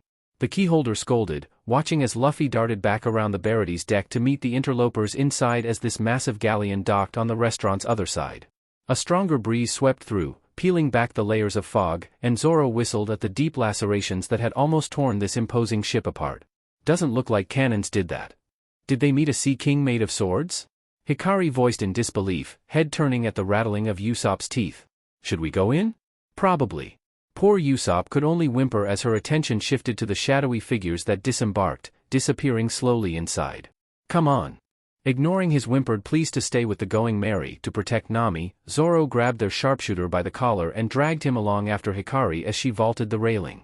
Circling around the back, in case they needed to surprise the enemy, Hikari pulled down an emergency ladder for the second floor and climbed, ears straining to hear anything over the slap of water against wood and the usual creaks of moored ships. This meant that only Usopp noticed how Zoro was very pointedly not staring at her but as they followed, and that his attempt at poking fun and the demonic glare this attempt received also went completely unnoticed by her as well. Why did I ever agree to go with you guys? The sniper whimpered to himself as he was hauled into the kitchen. And there was the owner, calmly filling a sack with food, not even batting an eye at a floor-rattling boom from below or the rapid gunfire that soon followed. Hikari was tense as a bowstring, looking between him and the spiral stairwell, brow furrowed in contemplation as Zoro rocked back on his heels, knowing that Luffy was fine. Hefting the full bag up, the peg-legged head chef dipped his almost comically large hat their way before heading down the staircase, as if oblivious to the shouting in the dining room. Glancing back at Zoro, the trio followed quickly, and she took in Don Krieg for the first time. The man was nearly 2 feet taller than their swordsman, heavily built and covered in shiny golden armor, with short-cropped pale purple hair and sideburns around a brutish face that was twisted in outrage as he shouted at the Baraty's downed cooks. When I tell you to prepare food, all you have to do is obediently follow orders. Don't defy me. Thump. The sack dwarfed Krieg's kneeling crew member, stunning everyone in attendance as the owner fearlessly stared down this intruder. There's probably enough for 100 meals in this. Bring it to your ship right away. Don Krieg seemed stunned at this as protests went up from the cooks. Zeph. What are you doing? What are you thinking? If we revive even those on the ship, our restaurant will be completely taken over. Hikari's eyes widened as the name registered, re-evaluating the old chef as he faced his cooks. If they have the will to fight. Right, defeated warrior of the Grand Line. Holy sheet. The Pinkette breathed, grabbing onto Zoro's wrist. That's Red Leg Zeph. You know him, Carrie? Luffy voiced from below, perking up, and she nodded. He's a famous pirate captain and chef I heard about as a kid. A master of kicks, with legs strong enough to crush bedrock and leave footprints in steel. He was called Red Leg because of the blood that covered him from his enemies. Usopp's jaw kept dropping with each point, almost denting the railing at her last assertion. And he came back alive from the Grand Line. Luffy's own jaw dropped open as Don Krieg regained his composure.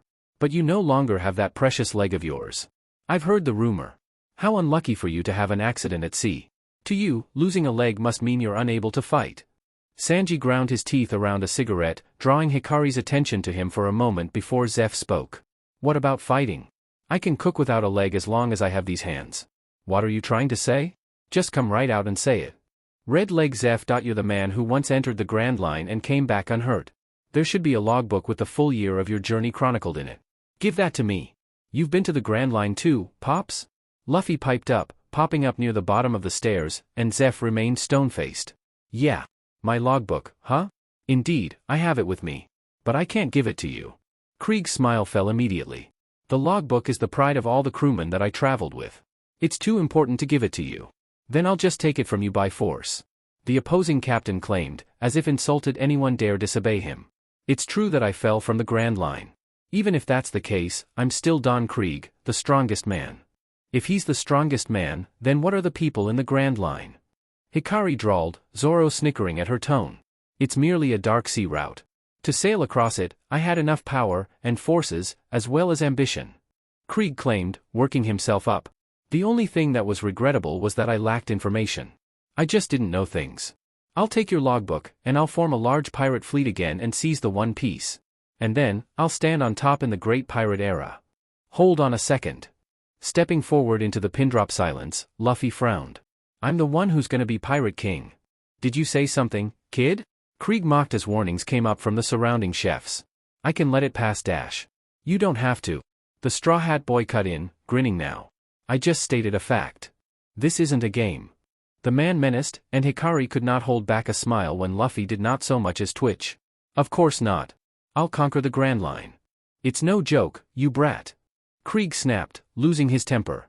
It's true that we didn't have information, but a fleet with 5,000 men was wiped out in just 7 days. That's a devilish sea. There's no way someone like you can sail across it. Unfortunately, I don't find those kinds of jokes funny. If you're not going to let it drop, then how about I crush you here? Are you trying to have all the fun without us?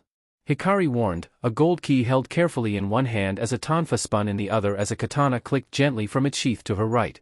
Need a hand?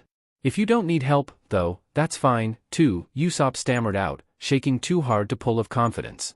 Don't worry. The rubber boy assured. Just watch from there. Yeah? Usopp replied, unable to hide his relief as Hikari rolled her eyes. Too bad, but if you say so, what can we do? But if push comes to shove, we'll help you. So good luck. Zoro's elbow cut off any further babbling, and the pinkette rubbed her temple. Can't maintain an intimidating facade for the life of us. Krieg boomed into laughter, earning a glare from her now. Are they your crew members? That's quite a small group you've got. What are you saying? I've got 2 more. Luffy protested, Sanji whipping around in annoyance. Hey, you counted me, didn't you? And all of Carrie's cool spirits, too. The rubber boy remembered, counting on his fingers. So that's 12 more. A key holder? The man mused, blatantly eyeing the pinkette. A rare breed. I wasn't aware my BRSTs were where my ability came from. Hikari drawled, unashamed of the white corset top she was wearing, soft black ribbons lacing up the front into a bow under her bust, or the soft black leather thigh-high boots. Smirking, Krieg grabbed up the bag of food, hoisting it over a shoulder as he looked towards Luffy. I'll deal with you later. I'll go feed my underlings. Those who don't want to die can abandon the restaurant and escape. All I'm after are the logbook, the ship? Luffy's amusement faded when he pointed unerringly at Hikari, Zoro drawing a katana. And her. But if you still wish to be uselessly killed, it's a bother, but I'll bury you into the sea. Know that. With those parting words, Don Krieg left, leaving his underling crumpled on the floor and an eerie silence. I'm gonna beat him up. Luffy decided, deathly serious. Let me take a slice of him. Zoro growled, making poor Usopp curl into the background as Hikari rolled her eyes. Calm down, the both of you. He can say whatever he wants, I'm not going with him. Because I'm gonna beat him up. Luffy asserted, fixing her with a stare that made her cheeks warm. No one tries to take our carry. Especially some punk who doesn't deserve you. Zoro agreed firmly, and Hikari bit her lip to keep back a smile. Oi, I'm a big girl. I can send him packing myself. Shut up, you idiots. Zeph's roar cut through their byplay just as surely as it did his own chef's protests. Have you felt what it's like to be on the brink of starvation? Losing food and water on this grand ocean. Do you know how scary it is? Do you know how hard it is? Their eyes all dropped to the former pirate's peg leg, but Hikari saw the disquiet on Sanji's face instead. The difference between Sanji and you all is whether you know it or not. If you have time to grumble, leave the restaurant from the back door already. There was a moment of silence, but then Paddy raised his voice. I'll stay and fight. I couldn't bear it if I was just beaten and didn't fight back. I'll stay, too. This is the restaurant where I work. This became a rallying cry, and the once starving pirate slammed his palms on the floor. What do you think you're doing? You saw how powerful Don is, right? Hey, Gin. Sanji spoke up, stepping forward with his usual calm. Let me tell you something. Feeding someone who's hungry is my morality. But, with a kick, he righted a nearby table neatly, hands in pockets. Those will be dealing with are plunderers with full bellies. I won't let you complain even when I beat up your fellow pirates. If someone's going to take over this restaurant, even if it's you, I'll kill them without hesitation. Especially after threatening a lady. Got that? You see? Luffy cajoled, pleased. He's kinda cool, isn't he? Who cares about him? Usopp yelped, flailing. We'd better get out of here now. Calm down. Zoro chastised, Hikari leaning on the railing to give their sharpshooter a more reassuring look. You saw their ship. Krieg's a mess right now, and his men are probably worse off. It's not like we're facing a fresh army. Gin. Luffy remembered, almost pouting. You said you didn't know anything about the Grand Line. Even though you've been there? It's still true that I don't know. Gin admitted, subdued and clearly traumatized by his memories. What happened on the 7th day after we entered the Grand Line? I don't know if it was a dream or reality. I still haven't been able to come to terms with it. I still just can't believe that the 50-ship fleet was wiped out by only one man. Jaws dropped all across the room. It happened suddenly. As soon as this man appeared, he sank the ships one after another. If we hadn't been lucky enough to have that storm then, our main ship would have been completely destroyed as well. I don't know how many ships we have left. It was just so dreadful that I don't want to accept it as reality. I don't want to remember that man's sharp, hawk-like eyes whose glare alone gives one the chill of death. Zoro jolted at this, grip suddenly white-knuckled on the railing, as Hikari's blood ran cold. Hawkeye, my hawk. That must be Hawkeye. Zeph unknowingly confirmed. That you felt his eyes were like a hawk's isn't proof in and of itself, but what this man did is enough proof that it's him. The world's greatest swordsman. Hikari summarized, Luffy and Usopp turning to Zoro in surprise as he grinned. Yeah. He's the man I'm looking for. I went out to sea to meet him. I see, Sanji mused, nursing a fresh cigarette. Isn't it possible that man had some deep grudge towards you guys? We never did anything to him. Gin denied immediately, and Zeph shrugged. Like you guys disturbed his nap or something. Don't be ridiculous. I'll be mad if he crushed our fleet for such a reason. Don't get so worked up. I'm just giving an example of what kind of place the Grand Line is. What the heck kind of place is that? Usopp whined, their swordsman smirking. It probably means that anything can happen. Or a place where people value their sleep. Hikari drawled, causing the sharpshooter to sniffle. Hey, Luffy. Let's not go to a place like that. It sounds so exciting. Luffy burst, stars in his eyes. That's how it should be. What did you expect from him? Hikari wondered as Usopp wilted. Logic and common sense? You need to get the concept of danger into your thick skull. But my goal is now completely narrowed down to the Grand Line. Zoro noted, pleased. I can see that man if I go there. Are you guys stupid or what? Sanji cut in, disapproving. Guys like you die before anyone else. And you're pulling a beautiful woman down with you. Hey, only I can call them stupid. Hikari scolded, hands on hips. And I need to go there, too. Most of the Zodiac keys are probably in the Grand Line, and I'm collecting every single one no matter what. I won't give up on my dream just because it's dangerous. When I decided to become the strongest swordsman, I decided to devote my life to it. Zoro agreed, casting her an impressed glance. Since it was my decision, the only one who can call me stupid is me. Me too. Me too. Luffy added, waving eagerly, and Usopp sweated profusely as he straightened.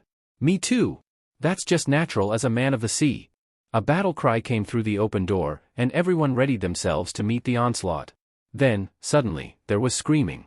The Baratai rocked violently, and Zoro caught her by the arm before the initial jolt could knock Hikari down the stairs, her hands grabbing onto his haramaki for stability as Zeph barked orders. Raise the anchor. Or we'll be swallowed along with the ship. Yes, sir. The going merry. She realized, pulling back to vault the railing after Luffy. Nami's still out there. DMN it.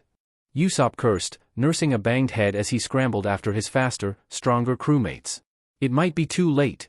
There was no missing the once intimidating galleon when they ran out, sinking in 3 neatly sliced pieces, but a shout drew all 4 around immediately. Big bro. Big bro. Yasaku. Johnny. Luffy spotted, running to the starboard railing. Are you alright? Where's the ship? Hikari demanded when the ram's figurehead failed to appear. Where's Nami? I'm sorry, big bro. Yasaku sniffled pitifully. She's gone. Big sis Nami, she took all the treasure and ran off. What did you say? Okay, who left Tweedledee and Tweedledum in charge of our ship? Hikari growled, yanking both out of the water like disobedient pups. How'd she even beat both of you? Some amazing swordsman you are. She didn't fight us.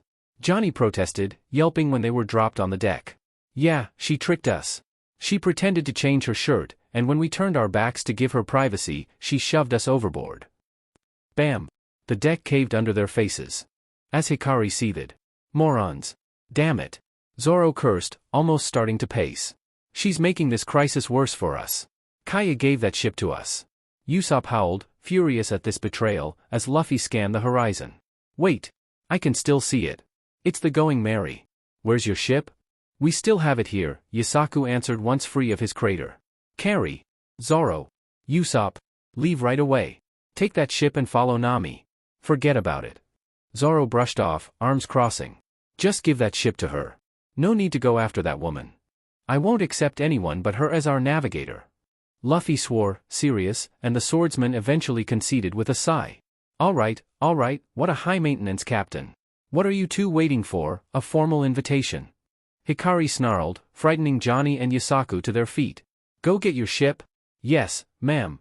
The bounty hunters practically ran on water to get their vessel and bring it back, bringing out a makeshift gangplank that Usopp began crawling across to escape Hikari's wrath. Luffy, what about you? Zoro wondered, and Luffy smiled. I can't go since Sanji hasn't said yes yet. Be careful. Hikari warned, fussing over their captain. It's the man who destroyed our fleet. The shout went up from the surviving Krieg pirates, and all eyes turned to the small boat now floating amid the wreckage. The base was crafted to look eerily like a coffin, a single mast in the center behind a throne-like chair, and 4 candles burning at each corner with a disconcerting green flame. And seated in that throne was Hawkeye Mihawk. That man. Zoro breathed, and Hikari felt her stomach drop. Taking a step, the swordsman paused to catch her eye, and the keyholder took a steadying breath before fixing him with a firm glare. Kick his butt. The swordsman's smirk would have seemed demonic to most, but Hikari and Luffy knew it was a promise. Hey, Carrie, Usopp wondered as their crewmate made his way closer to challenge Mihawk. Aren't you worried about Zoro? Of course I am. She bit out, causing all 3 to cower. But I can't stop him. No matter how much I wish I could. Fingers slipped between hers, and Hikari glanced over to find Luffy there, sure and solid. When Mihawk moved to join Zoro on a larger piece of deck, every muscle in her body jolted, and Luffy squeezed. Zoro armed himself with all 3 katana, and her eyes drifted to the massive black-bladed sword on Mihawk's back. Only for him to draw a small knife from the cross on his neck, and that was somehow worse. Zoro charged, swords coming across in an onigiri, and was brought to a dead halt. With just the point of his little knife, Mihawk had trapped all 3 of his opponent's katana in a lock, and Zoro heaved to break free, already swinging. Each blow was easily blocked or diverted, Hawkeye barely even shifting his weight to do so, before using the younger swordsman's momentum to toss Zoro back head over heels. Come on, Hikari whispered, knuckles gone white, and only Luffy's grip kept her rooted in place. Come on, get up? Lurching to his feet, Zoro continued his futile assault, Mihawk almost dancing away from his blows now before landing a sharp, blunt strike to the back of his neck that forced the younger to stagger, almost collapsing with fatigue. Sheet! She cursed, barely aware of Johnny and Yasaku's shouts as she leaned over the railing. Zoro! Get up, DMN it! A heartbeat, and Zoro forced himself back up, taking a new stance. Hikari cried out when that little knife pierced his chest on the left-hand side, near his heart, and Luffy coiled next to her like a tightly wound spring. Withdrawing, Mihawk sheathed his knife and spoke clearly enough for them to hear across the water. Kid!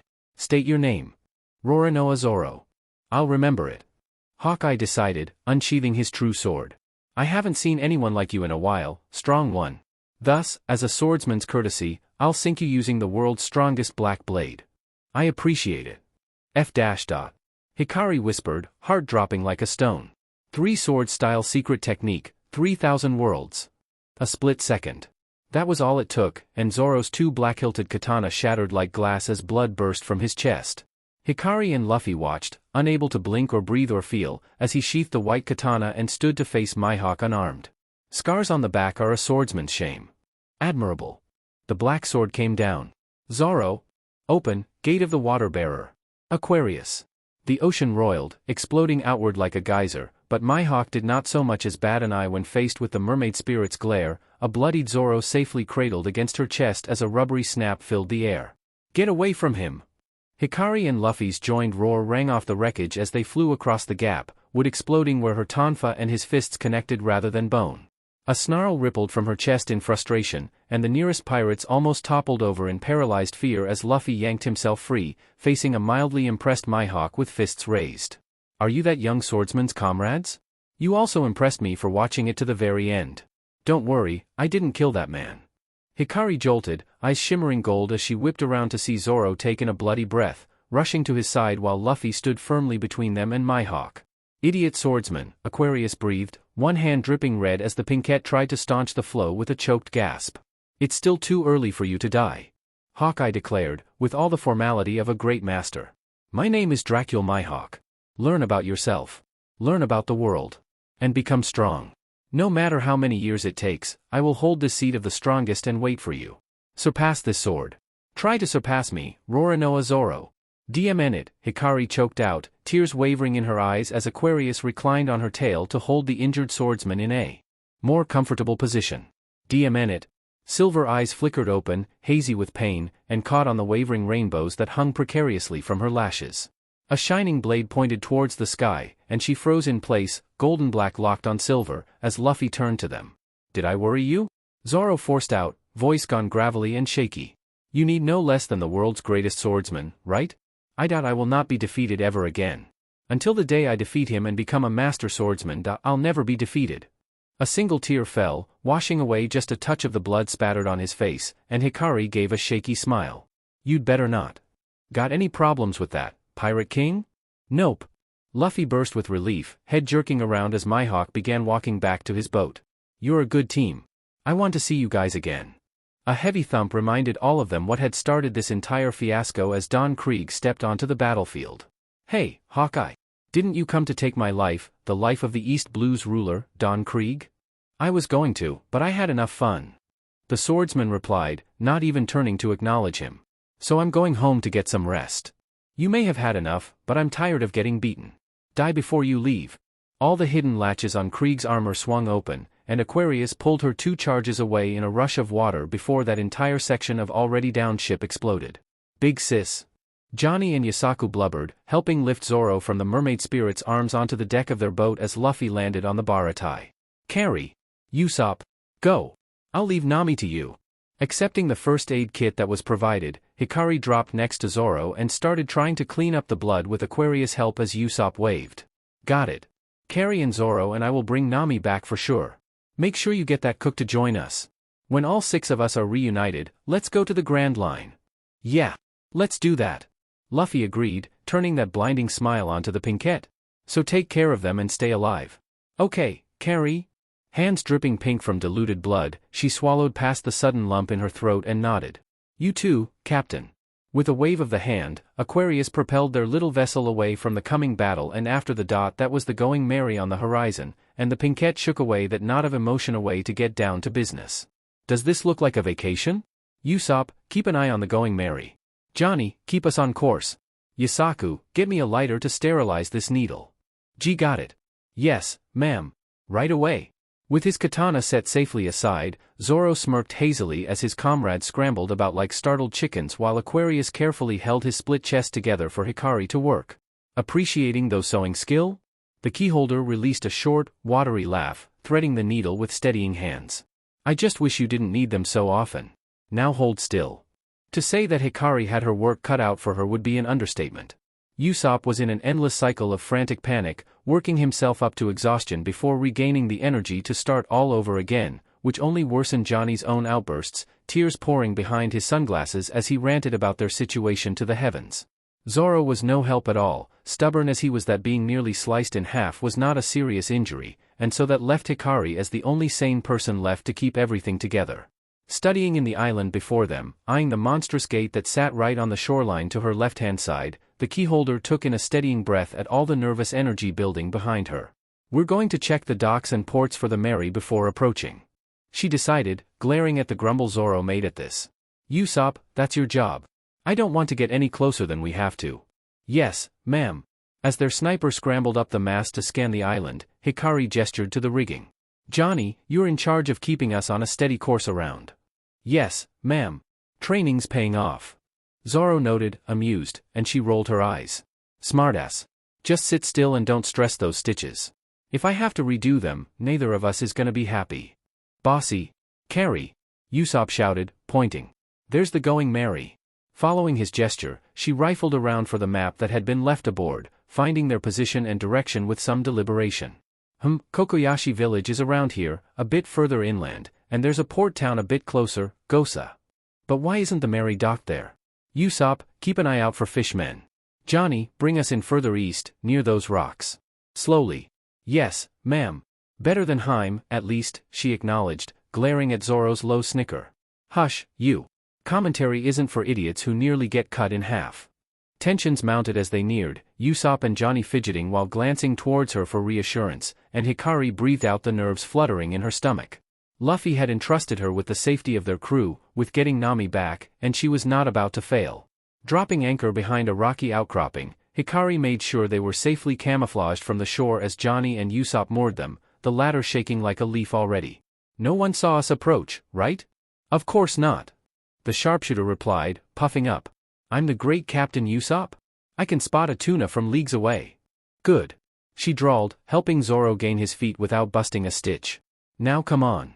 A few minutes later, the swordsman snickered to himself as a whimpering Usopp and tearful Johnny were dragged onto shore by an unamused Hikari, rounding a protective bend of stone. The city of Gosa was a true mess, buildings flipped on their roofs and cobblestone streets messily torn open, and the cowardly pair scrambled to their feet with wide eyes. What happened? To this town? I heard Arlong ravaged it a few weeks back, but that's pretty ravaged. Hikari admitted, clicking a tonfa out to full length as Zoro tightened his grip on his remaining katana. I hear fishmen generally have 10 times the strength of humans. Johnny voiced, sweating profusely. In short, could this be how strong people from the Grand Line are? Amazing deduction. The keyholder deadpanned, free hand tapping at her keys. Almost Sherlockian. Zoro scanned the streets, scowling, and both looked towards a nearby alleyway almost as one. Hi there. Hikari greeted with guarded politeness, Usopp and Johnny jumping like startled deer when they spotted a blue-haired woman there, leaning nonchalantly against the wall. She was perhaps a bit older than Zoro, with dark eyes and tattoos twisting over sun-darkened skin, her entire demeanor carefully controlled. What are you doing here, outsiders? We're looking for someone. The pinkette answered, placing a hand over Zoro's before he could draw. Have you seen a red-haired girl come through here? Brownish eyes, about this tall? Probably with a sack of money? Perhaps cackling? And why are you looking for her? The answer came without any thought. She's our nakama.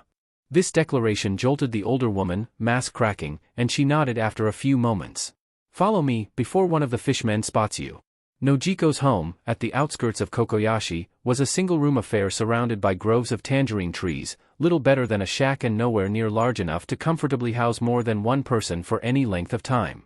Settling against a wall, Zoro immediately fell asleep as Hikari took a seat at the table nearest him, angling to see most of the windows and doors as the others took spots around her. If you're looking for Nami, she's probably in Arlong Park. Nojiko stated, placing mugs of coffee before her guests. She's a leader of the Arlong pirates, after all. Hikari barely dodged the resulting spit takes, brows furrowing in confusion. Nami? The girl who kept insisting she hates pirates and would never be one? That Nami? Yup. Nojiko confirmed nonchalantly, circling the room. She's infamous in this area. Most people who see her call her a witch.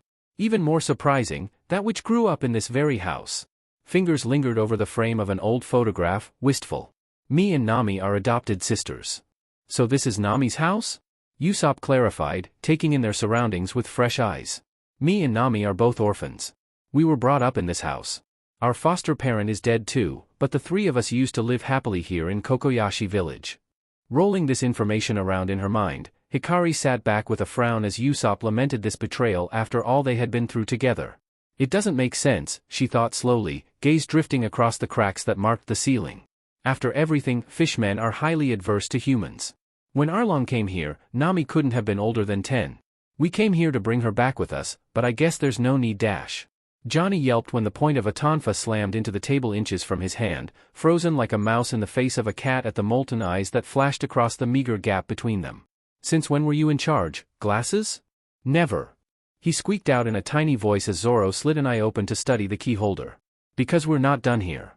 She decided, pulling the sharp point free and quieting Usopp's grumbling with a firm look. Nojiko, do you mind showing us the way to Kokoyashi? The older woman watched her just as closely, assessing, before seeming to slump just the tiniest bit. All right. But don't blame me for what you find there. So you're the BSTRD who was in possession of weapons. Arlong was massive even when compared to his fellow fishmen, nearly 9 feet tall and broad-chested, with long, wild dark hair over a shark's fin and a saw-like nose somehow even longer than Usopp's, skin a pale blue inked with bright red tattoos. Towering over his seated target, a mustached man covered in scars like a patchwork doll with a pinwheel spinning lazily in his hat, Hikari had the deep-seated urge to punch all his ridiculously sharp teeth in. Yes, that's right. The man answered calmly. Because I've always enjoyed looking at weapons. Are collections not allowed under your rule, either? No, I can't have that. Arlong replied, far too jovial to be sincere. Weapons breed nothing but evil thoughts and violence. They're the chief things that undermine peace. He's huge. Usopp hissed, peering down the alley. That's Arlong? He's not human. Because he's not. Hikari reminded him with a tight jaw, Zoro's hand pressing to her shoulder blades. I control 20 towns and villages. As their manager, I can't afford to have rebellions. Arlong explained, as if to a small child, and the swordsman frowned at the tension under his palm. I destroyed the great port town of Gosa as an example to the other communities. The blunder of being unable to pay tribute money is an act of rebellion against us. Tribute money? The Pinkette repeated, Johnny shrinking away as Nojiko nodded. Exactly as it sounds. It's money that we offer to them. We buy our lives every month with money, adults and kids. If anyone in a village can't pay the tribute money, if there's even just one person, the village gets wiped out, just like Gosa. Then that huge town was destroyed just because of one person? Usopp realized, horrified. That's how Arlong governs. They're species-obsessed and don't give a damn about killing people. Listen. You lowly humans simply need to keep paying up without thinking. Arlong ordered, sharp even under his facade of affability. I need enormous funds. Your tribute money will eventually become the cornerstone of the Arlong Empire, which will rule the East Blue. Those Dming words rang in Hikari's ears, her mind conjuring up images of all the people they had helped, of Kobe and Rika and Mayor Boodle and Chaochu and Kaya and the Usopp pirates and the Baratai, images of faces she tried so hard to remember and knew were fading, and felt rage. The happiness all of them had fought for, had cried and bled for, would be smothered under the reign of an empire built on oppression, just as so much had already been shattered by the world government. And she would not stand for it. So when Arlong pulled his arm back, as if for a blow, Hikari reacted.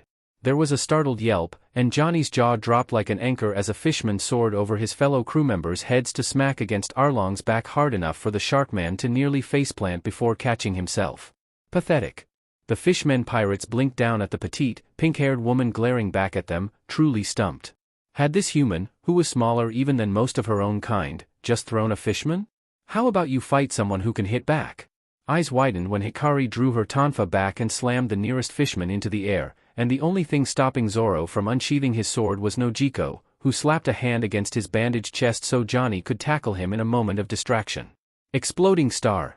The stunned fishmen were jolted by this secondary assault, and Hikari valiantly fought the urge to facepalm at seeing Usopp on a nearby rooftop rather than safely hidden in the alleyway, shaking like a leaf. My name is Captain Usopp, brave warrior of the sea. Idiot. She muttered, pulling out a silver key amid startled shouts. Open, gate of the Trace Felis. Happy. Bursting from his gate in a rush of starlight, the winged cat swooped up to grab a startled Usopp by the front of his overalls and drag him into the air as Arlong straightened to his full height, sharp teeth revealed in a wide grin. Bring her here. With a curse, Hikari extended her second tonfa to knock aside a webbed hand, the first coming around to knock the offending fishman's teeth loose as she used the momentum to escape the grasp of another. The swordsman's resultant cursing was badly muffled by Johnny's hand as he and Nojiko struggled to keep the injured man pinned, almost seeing red when a third tried to come up from behind and met her boot instead. Hikari was strong, he had no doubt in that, but she was sorely outnumbered and without any backup, not with Happy soaring away with Usopp, and he snarled as a hand wrenched her arm around before the fishman was flipped hard onto the cobblestones. Suppressing a flinch when the abused joint flared with pain, the Pinkette blocked a palm strike from a gray-skinned fishman, using his extended, finned arm as a fulcrum to swing both feet at his head. She was completely surrounded, only hard-won reflexes saving her from being snatched up from behind or blindsided at any moment. Sheet, Hikari seethed, eyes flashing gold as she crushed an advancing fishman's foot under her heel, wrenching her arm free to splinter ribs. There was a shift in the crowd to her left, and the keyholder swore as she saw them begin to part in Arlong's wake. Sheet. These were underlings, but that was their captain, and if she was already starting to struggle. Eyes widened when the Pinkette unclipped a gold key from her ring, disbelieving. No one could summon two spirits at once. About time she proved that claim wrong. Open, Gate of the Lion. Leo. It felt like being punched in the ribs, like her blood was boiling, like her lungs were suddenly empty of air and her throat too tight to breathe, like this great beast inside her was writhing in pain and smashing against the inside of her ribs. Carry! That muffled cry snapped her back into the present, lungs spasming around a deep inhale and vision swimming back into focus as Leo's light-encrusted fist smashed into a fishman's face. No time for pain, she reminded herself, arms swinging up to crack a tonfa into the underside of a charging fishman's chin. Because at her back was a wounded Zoro, who she could trust at any other time to protect himself and the crew, but not now, not so soon after that devastating slice from Mihawk, and that left just her to fight. So there was no room for pain or exhaustion, no room for anything but the battle, because her captain had entrusted her to keep everyone safe. A sharp cry, and Hikari turned from knocking a fishman into a building to see Leo crack the cobblestones at her feet, blood dusting the cobblestones. Leo dash! A massive hand clamped over the keyholder's throat, wide enough to span her shoulders and force her jaw closed, lifting Hikari off her feet and cutting off air at the same time. Zoro snarled, nearly bucking Johnny and Nojiko off as she instinctively thrashed, tonfa clattering to the ground and Leo gasping in pain as a foot came down hard on his chest. I never thought I'd meet a keyholder in a place like this. Arlong mused, not seeming to feel her frenzied kicks or her grip on his wrist even before they began to lose strength. And one with gold keys, how could I possibly let such an opportunity pass me by? The shark man's smile split into a grin at the fierce glare he received for this, Hikari hiccuping on a curse as Leo wheezed around the added weight on his lungs. Oh, and you've got some spunk, too. It'll be fun breaking you of it. Zoro could only watch, a great big pit opening in his stomach, as Hikari's struggle slowed, Leo disappearing back through his gate with a strangled curse as she fell limp, suddenly very small and vulnerable in Arlong's grip. We'll be back another day, he decided, throwing the pinkette over a shoulder as his crew slowly gathered themselves. Looks like you're spared for now. There was something new in Nojiko's eyes once Zoro was released from their grasp, long after the fishmen pirates had gone, something resigned and heartbroken and enduring that only came from years of watching a person you love kill themselves. The swordsman swore that he would not know what that felt like. Swimming back to consciousness, feeling heavy as an anchor and pulsing with pain to the core of every bone, Hikari decided that she was a dumbass. While her goal would eventually mean being able to summon all 12 zodiac spirits at once, pushing the limits of a single summon, even between a silver and gold key, was not the wisest decision she had ever made. Senses slowly fading in through the haze, her gaze drifted down lazily to the delicate silvery chains connecting the shackles on her wrists before lifting to take in the room she was placed in.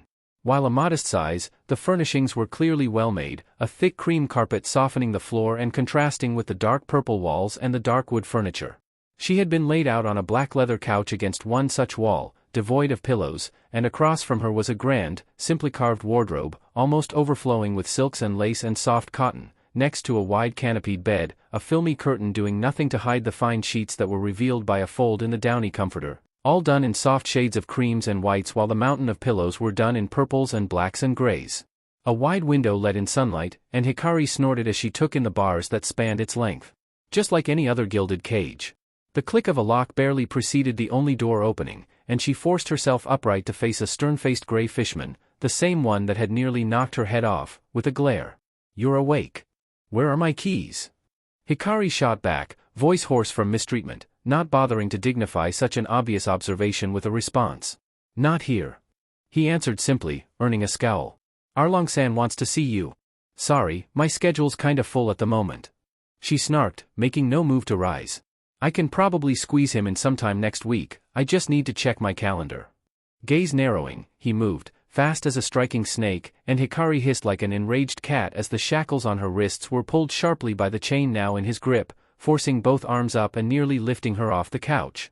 The only reason you're alive, human, is because our captain believes he has a use for you. The fishman warned, her spine involuntarily bending backwards thanks to the chain. So mind your tongue.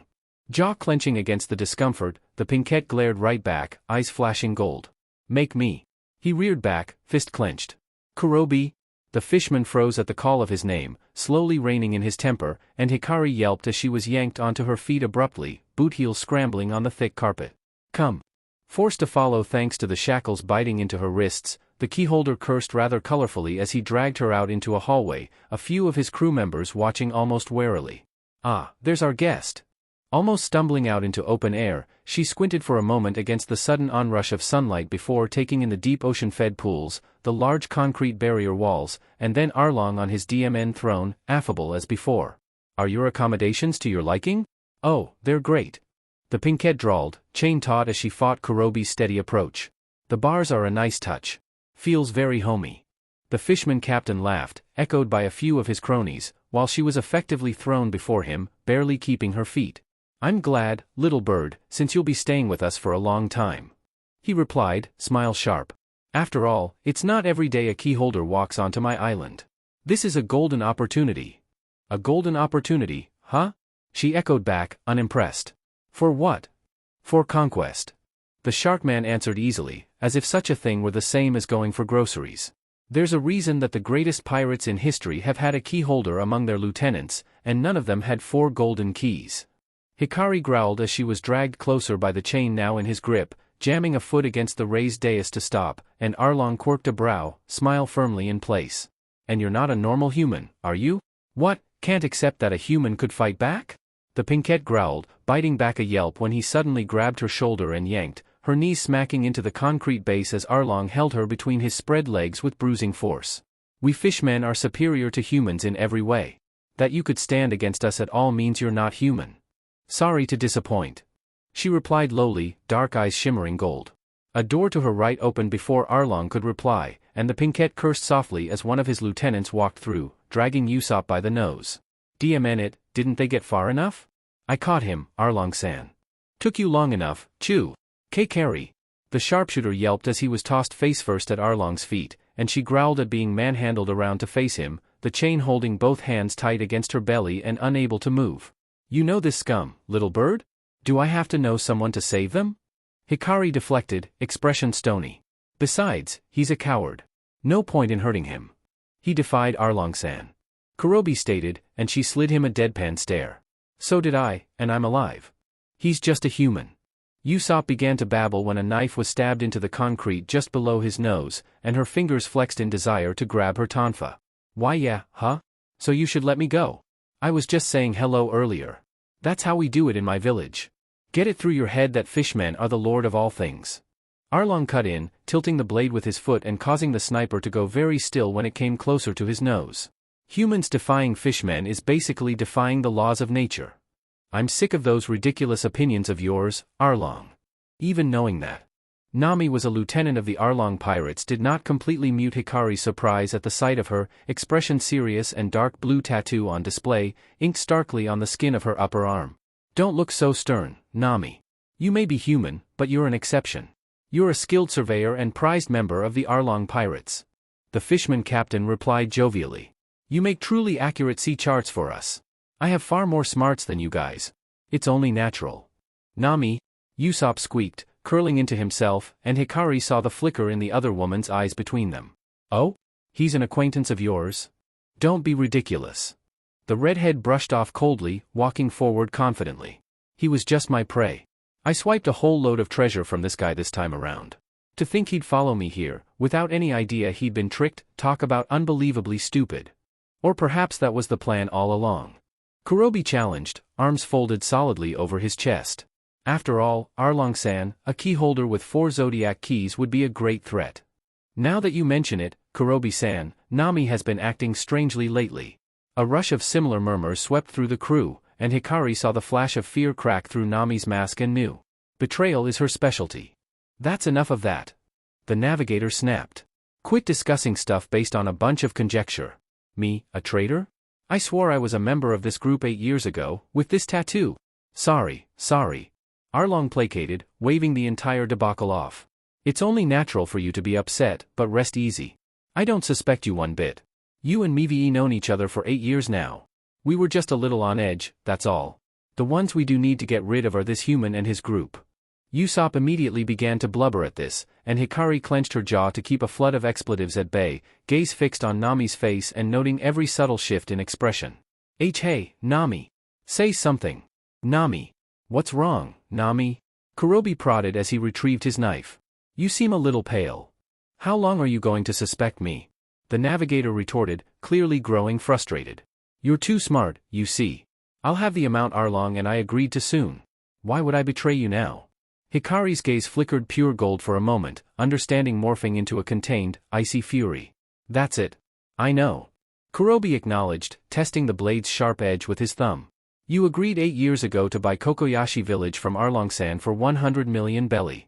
But I just can't make sense of it. You betrayed the villagers and your parent, and only trust money. So why do you care so much about Kokoyashi Village? Why such a puny little village? Looking at the redhead's face, Hikari knew the answer. Actually, I found this in your room. A battered, hand-drawn map was revealed, fishmen craning their necks to see. Is this a treasure map? It seems to be pointing to Kokoyashi Village. Treasure in Kokoyashi Village? Really? That's my own personal map. Nami burst, reaching out for it instinctively. It has nothing to do with you at all. Oh, what's wrong? Kurobi pressed, keeping his prize just out of reach. You suddenly look so furious. Because you're an infuriating a-hole, Hikari thought hotly, seeing Usopp reach into his bag slyly. But Nami saw, too, whipping together her staff and smashing it across the sharpshooter's face to send him skidding away. DMN it. He sputtered, jerking upright. You picking a fight? You're getting in the way. Nami replied, eerily calm. You're the one to blame. This is what you get for messing with Arlong. Nami, you really disappoint me. Usopp declared, scrambling to his feet with his back to the pools, and Arlong smirked at the sharp pull on the chain in his hand. Even after you stole our ship and ran off, Luffy didn't suspect you one bit. Even now, he completely trusts you. How can you trick someone like that with such an uncaring look? The only thing I trust is money. The redhead replied blankly. Those who get fooled are the fools. Say what? Even Carrie was on your side. He argued, gesturing wildly to the pinned keyholder. She heard everything, and still wanted to help you. Everything was supposed to go smoothly, the navigator muttered, grabbing the knife from Kurobi in place of her staff. You guys are going to make my 8 years of business meaningless, so the least I can do is get rid of you by my own hand. Nami, don't. Hikari hissed, pupils retracting into slits as Arlong chuckled. Seems you've become a lot more pirate-like since you were last here. Get rid of? Usopp squeaked, barely recovering his composure with a false laugh. You, get rid of me? Don't make me laugh. I wouldn't underestimate me, if I were you. Special attack. Smoke star. Hikari bit back a curse as the strangle-floral smoke filled her vision, blinking, trying to see. This is just like something you'd think up. Nami. The pinkette stared as the smoke cleared to reveal Nami pulling her knife back, blood dripping off the blade, as Usopp toppled into the pool. Cheers went up from the surrounding fishmen as she took the other woman in, gaze catching on her hand before meeting guarded brown eyes. Yeah, I know that look. You'll see things my way eventually, little bird. The only question is if you want to do this the easy way or the hard way. Studying the shackles on her wrist, Hikari glanced towards the door of her well-furnished prison when the lock clicked open, and there was Nami, a glove over her left hand and a weariness in her eyes. Why did you follow me? Did you think we wouldn't? The pinkette wondered, vaguely amused. I stole your ship. Nami snapped, getting riled now. I got you captured. Why do you care what happens to me? Because you didn't want to do those things.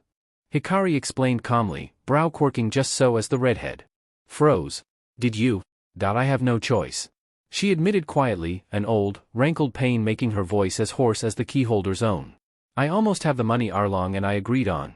Then I'll be free, and Kokoyashi Village will be safe. If you had just asked, I would have given you the money. The redhead scoffed, eyeing her disbelievingly. You would have just given me 100 million belly? Sitting back on the couch, Hikari met her eyes firmly, calm and sure. Yes. Nami faltered, gaze flicking over her face to find any sign of falsehood or a lie, and her composure cracked. Why? You make it sound like I haven't dealt with egomaniacal tyrants before. She joked, mirth smothered by a great weight that Nami had never seen in her eyes before. You're nakama, Nami. I want to help you. For the first time in years, the navigator broke apart and cried. Pressing an ear to the wood, Hikari listened carefully for any sign of life in the hallway beyond, breath held tight in her lungs. When no footfall or breathing or subtle shifting reached her for a full minute, she quickly produced a thin metal lockpick from the high hem of a boot, slipping the curled end into the keyhole visible on the shackle's underside. With an expert wiggle and turn and pull, the seam opened with a click, and Hikari rolled her left wrist while manipulating the second lock into giving way. A moment of consideration, testing the weight and the chain, and she coiled the shackles on her hip like a manriki before crouching to study the door's own lock. Pulling a second pick out, the pinkette listened closely as she worked both tools into the mechanism, smile breaking across her face at the slight catch she felt. Got it. Careful, not wanting to make undue noise, she wiggled the lock into disengaging and put away her tools before cracking the door open to peer out. There was not a fishman in sight, all of them confident that there was no need for a guard, and Hikari bit down on a smile as she slipped out, closing the door and glancing both ways. Now, where would they keep my keys? There were a couple of other doors on this floor, and she peeked through one with a cracked entryway, seeing no occupant amid the many boxes of disinfectants and mops and buckets before moving on to the next. Working systematically, Hikari cleared roughly 2 floors of rooms before finding what she was looking for on the first floor. The room was full of various swords and guns and other assorted weapons, her gaze lingering warily on a massive saw-toothed, sword-like weapon that took center stage before spotting her keyring and tonfa thrown unceremoniously on a nearby desk. The weight of all 12 in her palm settled Hikari's soul, jingling happily, and she held them to her heart for a moment before unclipping one. Open, Gate of the Fox. Kurama. Shaking out his fur, the kitsune glanced around for a moment, nose twitching and ears pinged just so, before meeting her eyes with a slow, vulpine grin. Well, this is about as interesting as I expected. It's about to get a little more interesting, she assured, starting to smile back. How's your sense of smell? Bam. Bam. Crunch. Which one of you is Arlong? The fishmen stared as Luffy stormed over the rubble he had made of Arlong Park's door, though said captain did not so much as turn his head.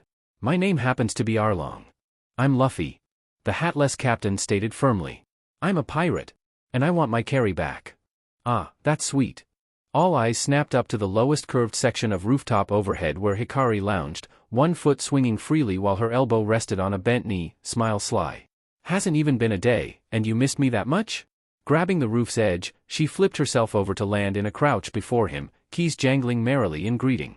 At least you don't need to go looking for me. Hikari-san. Sanji blubbered, hard eyes and all, as he practically teleported over. Your beauty knows no bounds.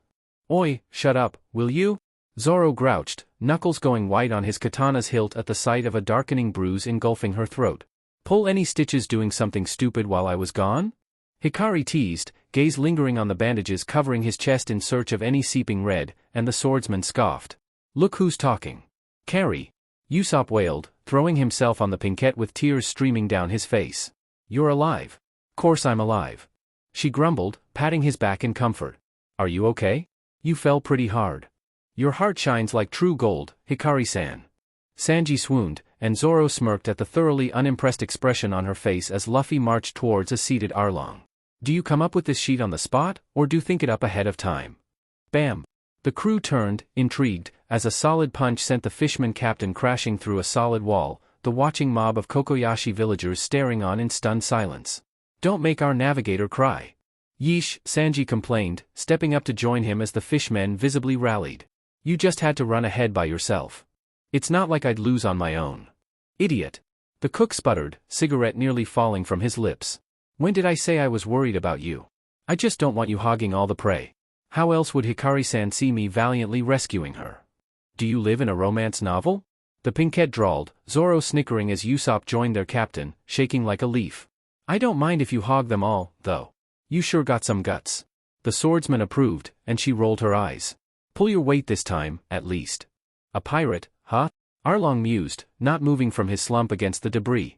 I see. So that's what you guys' deal is. You were after Nami from the very start. But what can you four inferior creatures possibly do? Fool! An octopus fishman scolded. You're not worth Arlong's time. He'll be more than enough. Using his elongated mouth like a trumpet, he blasted a call over the water out to sea, and Hikari quirked a brow at the sudden dread from the villagers being held back by Johnny and Yasaku at the wall. The whole lot of you will be food for him. Come out, Momo. The ocean began to rumble, the walls shake, and Usopp was already hiding behind her as a great swell came through the half-submerged gate and rose to reveal. Ah! The green-spotted sea cow blinked tears from his eyes at the unexpected reaction, focusing on the pink-haired woman that stepped forward to meet him with a smile, as the surrounding humans and fishmen watched in confusion. Who gave you that lump, sweetheart? Hikari cooed, not at all afraid of a creature hundreds of times larger than herself. I can't believe anybody'd hurt such a cute baby. Sanji went very pale at this as Momo tearfully collapsed before her, curling large flipper arms around the petite woman as she pat gently at a soft pink nose, humming comfort. Oh, it's all right, sweetheart, that I won't let anyone hurt you. Sniffling, the poor sea cow spotted Luffy and Sanji with a whimper, and she glanced back at them with narrowed eyes. You didn't. He wanted to eat our lunch. The rubber boy defended, pouting, as the cook crumbled in despair. My apologies, Hikari-san. That I should upset such a pure-hearted maiden. I'm ashamed of myself. Is no one gonna mention her making friends with a man-eating sea monster?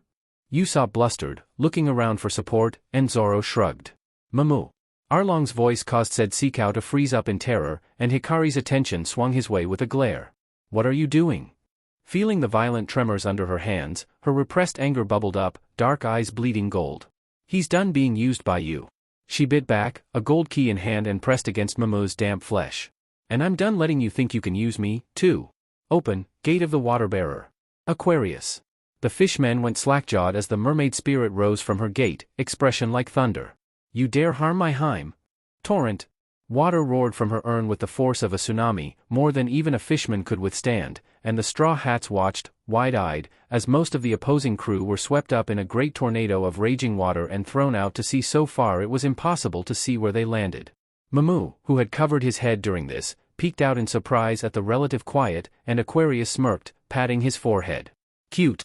Hikari giggled, swaying, and Zoro cursed as he lurched forward with Luffy's stretching hand to catch her by the shoulders.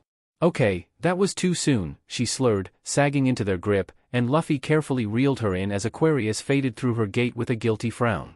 We've got the rest. The captain promised, Sanji almost flailing at the unfairness of it all when Hikari leaned into him with a sigh, as the octopus fishman popped up in a fury. How dare you hurt our brothers? It would seem we need to fight, too. Kurobe agreed, stern as ever. Looks like we need to teach them the differences between our species, huh Hachi? Chu agreed, untroubled. The main forces finally show up, huh? Zoro approved, a hand on his katana's hilt. Arlong-san, please stay there quietly. If you go on a mad rampage, you'll tear all of Arlong Park into pieces. We'll take care of these guys. Yeah. Arlong eventually agreed, settling back as if to watch a good show. Do as you wish. Seems I've wound up on a crew with an amazing woman, even if the captain's one hell of an idiot. Sanji mused, taking a deep drag of his cigarette as Hikari sat against said captain's legs, drained. But he's 100 times better than a DMN gang that'd hurt a lady. Lady? Kurobe echoed, unimpressed with the cook already. To think you'd burst in here just for these lousy girls. You really know how to make us laugh. Lousy girls? Sanji repeated, deadly serious. Just try and insult Nami-san or Hikari-heim one more time. I'll use a buttered frying pan to turn you into Munier, fishman. DMN, now he's doing it, Hikari whined, a smile quirking Luffy's stern mouth as Mamu slid into the pool closest to the Kokoyashi villagers to keep a safe distance. You seemed somewhat skilled for a human. Any sort of chivalry from a pirate is obviously half-hearted. Kurobe shot back, and Sanji visibly seethed. Go ahead and see if my chivalry is half-hearted or not. I was raised by an unbeatable pirate for half my life. It appears you don't know the true level of the fishman species. For the love of all the stars in the sky, just hit each other already. Hikari cut in, slitting an eye open in irritation, and Hachi froze in lifting a piece of rubble at the length of a sheathed katana suddenly in his face. Hey, octopus. Zoro fixed the fishman with a glare. She's not fighting right now. I'll take you on. The swordsman dodged as Hachi swung at him instead, missing entirely. How dare you attack my brothers? I'm not interested in these old stories. Zoro retorted, unsheathing his sword. It doesn't matter what reasons you have for wanting to kill me. The situation's changed now. You're not trying to destroy us. We're trying to destroy you. Chu avoided both of these burgeoning battles, heading straight for Exploding Star. Hikari blinked at the unexpected intervention as a ticked-off fishman stared down a very sweaty Usopp. Seems you really do want me to kill you. Without further prompting, the sniper took off screaming out of Arlong Park with Chu in hot pursuit, and Luffy felt her jolt when the fishman suddenly stopped. You're the people from Kokoyashi village. Judging from the fact that you have weapons, I take it this is a rebellion? Then you're all dash. Exploding Star. Well, that caught his attention. You're dealing with me. Usopp declared, shaking from nose to toes even in his bravery. If you want to die that badly, I'll get rid of you. Right now. Fingers tangled in her messy curls, and Hikari tipped her head back to meet Luffy's smile. Usopp can take care of him. Hachi Ink Jet. Ducking under the spray of black liquid, Zoro came back around in a horizontal swing that just barely missed taking off the octopus fishman's head, instead lopping off the points of his hair. My hair. You bstrd. I'm gonna dash, the fishman raged, suddenly going calm. Forgive you, since it's just hair and it's gonna grow back. Huh? What sheet is he smoking? Hikari wondered, almost envious. You can't cut me because I have 6 hands. Hachi claimed, taking a stance. Go ahead and cut me if you can. Hachi's triple sword catch. 3 distinct claps, and she sighed at the ouch that followed a few moments later. I don't have time to play with you. Zoro complained, almost jealous of Sanji and the serious trading of blows he was engaged in against Kurobi. But something was wrong, Hikari realized, heart-twisting. The battle had barely begun and the swordsman's breathing was labored, shoulders heaving and sweat darkening the bandages he had used in lieu of a shirt, and she thought there might already be spots of red appearing along the horrible slice splitting his chest. Go down already. Zoro growled, charging, but Hachi jumped straight up to avoid him and cling to a column. Hachi suckers. So what? Come down already. You DMN octopus. Zoro, Hikari worried, Luffy petting her hair as a frown tipped his mouth. Do you mind if I ask you a question? You don't, right? Hachi wondered from above, as if oblivious to the situation. I heard you use the 3-sword style. Why are you using only 1 sword? You're already losing big with 1 sword. The swordsman shot back, frustrated. Shut up. I'm not fighting seriously. Actually, there's a reason that a human swordsman can't defeat me. Wanna hear what it is? You wanna hear it, right? When you hear it, you'll be surprised, scared, blown away dash. Tell us already. Hikari roared, nearly startling the fishman from his perch, and the swordsman's sudden stagger jolted her anger loose. Zoro. He can do it. Luffy assured before Sanji could even turn his head from where he was hammering Kurobi's arm fins with powerful kicks. What are you doing? Hachi wondered, suspicious. Are you trying to fake illness or something? I won't fall for that, Roronoa Zoro. Just check out my true form.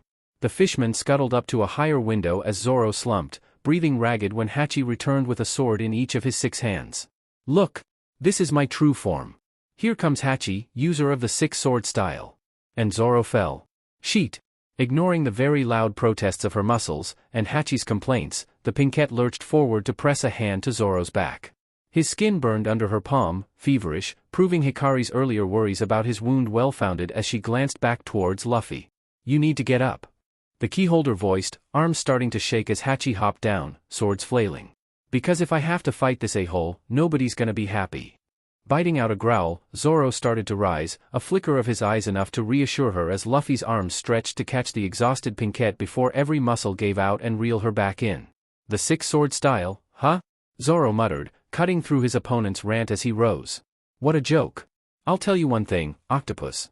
There's a man I need to meet up with. Until I see him again, my life can't be taken away even by death himself. What is it, Roronoa Zoro?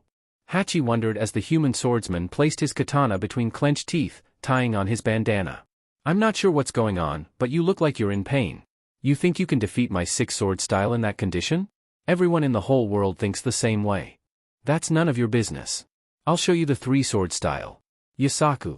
Johnny. Let me use your swords. The pair of bounty hunters scrambled to obey immediately, sending their blades in spinning arcs towards their comrade as Hachi laughed. Ha!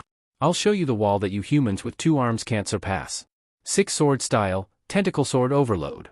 Catching both swords by the hilts, Zoro spun into the wild, flailing assault, diverting and blocking and dodging every slice with surprising ease for someone so heavily wounded.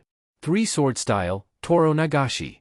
A moment later, Hachi's chest burst open in crisscrossing slashes, throwing him back a few paces before regaining coherency. How dare you have the impudence to do such a thing? I'm really mad, you son of a beach. I'm gonna kill you. If you just think about it, you should know. I can hold 6 swords, so there's no way you can defeat me when you can only hold 3 swords. Isn't that right? Luffy snorted on a giggle, and Zoro smirked. Whether it's 3 swords or 6 swords, it doesn't matter. Your sword and my sword carry different weight. Wait, you said? Hachi wondered, confused. I see. So your swords are heavy. But my swords weigh at least 300 kilos per sword, though they may not look it. They weigh a lot more than you human swords, you BSTRD. No, that's not what he meant. Hikari deadpanned, Luffy's smile a bit sheepish. I knew that, Carrie. There's no point in discussing with an idiot. Zoro decided as his opponent took a new stance. 6-sword style, octopus pot stance. New Year's dash. The octopus fishman lunged, his swords coming together in a point to strike Zoro's borrowed swords. Open. Guard broken, the swordsman had no time to react before Hachi headbutt him directly in the chest. Body slam. F dash. Hikari burst, eyes wide, as Zoro was sent flying with his opponent following close behind. That'll show you. I won't let you land while you're still alive. Six-sword ultimate technique, waltz of 6 swords. The whirling of all 6 blades kicked up a strong wind, like a woodchipper kickstarting, Johnny and Yasaku crying out as Zoro fell. And twisted. Hachi cried out, fresh blood spilling from his hands and grips lost on all his blades, as the green-haired man landed in a crouch. That BSTRD. I'm completely angry now. I won't let him get away. I'm gonna really kill him good. Zoro swayed for a moment, nearly stumbled, but his gaze latched on Luffy and Hikari, steadying him. 6-sword style, octopus pot stance. New Year's dash. Bandages stained red and lungs heaving, Zoro spun. Tatsumaki. All 6 swords shattered as their wielder flew into the air in a gush of red, crashing into an unconscious heap after a few weightless moments. Octoman, you now know the difference between the weight in our swords, right? Are you happy now? A hand flew out to catch his shoulder, and Luffy pulled in the barely conscious swordsman to collapse into Hikari's lap, the pinkette hissing as she saw how much red was saturating the bandages. Sheet, you've really outdone yourself this time. Stop fussing.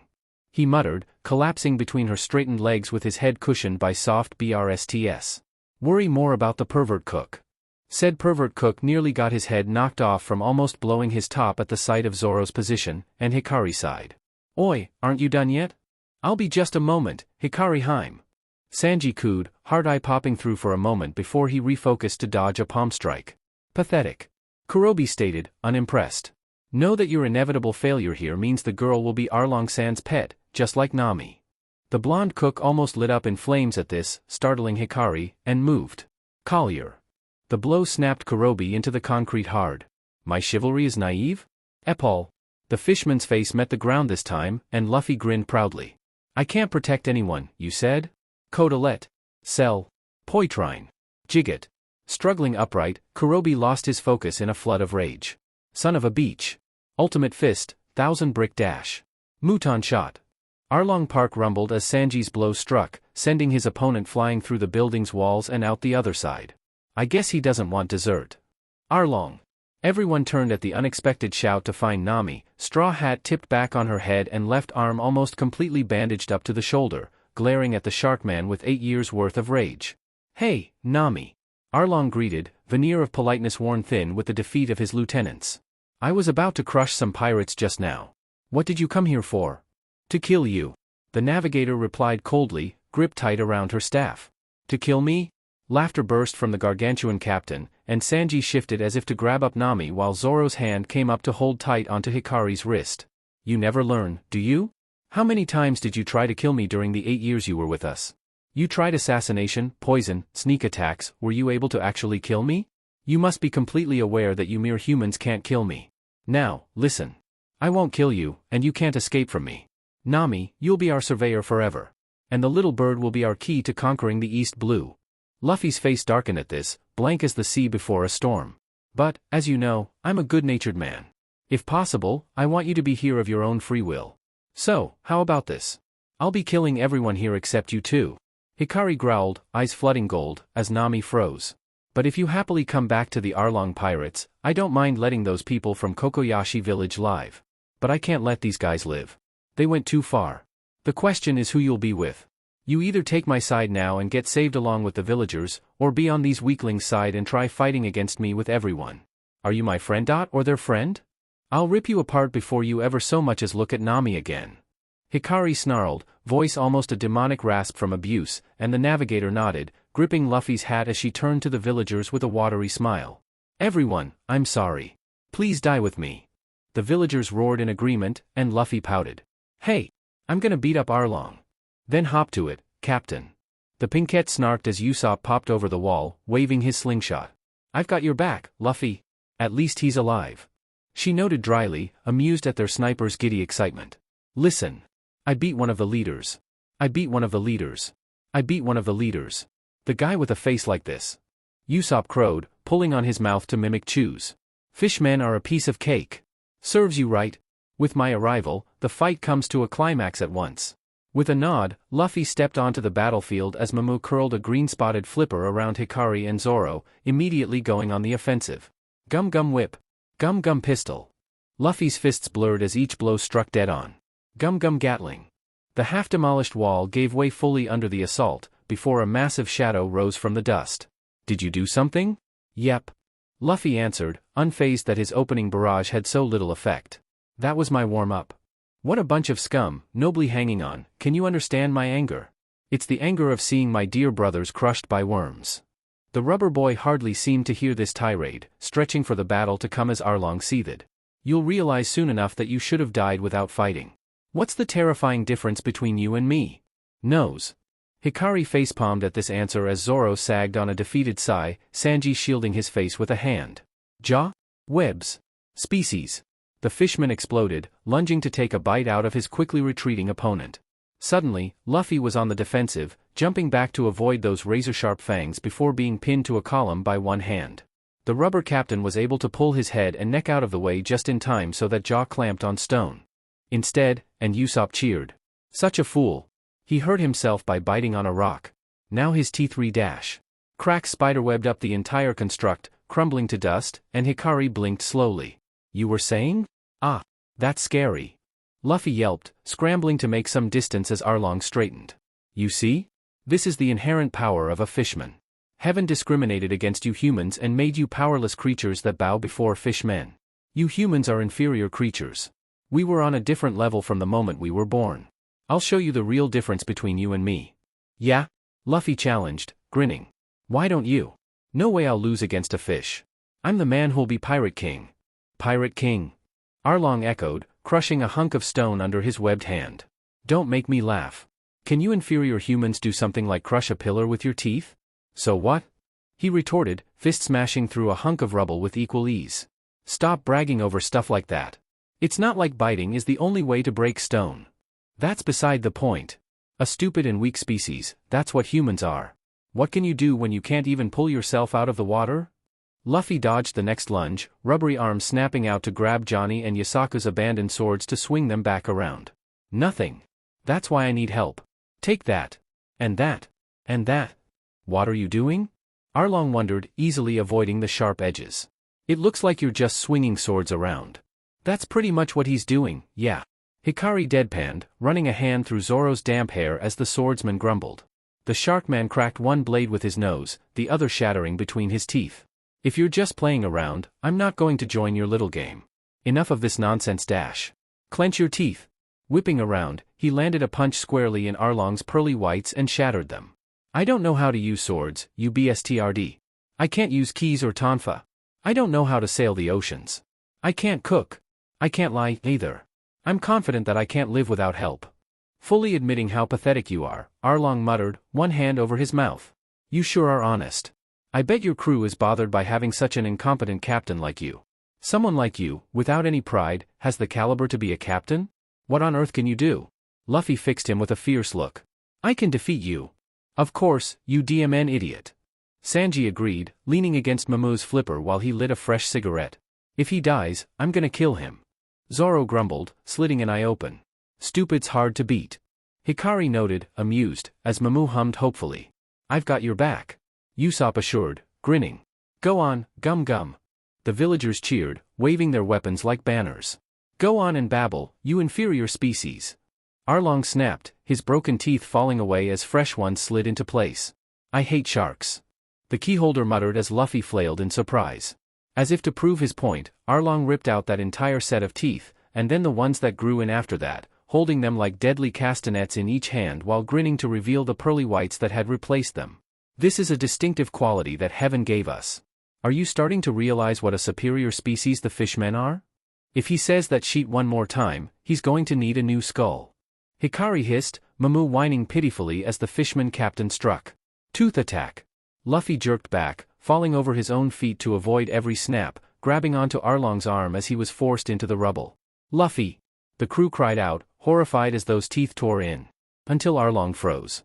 When his bulk shifted back, the watching humans breathed out a sigh of relief to see that Luffy had grabbed a nearby fishman to use as a shield, and so was relatively unscathed. You DMN rubber man. How dare you use my brother as a shield? What are you saying? You're the one who attacked me. Don't move, you DMN rubber man. Arlong threatened, readying another volley as his opponent perked up. Oh yeah. I've got an interesting idea. Oh stars, he's going to die. Hikari deadpanned, Zoro's grip squeezing on her wrist as Luffy returned to dodging in earnest. Standing his ground, the rubber captain whipped his foot up and across Arlong's face, finally gaining some breathing room as his opponent fell, all 3 sets of teeth lost amid the debris. There's no point in crushing my teeth repeatedly. You still don't get dash? Look! I've got fangs, too! I thought as much. Zoro grumbled as Arlong burst. How long are you going to keep fooling around? The next blow caught Luffy in a graze across the shoulder, and Hikari facepalmed as her captain flailed on the ground in exaggerated pain. Please make it stop. Tooth attack. Luckily, Luffy regained enough composure to avoid being sliced open, using bits of rubble to make a shield. A tooth-serrated hand slammed into his belly, smashing the rubber boy into the ground, and he sank his own ill-gotten fangs into the fishman's shoulder in retaliation. How do you like your own teeth? He spat out along with said fangs, stumbling back and pressing a hand over the said buried in his side. Even if it's my teeth you used, it's your weak jaw, after all. The fishman retorted, unfazed as he pried them loose. Listen up. Shark teeth become useful when they come with a strong jaw that can bite off the meat. With that, he lunged, and Luffy met his open maw with an elbow. Crying out in pain, the rubber boy anchored himself instead of flailing about and lifted the larger Arlong to slam him down headfirst, tumbling free of those sharp teeth. For a few moments, there was a stillness on the battlefield as their enemy slipped into the water and Luffy finally wrenched the fangs out of his side, rising. Careful, idiot! Hikari warned, pressing a hand to Mamu's slick hide. As the sea cow tried to crawl out of his pool and hide behind her. He's in the water. The water? Luffy echoed, spotting a fin as it rose from the depths. There's a shark. That's Arlong. Usopp shouted, dumbfounded at their captain's obliviousness. Then the fin disappeared. Water exploded, tossing Luffy off his feet and breaking the second-floor wall of Arlong Park, faster than the eye could follow. What the F was that? Hikari worried, looking from a complaining Luffy to the newly made hole that Arlong was stepping out of. Wow, I'm impressed you dodged it. But the more you dodge it, the longer your hell continues. Shark darts. The fishman lunged, nose first, and shattered the concrete into useless chunks when Luffy barely avoided being skewered on the serrated length. Shark darts. The rubber boy barely tossed himself out of the way in time, merely being grazed, as Arlong landed back in the water. Hey, Luffy, hide! Usopp shouted, flailing. Arlong went into the sea again. No. At least don't stand right in the open, you moron. Hikari shouted, heart pounding and throat tight. Don't be stupid. Sanji agreed, cigarette bending in his teeth. Are you knowingly going to become a target? Hide. I don't want to. Luffy shot back, stubborn. I'll catch him and break his nose. Come on, shark. Didn't you hear us saying you should hide, Luffy? Usopp shot back, frustrated. You barely dodged his attacks, and they all grazed you. If you take a direct hit, you'll die instantly. Scowling, Luffy interlocked his fingers in a reverse grip. Gum shield. An eruption, and Zoro could only blink at finding Arlong being held back by rubbery fingers, Luffy flinging himself free and forcing the fishman into a crash landing. You lose. The rubber captain declared, giggling and clinging to an upper wall like a limpet. That attack won't work anymore. Shark darts. Luffy flailed at the unexpected attack from below, losing his grip and pushing off, and Arlong used the roof's edge to get a new trajectory on the apparently helpless human. Gum finger net. The interlocked net of fingers tangled around the Sharkman, allowing Luffy to use that momentum and swing up to gain the height advantage. And spear. Concrete smashed on impact, obscuring the landing, and Hikari coughed, squinting to see. Because those were the slit eyes of a predator, not a fishman. I've never seen Arlong's eyes like that, Nami whispered, clearly terrified. You inferior human. Arlong roared, whipping his opponent around and through a wall. What did you do to me, a fishman? Grabbing a balcony railing overhead, Luffy swung himself away before the Sharkman smashed a fist through the wall he had been in front of, pulling free that massive serrated sword Hikari had seen in the weapons room. Shark saw. Nami recognized, wincing as Arlong brought the strange blade down at Luffy's head. To his credit, the rubber boy managed to avoid each blow by swinging to a higher floor, every section of roof and wall smashing apart behind him. The battle disappeared through a fifth-story window, and everyone held their breath, waiting. A desk burst out, taking out a window and a good section of wall, spilling papers and pens and ink across the ground below, and Hikari only needed a glance at Nami's face to know what it was. Smash it all up, Luffy. A bookshelf and a chair followed soon after, then an avalanche of what must have been sea charts and maps poured out like a waterfall. Then Luffy's foot crashed through the roof, stretching up and up and Arlong Park cracked audibly right down the center, all the way to its foundation, and Zoro cursed as Momo scooped up him and Hikari, rearing back as the building gave way. Sheet! Luffy! Nami-san, this way!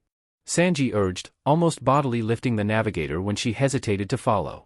Watching the concrete and would settle, a grave for a broken throne, Hikari scoured it for a flash of red. Luffy rose from the debris, battered and bleeding but alive, and threw back his head in a roar. Nami! You're my nakama! Tears filled the navigator's eyes, hidden by the brim of a straw hat, as the villagers rushed forward to crowd around Luffy, tossing him into the air in celebration. Well, until they dropped him. Laughing helplessly, Hikari pat at Momo's head as he slowly placed her and Zoro on a stable piece of ground. Everything seemed to have gone just. Hold it right there, you! If that's a marine, I'm going to be very upset. She declared blandly, Zoro chuckling as he watched the mouse-like man approach with his squadron. What a lucky day today is. Well done. I watched the entire fight. Fluke as it was, I never once imagined the fishmen would lose to a bunch of nameless pirates like you. However, thanks to you, all the money I was to give Arlong, and all the money and valuables stored in Arlong Park, are now mine. Everyone, drop your weapons. I, Colonel Nozumi of Navy Branch No. 16, hereby take credit for what you've done here URK. The sailors paled as a very not happy Hikari lifted their superior officer by the neck, eyes flashing gold, and one actually passed out when Momo rose behind them, bearing surprisingly sharp teeth. Learn to read the mood, a-hole.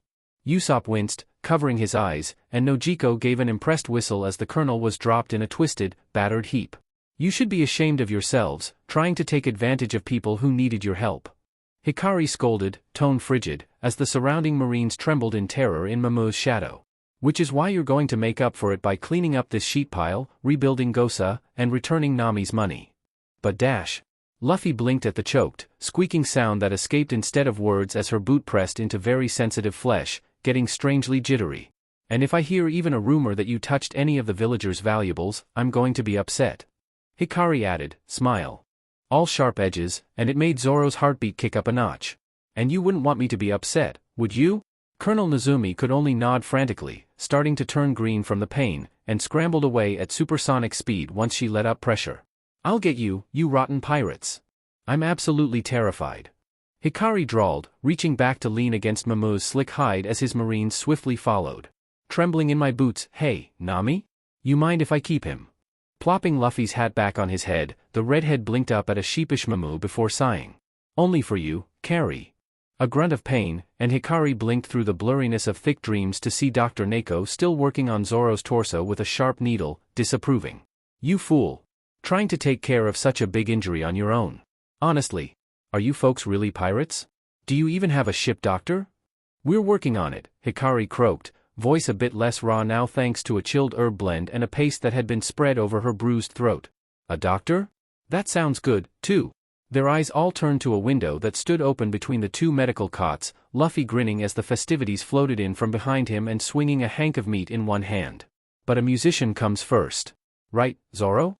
Carrie? Why's that? The swordsman gritted out, and he grinned. Pirates sing, you know? A bedside table suddenly took flight, smacking into Luffy's face and sending him flying back out into a celebrating Kokoyashi, and Dr. Neko blinked owlishly as Hikari yawned widely. Doctor first. Sleep now. Choking out a chuckle, Zoro nodded, expression softening with fondness. Yeah, go ahead. Dr. Neko watched as the pinkette relaxed, slipping instantly into a deep sleep, and looked down at his patient with a sigh. Well, at least one of you seems to have some sense. Kokoyashi village was alive with laughter and music, lights trailing from rooftop to rooftop and tables groaning under their delicious burden, as the entire island gathered to commemorate their long-awaited freedom. Weaving through the crowds, a plate of sushi and lobster balanced in one hand and a bottle of sake in the other, Hikari smiled when she spotted a familiar face in the comparative darkness of an alleyway. Quirking a brow, Zoro watched as the pinkette dropped onto the ledge next to him, plate settling between them as she shook the bottle invitingly. If you're gonna drink, you should eat something, too. With a shrug, the swordsman grabbed a denuded lobster tail and accepted the bottle, taking a swig as she popped a piece of sushi into her mouth. Usopp was a block down, leading another rendition of his victory ballad, as the pinkette accepted the bottle back for a sip. Even after 3 days of sleep, Zoro could tell she was still a bit ragged around the edges, exhausted, but happy. He had seen that same expression when Hikari had gone off to check on a surprisingly docile Mamu, making sure he was fed and staying near the properly docked Going Merry, and frowned at the memory of her being slung over Arlong's shoulder. Oi! Glancing up as she tore a hunk of lobster meat in half, Hikari paused at the serious expression on the swordsman's face. Don't go off fighting on your own. The pinkette blinked up at him, confused at this sudden declaration, and Zoro huffed, trying to hide the redness in his ears by taking a fortifying gulp of sake. Someone small like you is hard to keep track of. So stay with me. Biting onto a smile, Hikari nodded, grabbing another piece of sushi. Sure. A comfortable silence fell over them, the sake changing hands. Zoro. Carry.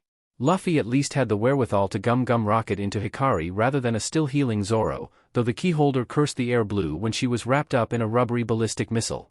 Are you better now? You must be hungry. There's so much food. Come on, dash. Zoro laughed, ignoring the twinge in his chest, as their captain dragged the pair out into the rush of good cheer to find more meat. Rolling up the hem of her thigh-high boots, Hikari glanced up as Usopp lifted a box over the railing with Zoro following not far behind. This the last of it? Yeah. All right. Are you finished loading it all? Luffy wondered, and the pinkette took one last sweep over the deck before nodding. Yeah, that's all of it. We've got lots of provisions now. Sanji approved, dumping the ash of his cigarette overboard. We're good to go. We were only here a few days, but this island's full of memories, huh? The sniper mused, and Luffy grinned. Yeah. Glancing over the side, Hikari quirked a brow at seeing a familiar pair of bounty hunters still on the dock. We owe you a lot for everything you've done. Yusaku began, serious. We're gonna get back to our profession of bounty hunting again. This is goodbye for now, but we look forward to the day we meet again somewhere. Johnny finished, stoic. Take care. Zoro agreed, at least a bit proud of them. We're ready to go. The pinkette reminded them as Mamu rose carefully on their stern side, almost purring when she pat his soft nose. Hey, hold on. Sanji protested, suddenly looking every which way. What about Nami-san? Maybe she's not coming? Zoro suggested, grabbing the railing as Mamu leaned in carefully to get a good scratch under the chin. Why not? The cook shouted, before zeroing in on the swordsman. You made another pass at Nami-san again, didn't you? Why would I do that? Zoro retorted, scowling at the thought. No, you definitely did. You can't stand that me and Nami-san and Hikari-heim are all lovey-dovey. I take offense to that statement. Hikari drawled as Luffy hopped onto Mamu's head, scratching behind an ear and laughing at the happy vibration suddenly jostling his bones, while a vein pulsed in Zoro's forehead. Are you an idiot? What did you call me? Sanji spat, before whipping around on their captain. If Nami-san isn't on the boat, then 49.36% of my reason for being on the boat is gone. I'm assuming the other 49.36% is me. The pinkette deadpanned as Luffy dropped onto her back, chin resting on her mussed ponytail. Fan-tastic. Movement in the crowd below caught her eye, and the crew gathered to watch as Nami appeared on the outskirts, dressed in a baggy white t-shirt and her usual miniskirt.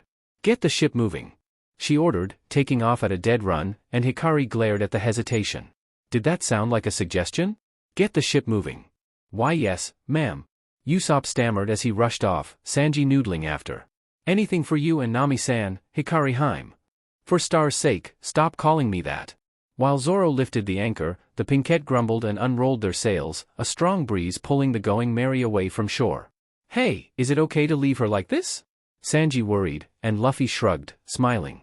Why not? It's her decision. Nami was zigzagging through the crowd, never once breaking stride amid the confused shouts, and leaped over the ever-widening gap without stumbling on the railing. Then the navigator lifted her shirt. Hikari laughed as a fountain of wallets spilled out, and Nami grinned. Take care, everyone. Reclining in a deck chair, Hikari enjoyed the unimpeded sunlight as a steady breeze filled the sails and the ocean parted easily for the Going Merry's bow, throwing up a refreshing mist that caused Isaku to melt with a sigh. You raised your price again? Glancing up from her book, a compendium on edible flora and fauna in the Grand Line, the pinkette felt a bit sorry for the poor news coup being berated by Nami. Don't you think your place charges a big much? Raise it again and I'll stop buying it. The bird happily escaped with his payment as Usopp turned from his makeshift chemistry set, Isaku camouflaging himself to hide from her ire. What's the big deal? It's just a paper or two. Not when you're buying it every day. Nami countered, frowning at the front page. There's no need for you to save up money to buy your village back from Arlong now, you know.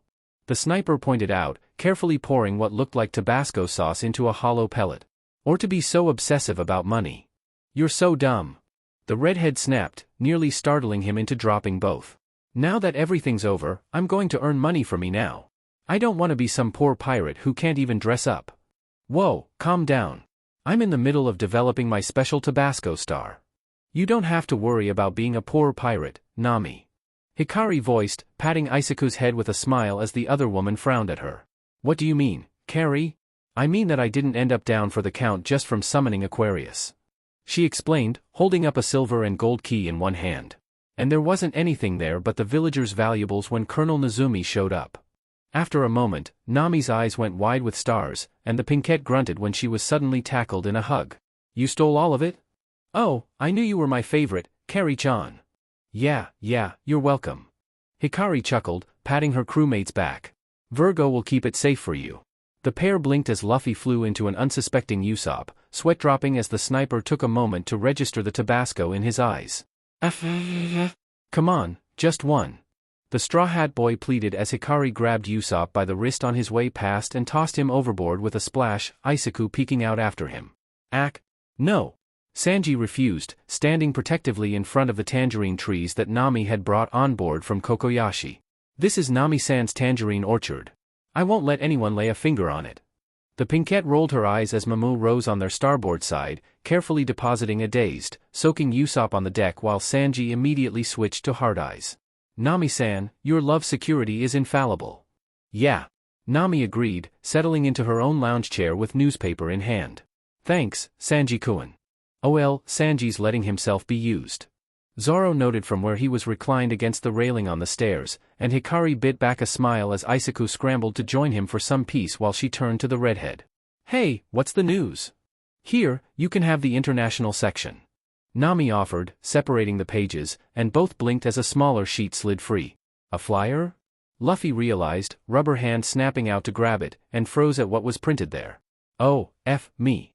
Hikari muttered moments before most of the crew lost their minds. We're wanted criminals now. The rubber captain cheered, brandishing his brand new wanted poster like a trophy. Dead or alive, Usopp read, amazed. 30 million belly? It says I'm 30 million belly. Look. I'm gonna be seen around the world. Girls might fall for me. What? Sanji burst, rushing to take a closer look. They put Long Nose in but left me out. Where are you? I don't see you any dash. Bam. Smack. Crash. The three groaned as Hikari caught the wanted poster, studying the picture of her smiling captain with a quirked brow as Zoro snickered at their pain. 30 million. That's more than Arlong's, and his was the biggest in East Blue. Once again, you guys don't understand the seriousness of the situation. Nami chided as Luffy pulled his head free of a barrel. This means our lives are in danger now. Not like you can walk into a town now and not expect to have someone call the Marines.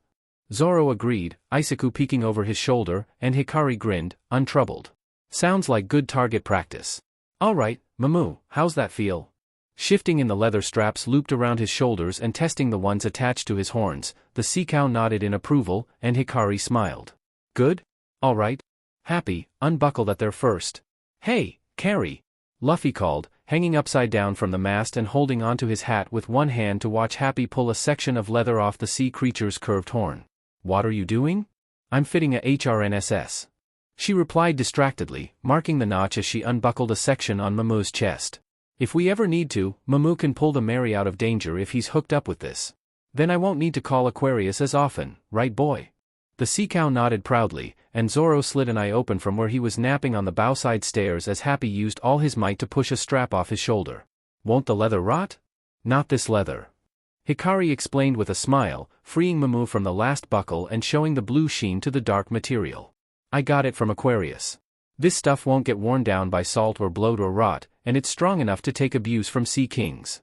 The pinkette hardly batted an eye when Luffy landed on her back like a true monkey, chin resting on her hair and arms looped loosely around steady shoulders. Really? That's so cool. How's it work? I'm gonna have Aquarius anchor the ends to the Mary's hull, here and here. She continued, gesturing left and right to where the ship's design began to widen after the figurehead. And tie it up out of the way, so Momo can unlatch and put it on himself in an emergency. And catch some fish. Happy cheered, plopping onto Luffy's head with a lashing tail and a hungry grin. We're gonna catch some fish now, right Heim? Please please please dash. Yeah, fish. Luffy immediately agreed. Please please please dash. Alright. Hikari conceded, setting aside the leather to grab a couple of fishing rods that had been set aside. Here dash. Straightening from his slouch, Luffy grinned widely and interlaced his fingers. Gum gum finger net. Ducking out from under him, Hikari barely avoided being soaked as the rubber boy cackled, flinging up a whole cache of flopping fish onto the deck. One slapped Zoro in the face, and he came up swinging as Happy hugged a fish with overjoyed tears in his eyes, Hikari dropping her head back with a resigned laugh when Mamu begged for a treat. That works, too. Carry? Hikari hummed as the needles clacked in her hands, soft white yarn weaving together under the delicate hooks, and Luffy watched as a shape took form, head tilted like a puppy. Yeah? What's that? Scarf. She answered simply, eyeing the length even as her hands kept working at a well-practiced pace. No one brought winter gear, so I'm making some things. Ares has the best wool, so she made some yarn for me. Come here. Curious, Luffy shuffled closer, blinking when the length was looped over his neck. Oh, it's soft. And durable. Hikari agreed, straightening the ends with a considering frown. It's the same wool she uses in battle, so it should stand up to most things. Deciding the length was agreeable, she took the project back to secure the last stitch, pleased. I'm thinking a nice yellow. More like this. The Pinkette voiced, tipping up the brim of Luffy's hat. Not too bright. What do you think? The thought made him grin, nodding, and Hikari carefully folded the scarf into a protective bag. Are you gonna make one for Zoro? Probably. Maybe gloves, too. Nami's going to need a good jacket. A sharp clash of blades, and the pair glanced over as Zoro and Panther Lily exchanged blows on the main deck, circling the mast as the Spirit's Bustermarm spun and twisted to block the single blade trying to break through his guard. Oi, you slice up that shirt, I'm not sewing it up again. Hikari warned when Panther Lily's next swing came a little too close. Sure you're not. Zoro shot back, smirking, and ducked under the barrel that was thrown at his head. Don't test me, Roronoa Zoro. And Luffy laughed. Leaning into Zoro's side as he napped against the bow's starboard side railing, Hikari ran a hand gently through Kurama's fur while soaking up the sunlight, slitting an eye open at a change in the rocking of Mary beneath her. The Kitsune spirit pet an ear, and they watched a patchwork ship float past on the port side, the sails made of about 10 different kinds of cloth and the hull done in every color of wood with obvious patches. Do you think some pirates attacked it? Luffy wondered from his seat on the railing as the other ship immediately changed course to come back alongside them. That warship is scrapped. It's not nice of the Navy to toss its scrapped ships into the ocean. Usopp agreed, earning a frustrated shout from said ship's captain. This is not a scrapped ship. Do you guys got knotholes for eyes? Have you forgotten what Iron Fist full body looks like? Zoro slid an eye open at this, more at the noise than anything, as Kurama snickered and slid off Hikari's lap. Oh, you're that Navy guy from some time. Luffy realized, cheerful as ever. Are you stranded? Want us to help you? Quit fooling around. The man raged, pride clearly rather battered, and pulled out a now familiar wanted poster. Our meeting here spells the end of your luck. Monkey D. Luffy, you're under arrest. Yeah, that's a good picture of me, huh? The rubber boy agreed proudly, and Usopp puffed himself up. And of the back of my head. It says, dead or alive, da. Full body reiterated before jolting his own crew into action. Aim the turret. Why? Hikari lamented as the old cannon pointed their way. It didn't work last time, so why? With a shrug, Zoro rose as Luffy hopped off the railing, grinning. All right. Leave it to me. I'll bounce it back again. Luffy, let me handle this one.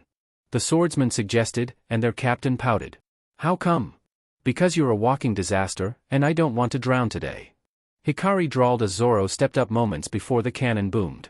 Without hesitation, he drew his sword and sliced the cannonball clean in half from its own momentum. Both sides sailing past and falling into the water past her harmlessly. Don't bother people when they're napping. Zoro warned, sheathing the sharp blade, and full body officially lost it. There's plenty more where that came from. Fire. Huh? Luffy voiced, the cannon groaning as it was reloaded. This is bad. And then the cannon exploded. You guys should really maintain your equipment. Hikari snarked, amused, and full body almost had a meltdown. You brats. Don't you dare mock the power of a former Navy HQ lieutenant.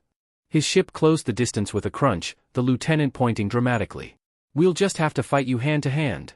Men, follow me.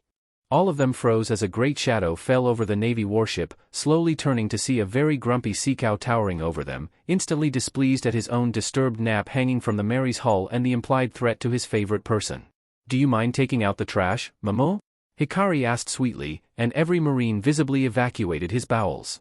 Usopp's jaw hit the deck as the entire tattered warship flew towards the horizon, screams rapidly fading, and the Pinkette smiled as Kurama slipped up onto her shoulders, a vulpine grin in place as he rolled a chain of silver over his paws. "Come on, you guys. Keep it down." Nami shouted from the aft deck, unaware of what had transpired. "Honestly, I can't even relax and read a newspaper here." "Nami-san." "Hikari Haim." Sanji sang, dancing from the kitchen. "I'm finished preparing your meals." "Oh, I'm starving." Luffy voiced, already forgetting the entire encounter. "Let's eat. Food. Food." Rolling her eyes as the Straw Hat Captain Gum Gum rocketed himself to the table, Hikari accepted a sapphire the size of her thumbnail with a quirked brow. "You're going to be Nami's favorite." Logtown. The city of the beginning and the end, where Gold Roger set out to conquer the Grand Line a lifetime ago and returned after his success to be executed, sparking off a new pirate age. Looking over the bustling port city, Hikari grabbed Luffy by the scruff before he could run off, fixing her crew with a firm glare as Nikora shivered against her neck. "Remember the plan. We split up to get supplies and meet up at the execution platform at 4 p.m. Why can't we just figure it out as we go?" Usopp wondered, earning a flat stare. "Have you met yourselves?" Come on. Luffy whined, not gaining any ground despite his pumping legs. "Let's go. Don't break anything." Hikari warned, releasing her rubber captain onto an unsuspecting Logtown as Usopp cheered. "All right. I'm gonna go get equipment for our upcoming great adventure. Looks like I can get some good ingredients here." Sanji noted, walking off in a different direction in a trail of smoke. "Good women, too. I got something I wanna buy, too." Zoro voiced, a slow grin taking over Nami's face. "Oh? How are you gonna do that? Your flat broke, as I recall." "I'll handle it." Hikari cut in, a thumb rubbing over the charm on her keyring as the navigator deflated. "But I've got something I want to do first." "Fine." The swordsman agreed quickly, relieved to not be at Nami's non-existent monetary mercy, and Nikora squeaked happily, clambering onto his shoulder. The streets were crowded with merchants and sailors and happy citizens, every street lined with carts and every building tightly packed together, from curio shops to pubs to ones that specialized in transponder snails, ship tools, and everything else one might need on a voyage. On the lookout for a specific banner, Hikari paused at certain merchants, haggling them down for thread and delicate needles and gauze and ointments to fill up a small messenger bag that bounced on her hip, which Zoro had expected. Until they got a ship doctor, she was the closest the crew had, and he knew the Pinkette took that very seriously. Nikora squeaked, and the swordsman quirked a brow as Hikari immediately changed course to a specific storefront. "A tattoo parlor? Yeah, I want one." She answered offhandedly, the door releasing a heralding jingle as the keyholder stepped inside with Zoro following, taking in the space quietly. The shop was rather small, considering how busy the city itself was, with only a single station set up to one side and a scuffed-up reception desk opposite, the walls practically coated in watercolored sketches that were all signed with the same flourish. A young woman glanced up from the desk, ears full of various hoops and studs and bolts, a colorful watercolor wave crashing up her neck and a menagerie of sea kings twisting around her arm in a dense sleeve, a lip ring twitching in a welcoming smile. "Hey, there. What can I do for you? Can you make this?" Hikari wondered, unclipping the fairy charm from her keyring, and Zoro paused, brow furrowing. Yeah, I can do that." The artist determined, rising onto her heavily buckled boots and gesturing to her station. "One solid color? Some sort of design inside?" Actually, colors shimmered on the back of Hikari's right hand, light greens and vibrant reds and shining golds, a stylized fairy alighting on pointed toes with a spade-tipped tail trailing behind.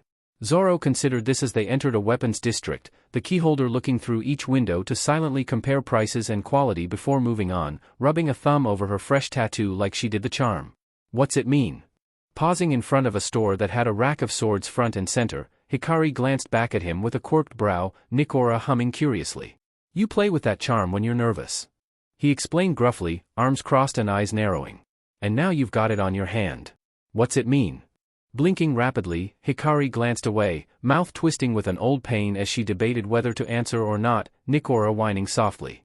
"It reminds me of my mom." The keyholder admitted, unable to meet his eyes. "I miss her. Sometimes." Running a thumb over the tattoo's tail, Hikari steadied. Do fairies have tails? Zoro frowned, absorbing the words, and her mouth tipped into a bittersweet smile. My mom used to ask me that, when I was little. Despite all of the amazing things in this world, no one's ever seen a fairy. It's a mystery if they even exist, just like the One Piece, or the All Blue, or the True Gate of the Spirit King. So why not go and find out for yourself? And that resonated with him, reminded the swordsman of another promise made on the grave of a person gone too soon. A high-pitched little growl shook both from the moment, turning as one to a break in the crowd nearby where two rough-looking men were confronting a young woman with chin-length dark hair and red glasses holding a long, thin object in a protective covering. Monster? How rude. Ah, shut up. One of the two sword-wielding thugs sneered. Our boss is behind bars, all thanks him. Have you still not learned your lesson? She scolded, more annoyed than anything. Nope. We ain't happy with things as they are. We're gonna bring your corpse to him to see. Very well. I will fight you. Hikari started to close the distance, grabbing at a tonfa handle on her belt, and Zoro sighed. This was Kokoyashi Village all over again. You will, girlie? Don't make us laugh. What can a girl possibly do? The pair lunged. In a single, graceful movement, the woman unsheathed her hidden sword and swung, downing both men in an instant. Hikari paused, blinking owlishly, and Nikora squeaked in confusion, patting his own cheek as if to check he was awake. The moment, of course, was almost immediately shattered when the swordswoman straightened and tripped right onto her face, glasses flying. Ow! How hard is it to maintain some dignity around here? Hikari muttered as the swordsman crouched to pick the fallen glasses up, offering them to the dazed woman. Hey, are these them? Then she looked up, and it was as if Zoro saw a ghost. Crack! What the hell? Hikari yelped as the swordswoman panicked, and he would have flailed if the bent frames were not still in hand. I didn't mean to. Those were expensive. She lamented, devastated and growing upset. How could you do something so horrible? I told you, I didn't mean to. Pay me back for them. Of course. Hikari assured, sending Zoro a sharp glance. I'm so sorry about this. Normally, he's not the destructive one. Discussing the costs, she managed to calm the other woman and send her off with reparations before pinning a studiously not looking at her Zoro with narrowed eyes. What? Do you want to tell me what happened, or are you going to be weird the rest of the day? The pinkette drawled, unimpressed with his attempt at nonchalance. Muttering something mutinous, he released a startled little sound when Nikora smacked him upside the head, glaring at both of them. Fine. She reminded me of someone I knew. So you broke her glasses? She pressed, and Zoro scowled fiercely. I didn't mean to do that. Then what's going on? Frustrated, the swordsman glanced around before pulling her into a more secluded alleyway, away from the crowds and prying eyes. It's hard to explain. I tried. Releasing a gusty sigh, Zoro focused on a crack in a nearby wall to find the words. In the dojo I trained at as a kid, there was a girl named Kuina. He began slowly, grip tight on his sword. In that first year, I challenged her to a fight 2,000 times, and I lost every single one. I pushed myself every day to catch up with her. She was my goal. And when I challenged her to a fight with real swords, and she won, Kuina said she could never be the world's greatest swordsman because she was a girl. So I made her promise to compete to be the world's greatest swordsman, that we would fight for the title. Kuina died the next day. Hikari was quiet, reading his profile, and Zoro gently pulled the katana from his haramaki. This sword was hers. On this sword, I swore to become the world's greatest swordsman. And she reminded you of Kuina. Hikari realized quietly, subdued. Silence fell between them for a long moment before she spoke. My mom died when I was small. Zoro froze, gaze suddenly locked on her downturned face. She got sick, and I didn't really understand. She tried to hide it, but at the end, I promised I'd fulfill my dream for both of us. Not since that day on the Baratai had he seen tears in her eyes, the dark irises shimmering with faint stars as Hikari managed to smile. I'm just trying to make her proud. And that was the heart of it, hoping that they were doing things right, two people carrying dreams that had not begun as their own and hoping this was enough. Carry. Zoro. The swordsman grunted at a high-velocity weight slamming into his back, and Hikari caught him by the chest with a laugh as Luffy popped over his shoulder, grinning. What are you guys doing here? We were taking a break, that's all. She replied, rubbing at a watery eye, and the rubber boy frowned, stretching an arm to poke her cheek. Hey, are you sad, Carrie? Did something happen? I'm fine. The pinkette assured, laughing when Luffy crawled over a grumbling Zoro to drape over her shoulders, nearly unseating Nikora. Hey, don't be upset. There's lots of cool stuff here. Wanna get lunch? There's a big restaurant around here dash. Unable to help the smile blooming across her face, Hikari hugged him tight around the waist, giggling when Zoro was unceremoniously reeled to join in by an enthusiastic Luffy. Oi! What dash? The click of a revolver broke the moment, and all three blinked at the scruffy man aiming a flintlock at them, Nikora growling as loudly as he could. Alright, lovebirds, hand over all your cash. A beat of silence. Lovebirds. The poor sod only had a moment to realize his rather grave error before two fists smashed him into unconsciousness at the same time, and Luffy tilted his head. Curious, at the red of Zoro's ears and the deep pink crawling across Hikari's face. Come on. She decided, turning back to the bustling street.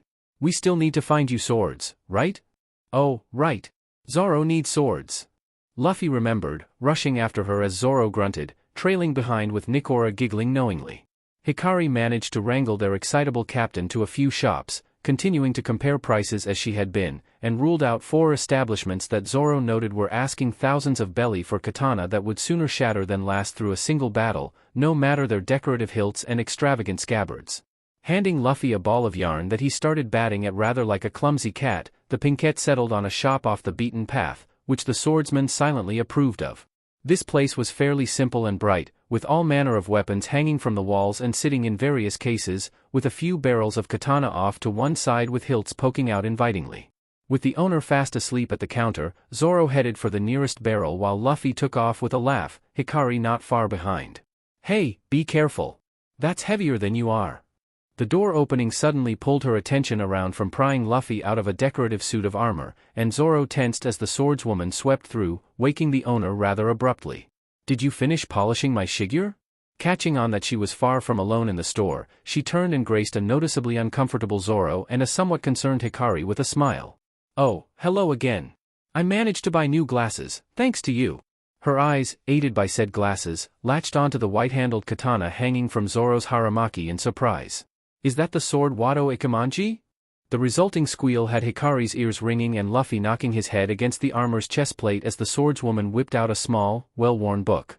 It is the Wado Ikemanji. I believe it's one of the 21 Owazamono swords. It's worth no less than 10 million belly. But what are you doing with such a legendary sword? Appreciating the history. Hikari drawled as Nikora hid behind Zoro's neck, whimpering. Aren't you here to pick up your sword? Oh, right. Grumbling at his luck, the swordsman continued his perusal, pausing on a well-worn wrapped hilt with a golden cap and matching, almost scaled scabbard.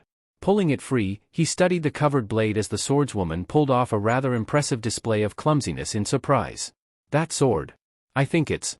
Verifying in her little book, the woman squeaked. I thought so. Sandai Katetsu. It's the Sandai Katetsu.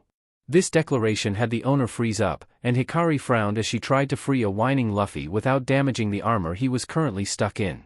Its predecessor, the Nidai Katetsu, is an Owazamono sword, and the Shodai Katetsu before that is listed as a top Owazamono sword. Pretty rich history, for being in a bin. The Pinkette noted, sighing when her captain came free with the helmet stuck on his head. Really? Unsheathing the blade, Zoro visually checked the edge as his unwanted audience turned to the owner. Mister, is this sword really 50,000 belly? Incredible. It's a respectable Wazamono, you know. That one. You have to choose that one. It normally goes for 1 million belly. No. The owner almost shouted, panicked. I can't sell it. A cursed sword, huh? Zoro's declaration had the owner choking on his tongue, eyes wide. You knew? No, the swordsman replied simply, checking the straightness of the blade. I can just tell. Starting with the first one, all the Katetsu have been superior swords, but every last one is cursed.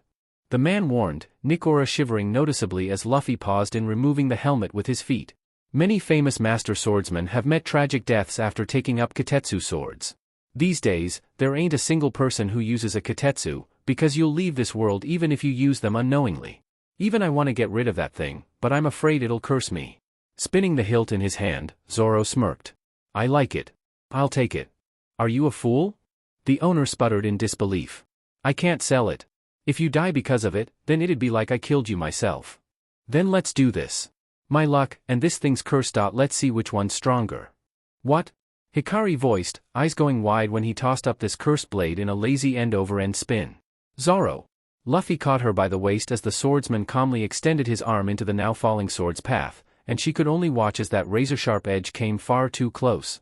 And rolled, blunt-side first, over Zoro's elbow to sink into the hardwood to its hilt. "I'll take it." Bam! Hikari's fist managed to knock him upside the head, Luffy giggling as he hung onto her back like a koala. "Are you insane?"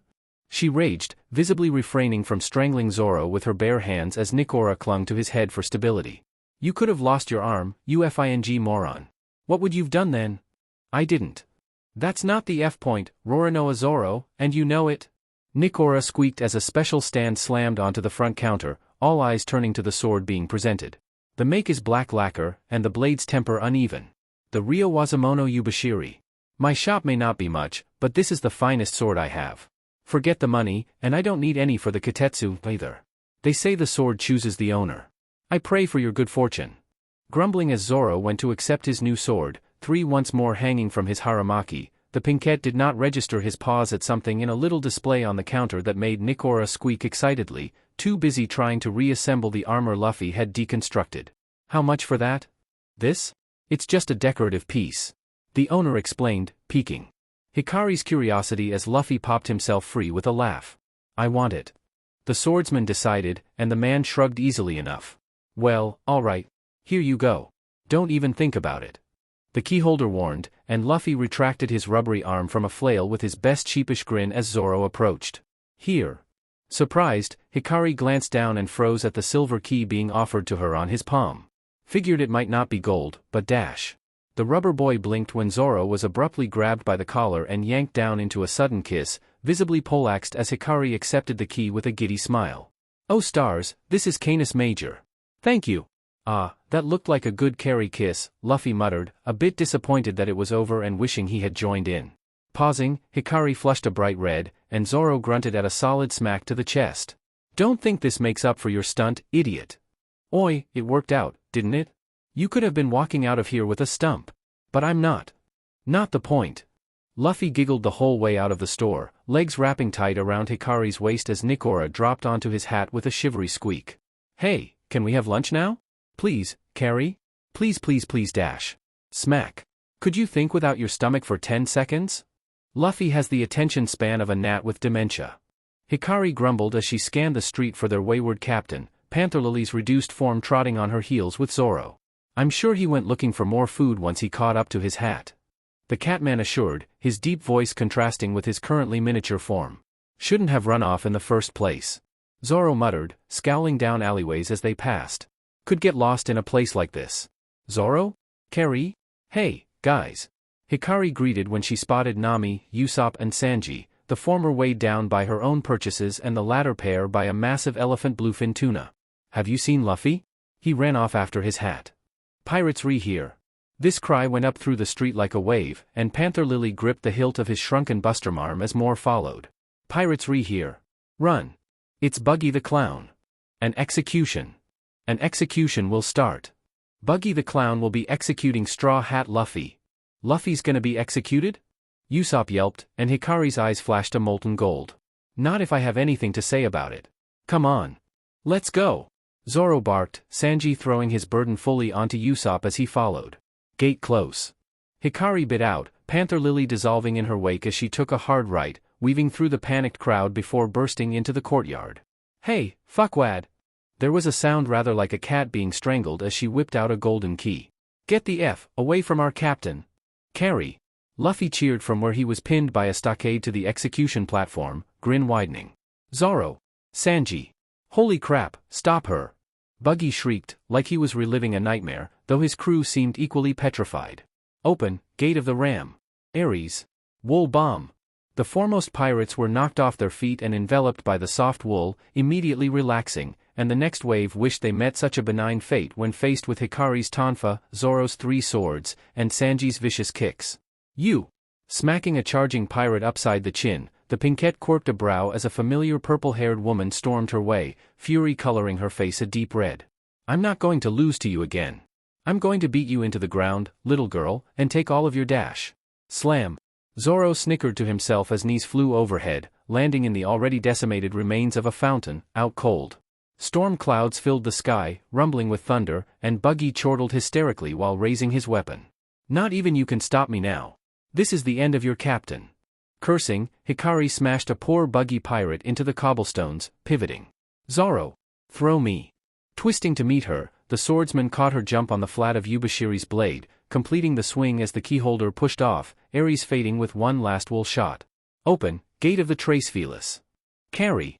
Zoro. Sanji. Nami. Usopp. Luffy grinned as the sword started to fall, seconds away from biting into his neck. Sorry. I'm dead. Happy. Lightning flashed, and Buggy's face was crushed painfully under her tonfa's extended length before flying through a building, sword almost hanging suspended before clattering to the wooden platform. Phew, thanks Carrie. Luffy giggled as she kicked the half-stock open, splinters flying. I'm lucky you're on my crew. DMNFING right. She growled, yanking him upright to check for injuries as Happy blubbered, a furious rain suddenly falling when she slung the rubber boy over a shoulder. Can't let you out of my sight for a minute. Marines closed in from all sides, starting to block off exits, and Happy beat his wings hard to send them into a dive towards where Zoro and Sanji had cleared a good circle of space. Come on! Hikari shouted over the torrent, hitting the ground running as Happy faded and grabbing onto Zoro's arm. Time to go! We'd better hurry back to the ship, or we'll never be able to leave the island. Sanji agreed, cigarette already soaked as he raced to keep up. We won't be able to enter the Grand Line. What? Luffy yelped, suddenly on his feet and leading their charge towards the Going Merry. That's not good. You think? The Pinkette snarked, whipping out a key as Zoro and Sanji knocked aside the few Marines trying to block their path. Open, Gate of the Maiden. Virgo. Spike a hole. The Marines cried out as the alley opening gave way to a deep pit, tumbling over the sudden edge into what was quickly becoming a pool, and Virgo bowed as she began to dissolve back through her gate. Good luck, Heim. Thanks, Virgo. Which direction is the sea? Luffy called, head turning. Every which way.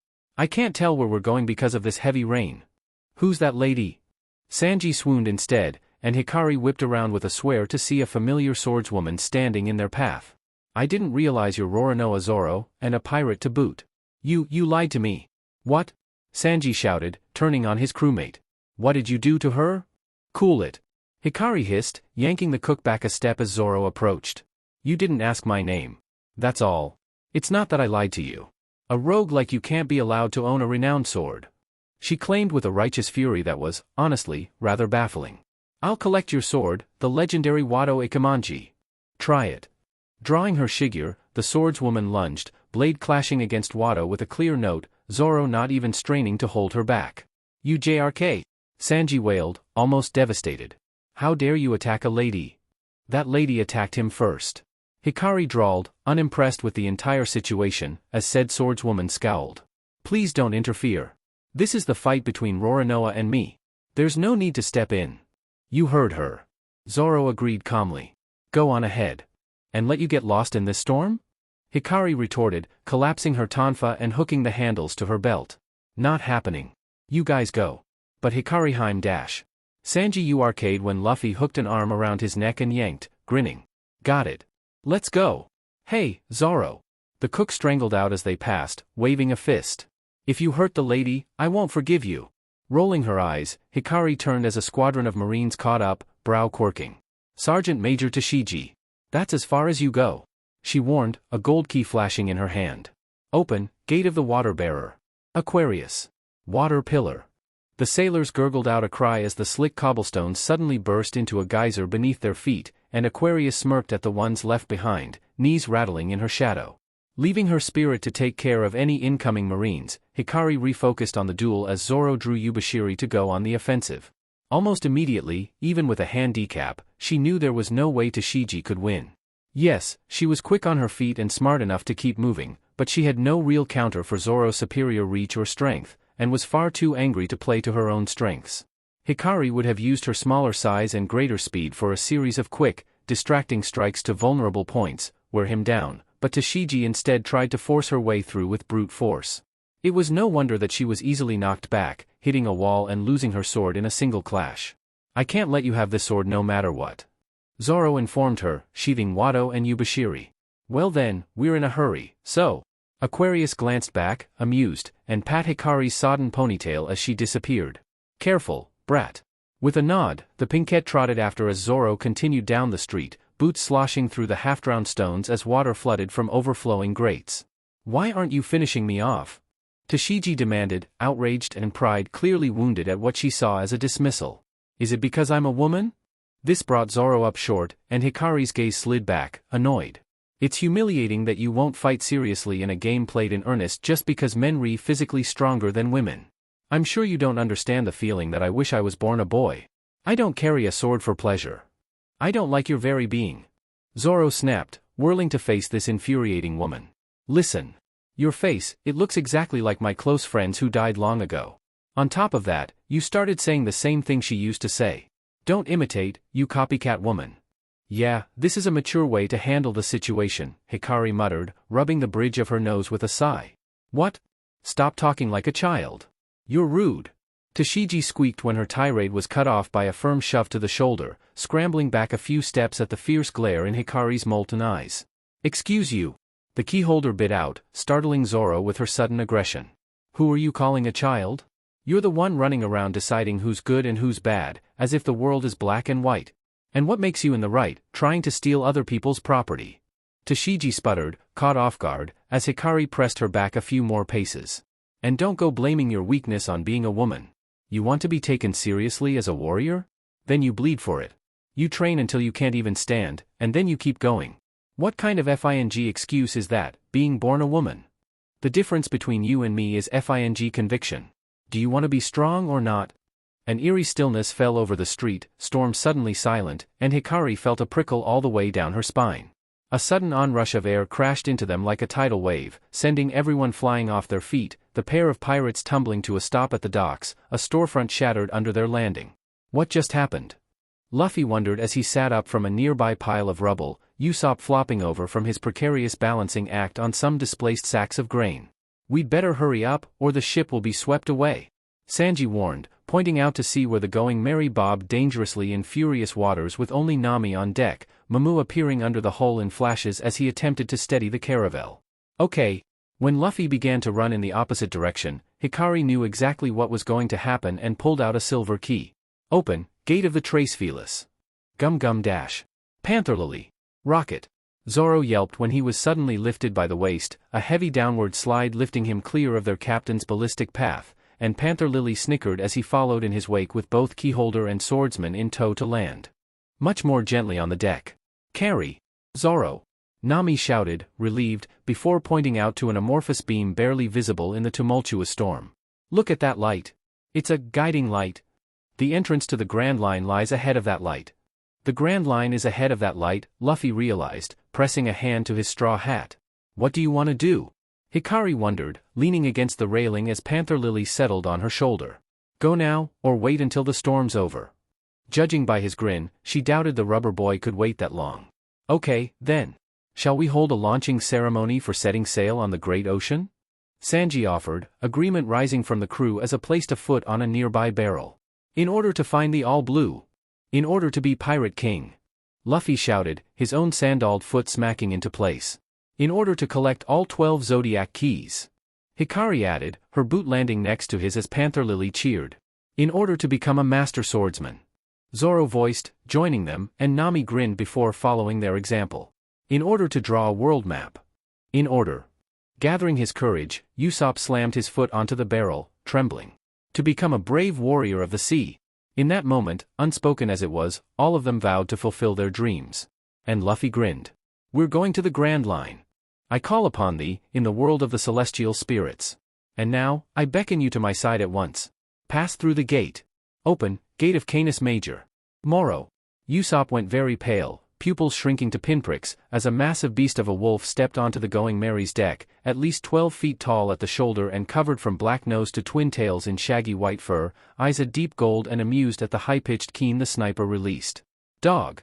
Luffy cheered, and the spirit's ear twitched when he latched onto her furry chest in a hug, burrowing into the thick pelt with a happy giggle. Soft. It's been many years since I've been summoned aboard a ship. Moro noted, voice feminine but deep. There's certainly a lack of blood and screaming. I can't promise there never will be, but you'll be seeing plenty of us without a battle going on. Hikari replied, and Luffy snickered at the tickle that spread through his bones as Moro chuckled. Rest assured that the cats have spoken highly enough of you for none of us to worry about such a fate. Of course. Sanji swooned, smoke leaving his cigarette in the shape of hearts. Hikari Heim's pure heart resonates between our worlds like the singing of angels. I've told you to stop calling me that. The Pinkette snapped, smacking a fist into his gut, but it did nothing to dissuade the cook's affections. Peeking over the railing, Mamu rumbled a hello, and Moro's lips pulled up in a wolfish grin. Don't worry, bovine. I make it a point not to eat my keyholder's comrades. We really appreciate that, Usopp stammered from where he was hiding behind Zoro, who was strangely proud that the key he stumbled upon had such an intimidating spirit. What's your specialty? Nami wondered, looking up from her maps with a frown. Kurama's a thief and spy, Isaku's a messenger, Happy's a flyer. I'm a hunter.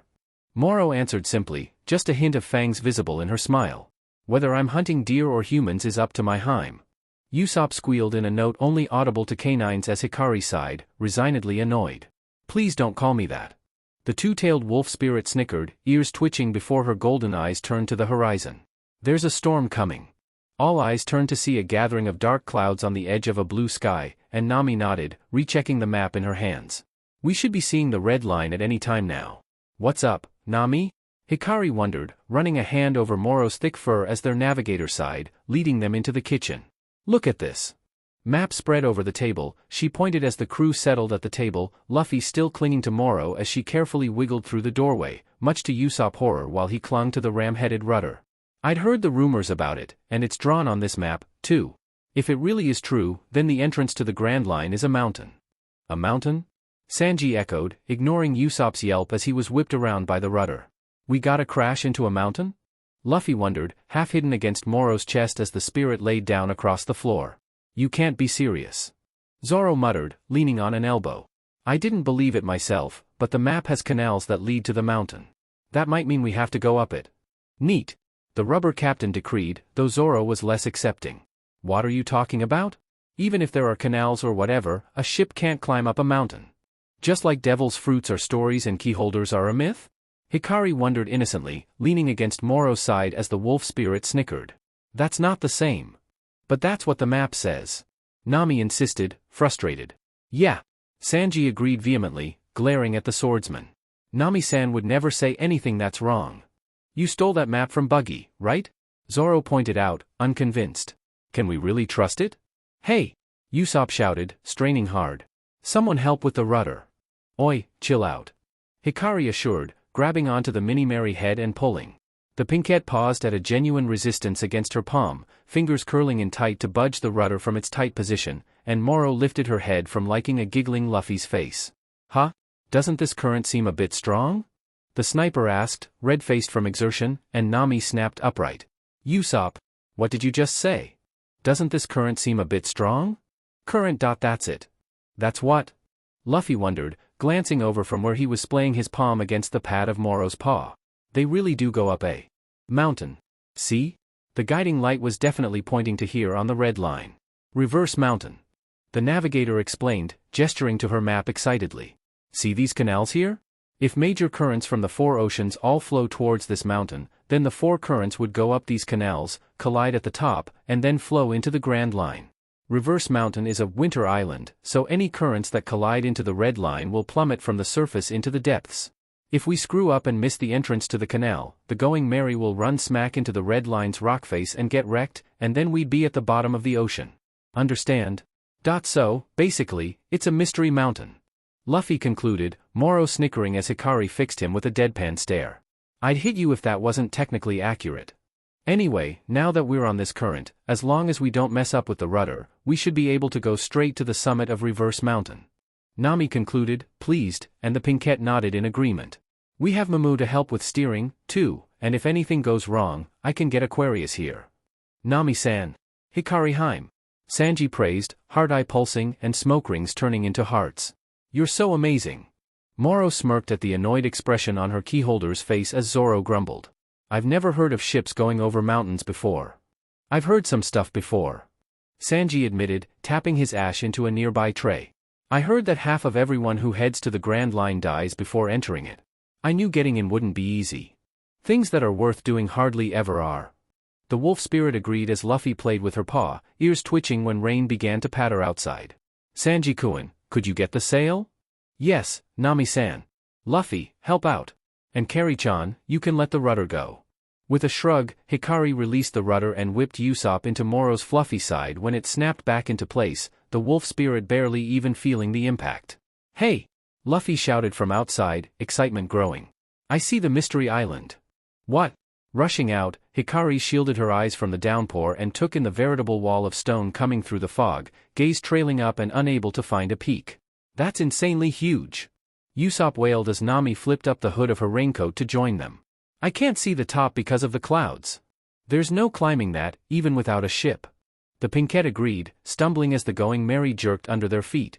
"We're getting SCKED in," Luffy warned, bobbing like a yo-yo from the mast, as Momo cried out in surprise, diving to retrieve his HRNSS. "Hold the rudder good," Nami ordered, Usopp and Sanji scrambling to do just that. "We're on it." "Gate close," Hikari ordered, sending Moro back through her gate as the weather and current worsened. "Luffy, get down from there, before you're dumb but falls and drowns." "Nami, where's the entrance?" Luffy called back, apparently ignoring her warning, and she growled in annoyance. "We're gonna crash into the rocks if we keep going this way." "Nami, what do we do?" Usopp worried, struggling with the rudder even as Momo helped keep them steady. "Keep going straight ahead." "Are you serious?" "Just do it." Luffy swung loose, landing on Hikari's shoulders, and she clamped a hand on his shoulder as Zoro pulled out their binoculars to take a closer look. "This can't be for real. The DMN Ocean really is flowing up the mountain. And if we're not careful, we'll be ramming into it." Hikari reminded them, turning to the sea cow fighting the currents ahead. "Momo, pull us more starboard. Right up that canal.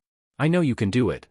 Eyes tearing up at the faith being placed in him, the sea cow gathered all his impressive strength into fighting the current, the Going Merry following in his wake towards the stone gate that framed the canal rushing up the mountainside. Gold Key pressing tight to her palm, Hikari watched with the rest of her crew as the gate drew nearer, the water jostling them roughly, and Nami worried her lip at how close they were on the port side. With a furious cry, Momo wrenched them starboard, clearing the pillars with feet to spare, and Luffy cheered. "We made it. You did it, Momo." Hikari praised, unable to see the tears streaming down the sea cow's face in joy as he was rocketed up the mountain ahead of the Merry. "Now it's just a straight shot to the summit," Nami voiced, adrenaline high, and Luffy straightened immediately on the Pinkett's shoulders. "I wanna see. I wanna see." The rain fell away behind them, lost below the clouds that fell over the crew like ethereal smoke, breath held tight in anticipation. "Look! The summit! It's the summit!" Water sprayed as the four currents collided, throwing rainbows in every direction against a clear blue sky, and Momo squeaked as he was launched with the Going Merry into open air. "Yahoo!" Grabbing onto Hikari, Zoro hung onto the railing before all three could be flung off the deck, already zooming back down Reverse Mountain in Momo's wake at speeds most ships would never hope to reach. "I see it," Luffy shouted, gripped tight on the Pinkett's shoulders and eyes shining with stars as he looked over the clouds to the ocean before them. "This is the greatest sea in the world. The Grand Line. The One Piece is up ahead somewhere." Hitting the clouds below shrouded all of them in white once more, thicker than any fog, the walls of rock on either side disappearing as the rush of water muted to background noise, and Momo was half lost, only the green spots on his back and tail even partially visible. But then, Hikari twitched, her back pressing tight to Zoro's chest, and Luffy glanced down as her head tilted just so. "What is it, Carrie? It sounds like a whale?" A dark mass began to appear through the clouds, looming from below, and Sanji perked up from where he was holding on to the rigging. "Nami-san, I see a mountain up ahead." "A mountain?" the navigator echoed, surprised. "That can't be." "Then what's that?" Hikari asked, Aquarius key pressing an imprint into her palm as Momo rumbled in confusion. After passing the twin capes up ahead, there should be nothing but ocean. Breaking through into clear air, everyone's eyes widened at the veritable wall blocking their only exit into the Grand Line as it roared to the heavens. "Momo, hit the brakes," Hikari ordered, the sea cow immediately backpedaling into the Mary's bow and swimming hard in reverse. "Open, gate of the water bearer. Aquarius." The mermaid spirit swept both hands forward in a controlled arc, frowning in concentration as the current stuttered, swirling back around rather than give in to gravity. Momo squeaked when he was gently cushioned by the once raging waters, confused, as the Going Merry slowed, bobbing out onto open water by the end. "Thanks, Aquarius," the crew voiced, relieved, and Hikari blinked at the lack of reply, glancing up with a concerned frown. But Aquarius was studying the gargantuan, no-scarred whale that had settled before them, dark blue eyes curious and almost hopeful. "Is that Expression lighting up, the celestial spirit floated up towards this behemoth, urn tucked against her hip. Laboon. Laboon, is that you? What is she doing? Nami hissed as the wall of blackish flesh shifted, revealing a dark eye many times bigger than their ship. I think she knows him. Hikari admitted as a deep, reverberating noise rippled over them from the whale called Laboon, almost small given his size and somewhat disbelieving. It is you. Aquarius cheered, patting the scarred skin tenderly. Oh, Laboon, what happened? Then, to everyone's great surprise, the whale began to cry. Hey now, it's alright that I'm here, Laboon, I'm here. Each tear could have easily drowned the going merry, and Mamu immediately pulled them out of range as Aquarius cooed comfort, revealing an almost motherly side that most of the crew had never seen before while the whale shuddered with sobs. I'm sorry, Laboon, I'm sorry it took so long for me to see you again. What's going on out here? A door opened in Laboon's side, and Luffy tilted his head as a tiny island floated out, a small house and a palm tree sitting atop it. The man standing on said island was thick-set and balding, with long white hair under the purple and yellow petals circling his head, and tiny glasses perched on his nose. There you are, you old BSTRD. Aquarius greeted, and his rather severe expression melted away in surprise. Still watching the lighthouse after all these years, I see. Never expected to see your ugly mug again, fish. The man's gaze turned to the going merry, somber. Though it doesn't surprise me you have a new key holder. Hi. Hikari piped up, waving awkwardly from underneath a watchful Luffy while Zoro still had her folded against his chest. It's, nice to meet you? I guess? Crocus, Laboon, this is my key holder, Hikari. Aquarius introduced, tail twisting into an almost sitting position as she floated by Laboon's eye. And these are old friends of mine, brat, from the last time a key holder of mine entered the Grand Line. You've been here before, too. Luffy burst, pouting as he leaned over Hikari's head, and missed the sudden furtive flicker in her gaze. Yes, and other times besides. The mermaid spirit replied, nostalgic smile fading a touch. But that key holder. He didn't last long in these waters.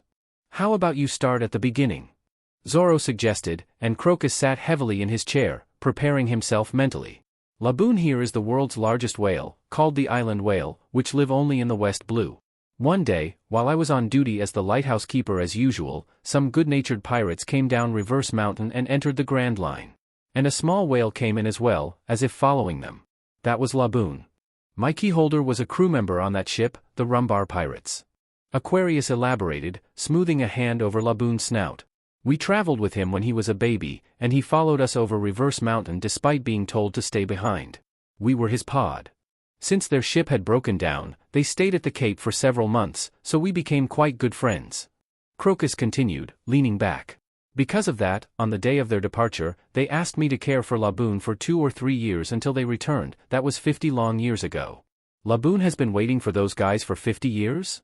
Usopp voiced, horrified, and Nami's gaze drifted to the deep scars across said whale's forehead and snout. Is that why he howls at the Red Line? Yes. What happened? Hikari wondered, and Aquarius sighed, leaning into Laboon's water-slick hide. For the most part, the journey went well.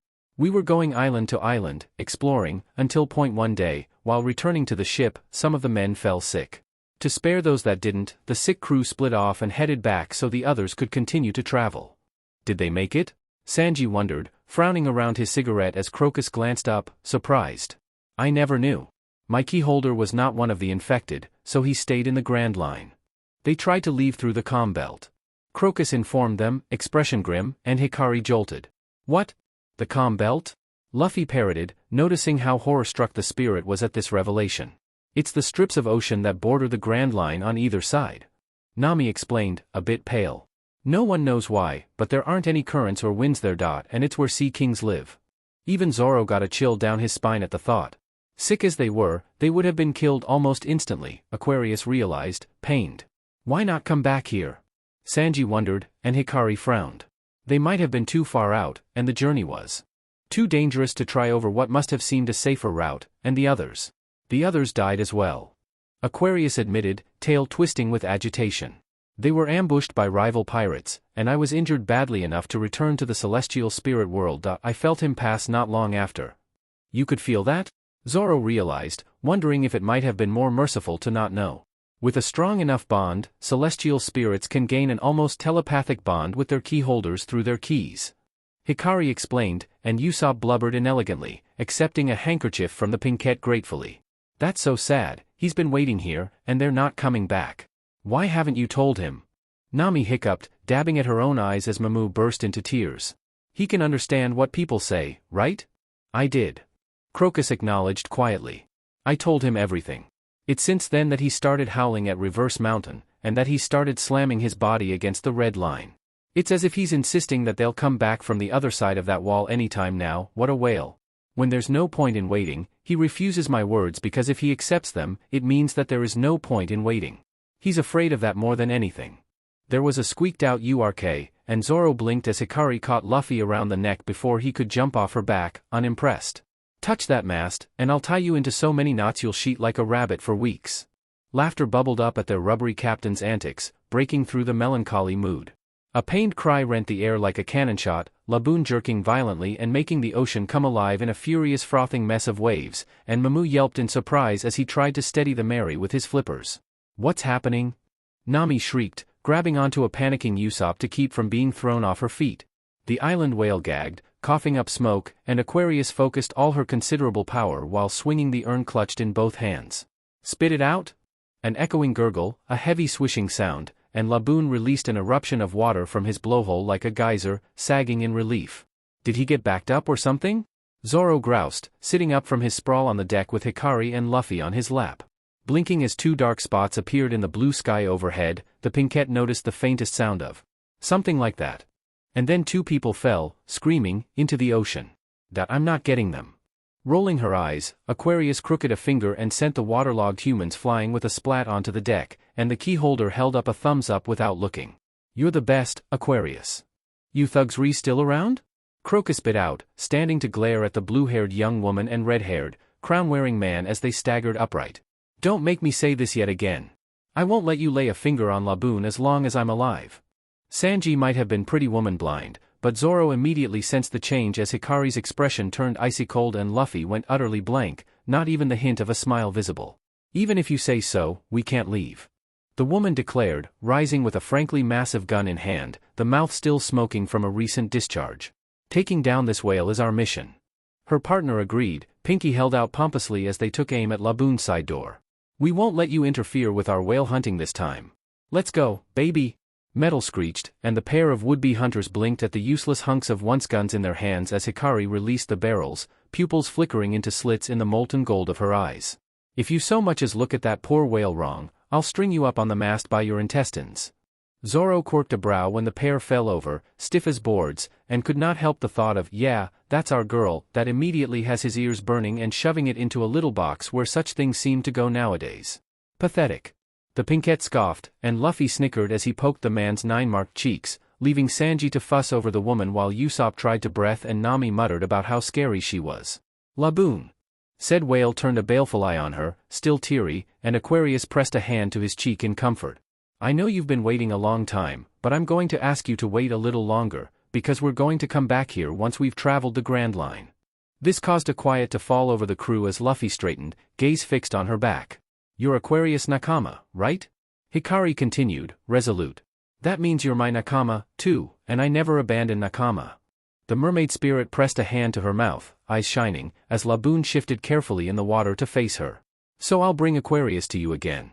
I promise, on every key I have and every key I gain after today, that we will be back. A smile broke across his gargantuan mouth as Laboon reared back to release a happy roar that shook the heavens, and Luffy grinned, hopping onto her shoulders despite Hikari's annoyance. Carrie's a really good person. Oi, don't push your luck. Usopp, bring out the paint. What? The sniper voiced, blinking owlishly. What for? Because he said so. Move it. Eep. Hikari Heim, you're beautiful in your fury. Bam. Stop calling me that. Washing her hands off in the waves that crashed against the red line, Hikari absorbed their work with a pleased smile. On Laboon's snout was their only slightly lopsided Jolly Roger, drying in the warm sunlight, and Luffy set aside his massive paintbrush, oblivious to the yellow and white splotches all over him. This is a symbol of our promise to come back. Until we do, don't remove that mark by hitting your head. Got that? Laboon let out a happy sound of agreement, and Mamu pat his shoulder, chatting with his new aquatic friend as Hikari shook saltwater off her hands. Come on, Luffy, let's get cleaned up. Ah, but Carrie Dash. Grabbing her captain by the shoulder, the Pinkette dragged him back towards the Going Merry, stepping around where Zoro was napping by the railing and Usopp was fussing over his painting supplies. The bathroom, a tiny room hidden away behind their storage space, was empty when they arrived, and Hikari went about forcing the rubber boy to at least rinse off the paint so she could clean his clothes before anything set. Purposely not looking down, the keyholder shoved him into the shower with a glare, cheeks going pink as she ran water over his paint-smeared vest. "Wash behind your ears. Ah, come on Dash. You're starting to grow mushrooms back there. Wash." Luffy whined, but did as he was told, scrubbing with a pout while Hikari wrung out his vest and put it up to dry next to his thankfully paint-free hat. "Can I come out now?" The rubber boy ummed, eyes puppy dog pathetic, and Hikari sighed, rubbing at a stubborn patch on his shorts. "Grab a towel, you menace." With a cheer, Luffy hopped out without worry over his NDE state to retrieve one, and she took the opportunity to escape into the boys' mess of a room to grab a change of clothes. "Next time I go in there, everything on the floor is getting tossed overboard," the Pinkette warned, and Luffy laughed after rubbing his hair into messy spikes, pulling on the fresh vest and shorts while retrieving his hat at a run out the door. "Okay, Carrie." Shaking off a smile, she stripped off her shoulder-bearing white crop top and dark gray leggings to soak in the sink, using a damp cloth to clean the leather of her boots and grateful for how easily the paint came free of the spirit-resilient material. Once sure everything was at least safe, Hikari released her ponytail and stepped into the warm shower with a sigh, letting the spray dampen every curl. Snapping to attention, the keyholder slammed the water off and grabbed a towel on her run out the door, barely pulling it on as she came out onto the deck and vaulted the railing. "Carrie-chan." Nami squeaked while Sanji fell over in a massive spray of blood and Usopp toppled trying to catch him, utterly unharmed and decidedly not under attack, if the table full of food was any indication. "Why aren't you wearing clothes?" "Because I thought you were dying." She snapped back, grabbing hold by her cleavage to keep the towel from falling. "And I was taking a shower." "Why were you screaming?" "Because the compass is broken. It doesn't point in any direction." "So you screamed like you were dying?" "Here, Carrie," Luffy voiced, holding out his unbuttoned vest with a grin. "You can wear this." Face warm, she mumbled a thanks and accepted the offer almost shyly, and Zoro moved to act like a shield so the Pinkette could dress without being peeked on, glaring as Sanji went from blood-loss coma to furious flaming jealous. "Looks like you guys came here with no knowledge," Crocus noted, turning from watching Momo climb up onto Laboon's head to hug the island whale. "For heaven's sake, did you come here to die?" "Not particularly, but with every passing moment," Hikari muttered, leaving the top two buttons undone so the hem stayed at a semi-decent length near her upper thighs rather than try to strain further over her BRSTS and rise as a result. "I thought I told you that common sense is useless in the sea. It's not that the compass is broken." "Then could it be that the magnetic fields are?" Nami wondered, eyes widening in surprise. "That's right. The islands in the Grand Line contain lots of magnetic minerals. Because of that, they're causing abnormalities throughout the Grand Line. Furthermore, the current and the winds don't have constancy. If you're a navigator, you should know how scary that is. It's true that if we don't have a way of knowing our direction, it's hopeless." The redhead agreed, smiling sheepishly as everyone stared. "I didn't know." "Oh well." "Oi!" Zoro snapped as Usopp began to flail. "Hey, that's bad. Are we gonna be okay?" "How did you not know?" Hikari demanded, frustrated by this whole situation. "There's a reason the Grand Line is so varied. Did you think the islands were locked into seasons for sheets and giggles?" "You knew?" Nami realized, surprised. "Why didn't you tell me?" "Because I thought you knew." "Yummy. Pay attention." The Pinkette snarled, smashing a fist into Luffy's chomping mouth. "You need a log post to travel around the Grand Line," Crocus explained, amused at their antics. "It's a special compass that can record magnetism." "Hey, isn't the funny penguin a compass?" Luffy wondered, rocking on his heels. "Pixis." Nami remembered, eyes shining. "He's an infallible compass. He should still work. And he does." Hikari agreed, expression thoroughly unimpressed. "Too bad you have no idea which direction the next island's in." Nami deflated, almost in years. "Why can't you give me some hope? Why am I not wearing a bra?" The Pinkette reminded her, immensely annoyed, and rolled her eyes as Sanji slapped a hand over his gushing nose and Zoro's ears burned. "Is it a strange-looking compass?" Luffy asked, and Crocus quirked a brow at the rubber captain's seeming obliviousness. "Yeah, its shape is unusual." "Is it something like this?" Zoro blinked at the glass sphere attached to a leather wristband that was held up for their elder's inspection, noting the needle hanging at its center. "Yeah, that's it. Without the log pose, it's impossible to travel in the Grand Line. I see, Nami mused, before her fist landed square in the Straw Hat Boy's face. How come you have one? This is something that those two weirdos dropped on the ship. He explained, pouting when Hikari plucked the device from his grip, frowning. Really? When? When they left. They left? The pinkette snapped, Usopp diving to hide behind Zoro. When? A while ago. As Hikari strangled the importance of keeping an eye on prisoners into their captain, Nami studied the log pose closely. There's no dial face. It's known that the magnetism of islands in the Grand Line follow a certain rule. Crocus explained, Mamu watching the humans curiously from his perch on Laboon's head. That is, by recording the magnetism of two islands pulling against each other, you can find the route to the next island. Since you can't even figure out its location in the sea, the magnetism record of the log pose is the only thing you can depend on. At first, you can pick out one of the 7 magnetisms produced by Reverse Mountain, but no matter which island you start with, those magnetisms will eventually pull against each other and link themselves to one route. And the name of the island at the end of the route is Raftel. It's the last point on the Grand Line. The only one in history who confirmed that island is the Pirate King. It's a legendary island. Then the One Piece is there? Usopp theorized, excited by the thought as Hikari finally released her noodle-limbed prey. Who knows? That's the most prominent theory, but no one has been able to reach there. We'll know once we get there. Luffy swore, not at all daunted. Now that I'm done eating, can we get ready? Did you eat this all by yourself? Sanji roared, finding his extensive spread of food long gone down their captain's insatiable gullet. Wow, even the bones are gone. Usopp realized, bug-eyed, as Sanji raged. You DMN rubber man. I wanted Nami-san and Hikari-heim to eat more. The cook's foot slammed into Luffy's chest, and Zoro watched, frozen in shock, as his passage was just in time to perfectly shatter the glass of the log pose attached to Nami's wrist. Carry? Both Sanji and Luffy froze at the deadly aura that rose up beside them, the swordsman watching as the pair was sent flailing a good half-mile out into the ocean. Cool it. Don't panic. Crocus assured as Usopp began to do just that. I'll give you mine. I want to thank you guys for Laboon, too. Thank you. Hikari accepted politely as Mamu rose to deposit their waterlogged crewmates back onto dry land alongside 2 more that Laboon had fished up. Sanji was already helping the woman up almost before catching his own breath, and Hikari rolled her eyes while offering Luffy a hand. Straightening, the red-haired man fixed them with a strangely serious look that seemed to fit oddly on his face. We have a favor to ask. Whiskey Peak? Usopp parroted, arms folded. That's a weird name. Nervous expressions flickered across the pair of would-be hunters' faces, their eyes following the easy spin of Hikari's tonfa as she watched them, expression icy. That's where we live, sir. The man, who called himself Mr. Nine, replied politely. What happened to your own ship? Nami wondered, sitting back. It's busted. The woman, Miss Wednesday, admitted somewhat sheepishly. Considering you tried to murder Laboon, you might want to think carefully about what sort of favor you want. Hikari bit out coldly, grumbling when Zoro knocked against her shoulder. So what are you guys? Usopp wondered, confident with how closely the pinkette was watching their captives, and Mr. Nine gave him a blank look. I'm a king. Liar. Hikari and Nami refuted blandly, unimpressed. We can't say.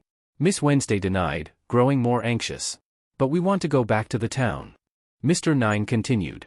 We don't want to be secretive either, but the motto of our company is mystery, after all. We just can't tell you anything about us. Placing confidence in your character, we're begging you. We will definitely return the favor. Don't do it. Crocus warned, a frown deepening the wrinkles of his face. No matter what they say, they're dishonest people. By the way, we don't have a log pose because we broke it. Nami voiced, holding up the shattered instrument. Do you still want to ride with us? What? You broke it? That's mine, you know. How dare you act stuck up just because we're being humble? You guys can't go anywhere, either. Then it's a good thing that Crocus-san gave us his log pose, isn't it? Hikari drawled, and the pair went very pale and very quiet very quickly. You can ride with us. Everyone whipped around to stare at Luffy in surprise, and he just grinned back.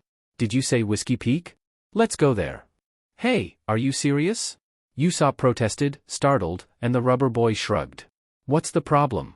Don't worry about small things. A couple of amoral whale hunters aren't small things. Zoro pointed out, though he made no move past that to intervene. But you can only choose the route here, the starting point. Crocus cautioned. If we don't like it, then we can go around one more time. Luffy assured, turning guileless eyes onto a silent keyholder. Carrie? Mr. Nine and Miss Wednesday sweated under the Pinkette's unwavering stare, eyes flickering gold and seeming to peer into their very souls. Fine, she allowed, earning a surprised glance from Nam. But if you try to pull anything, I'll make you regret every moment of your miserable existence. This last was said in a low growl, causing not only the whale hunters, but Usopp and Nami, to freeze in place. Do I make myself clear? Yes, ma'am. Mr. Nine and Miss Wednesday squeaked out, and Zoro smirked as Luffy giggled. Now, can we get going? Who on earth are you? Miss Wednesday forced out, and Hikari turned her head away to hide a smile as Luffy answered, easily confident. Me? I'm the man who'll be Pirate King. Okay, sadly the chapter is over. And if you enjoyed the video, just leave a like and subscribe with post notification, so when the next chapter is ready, you will be notified. Okay, see you in the next video. Bye.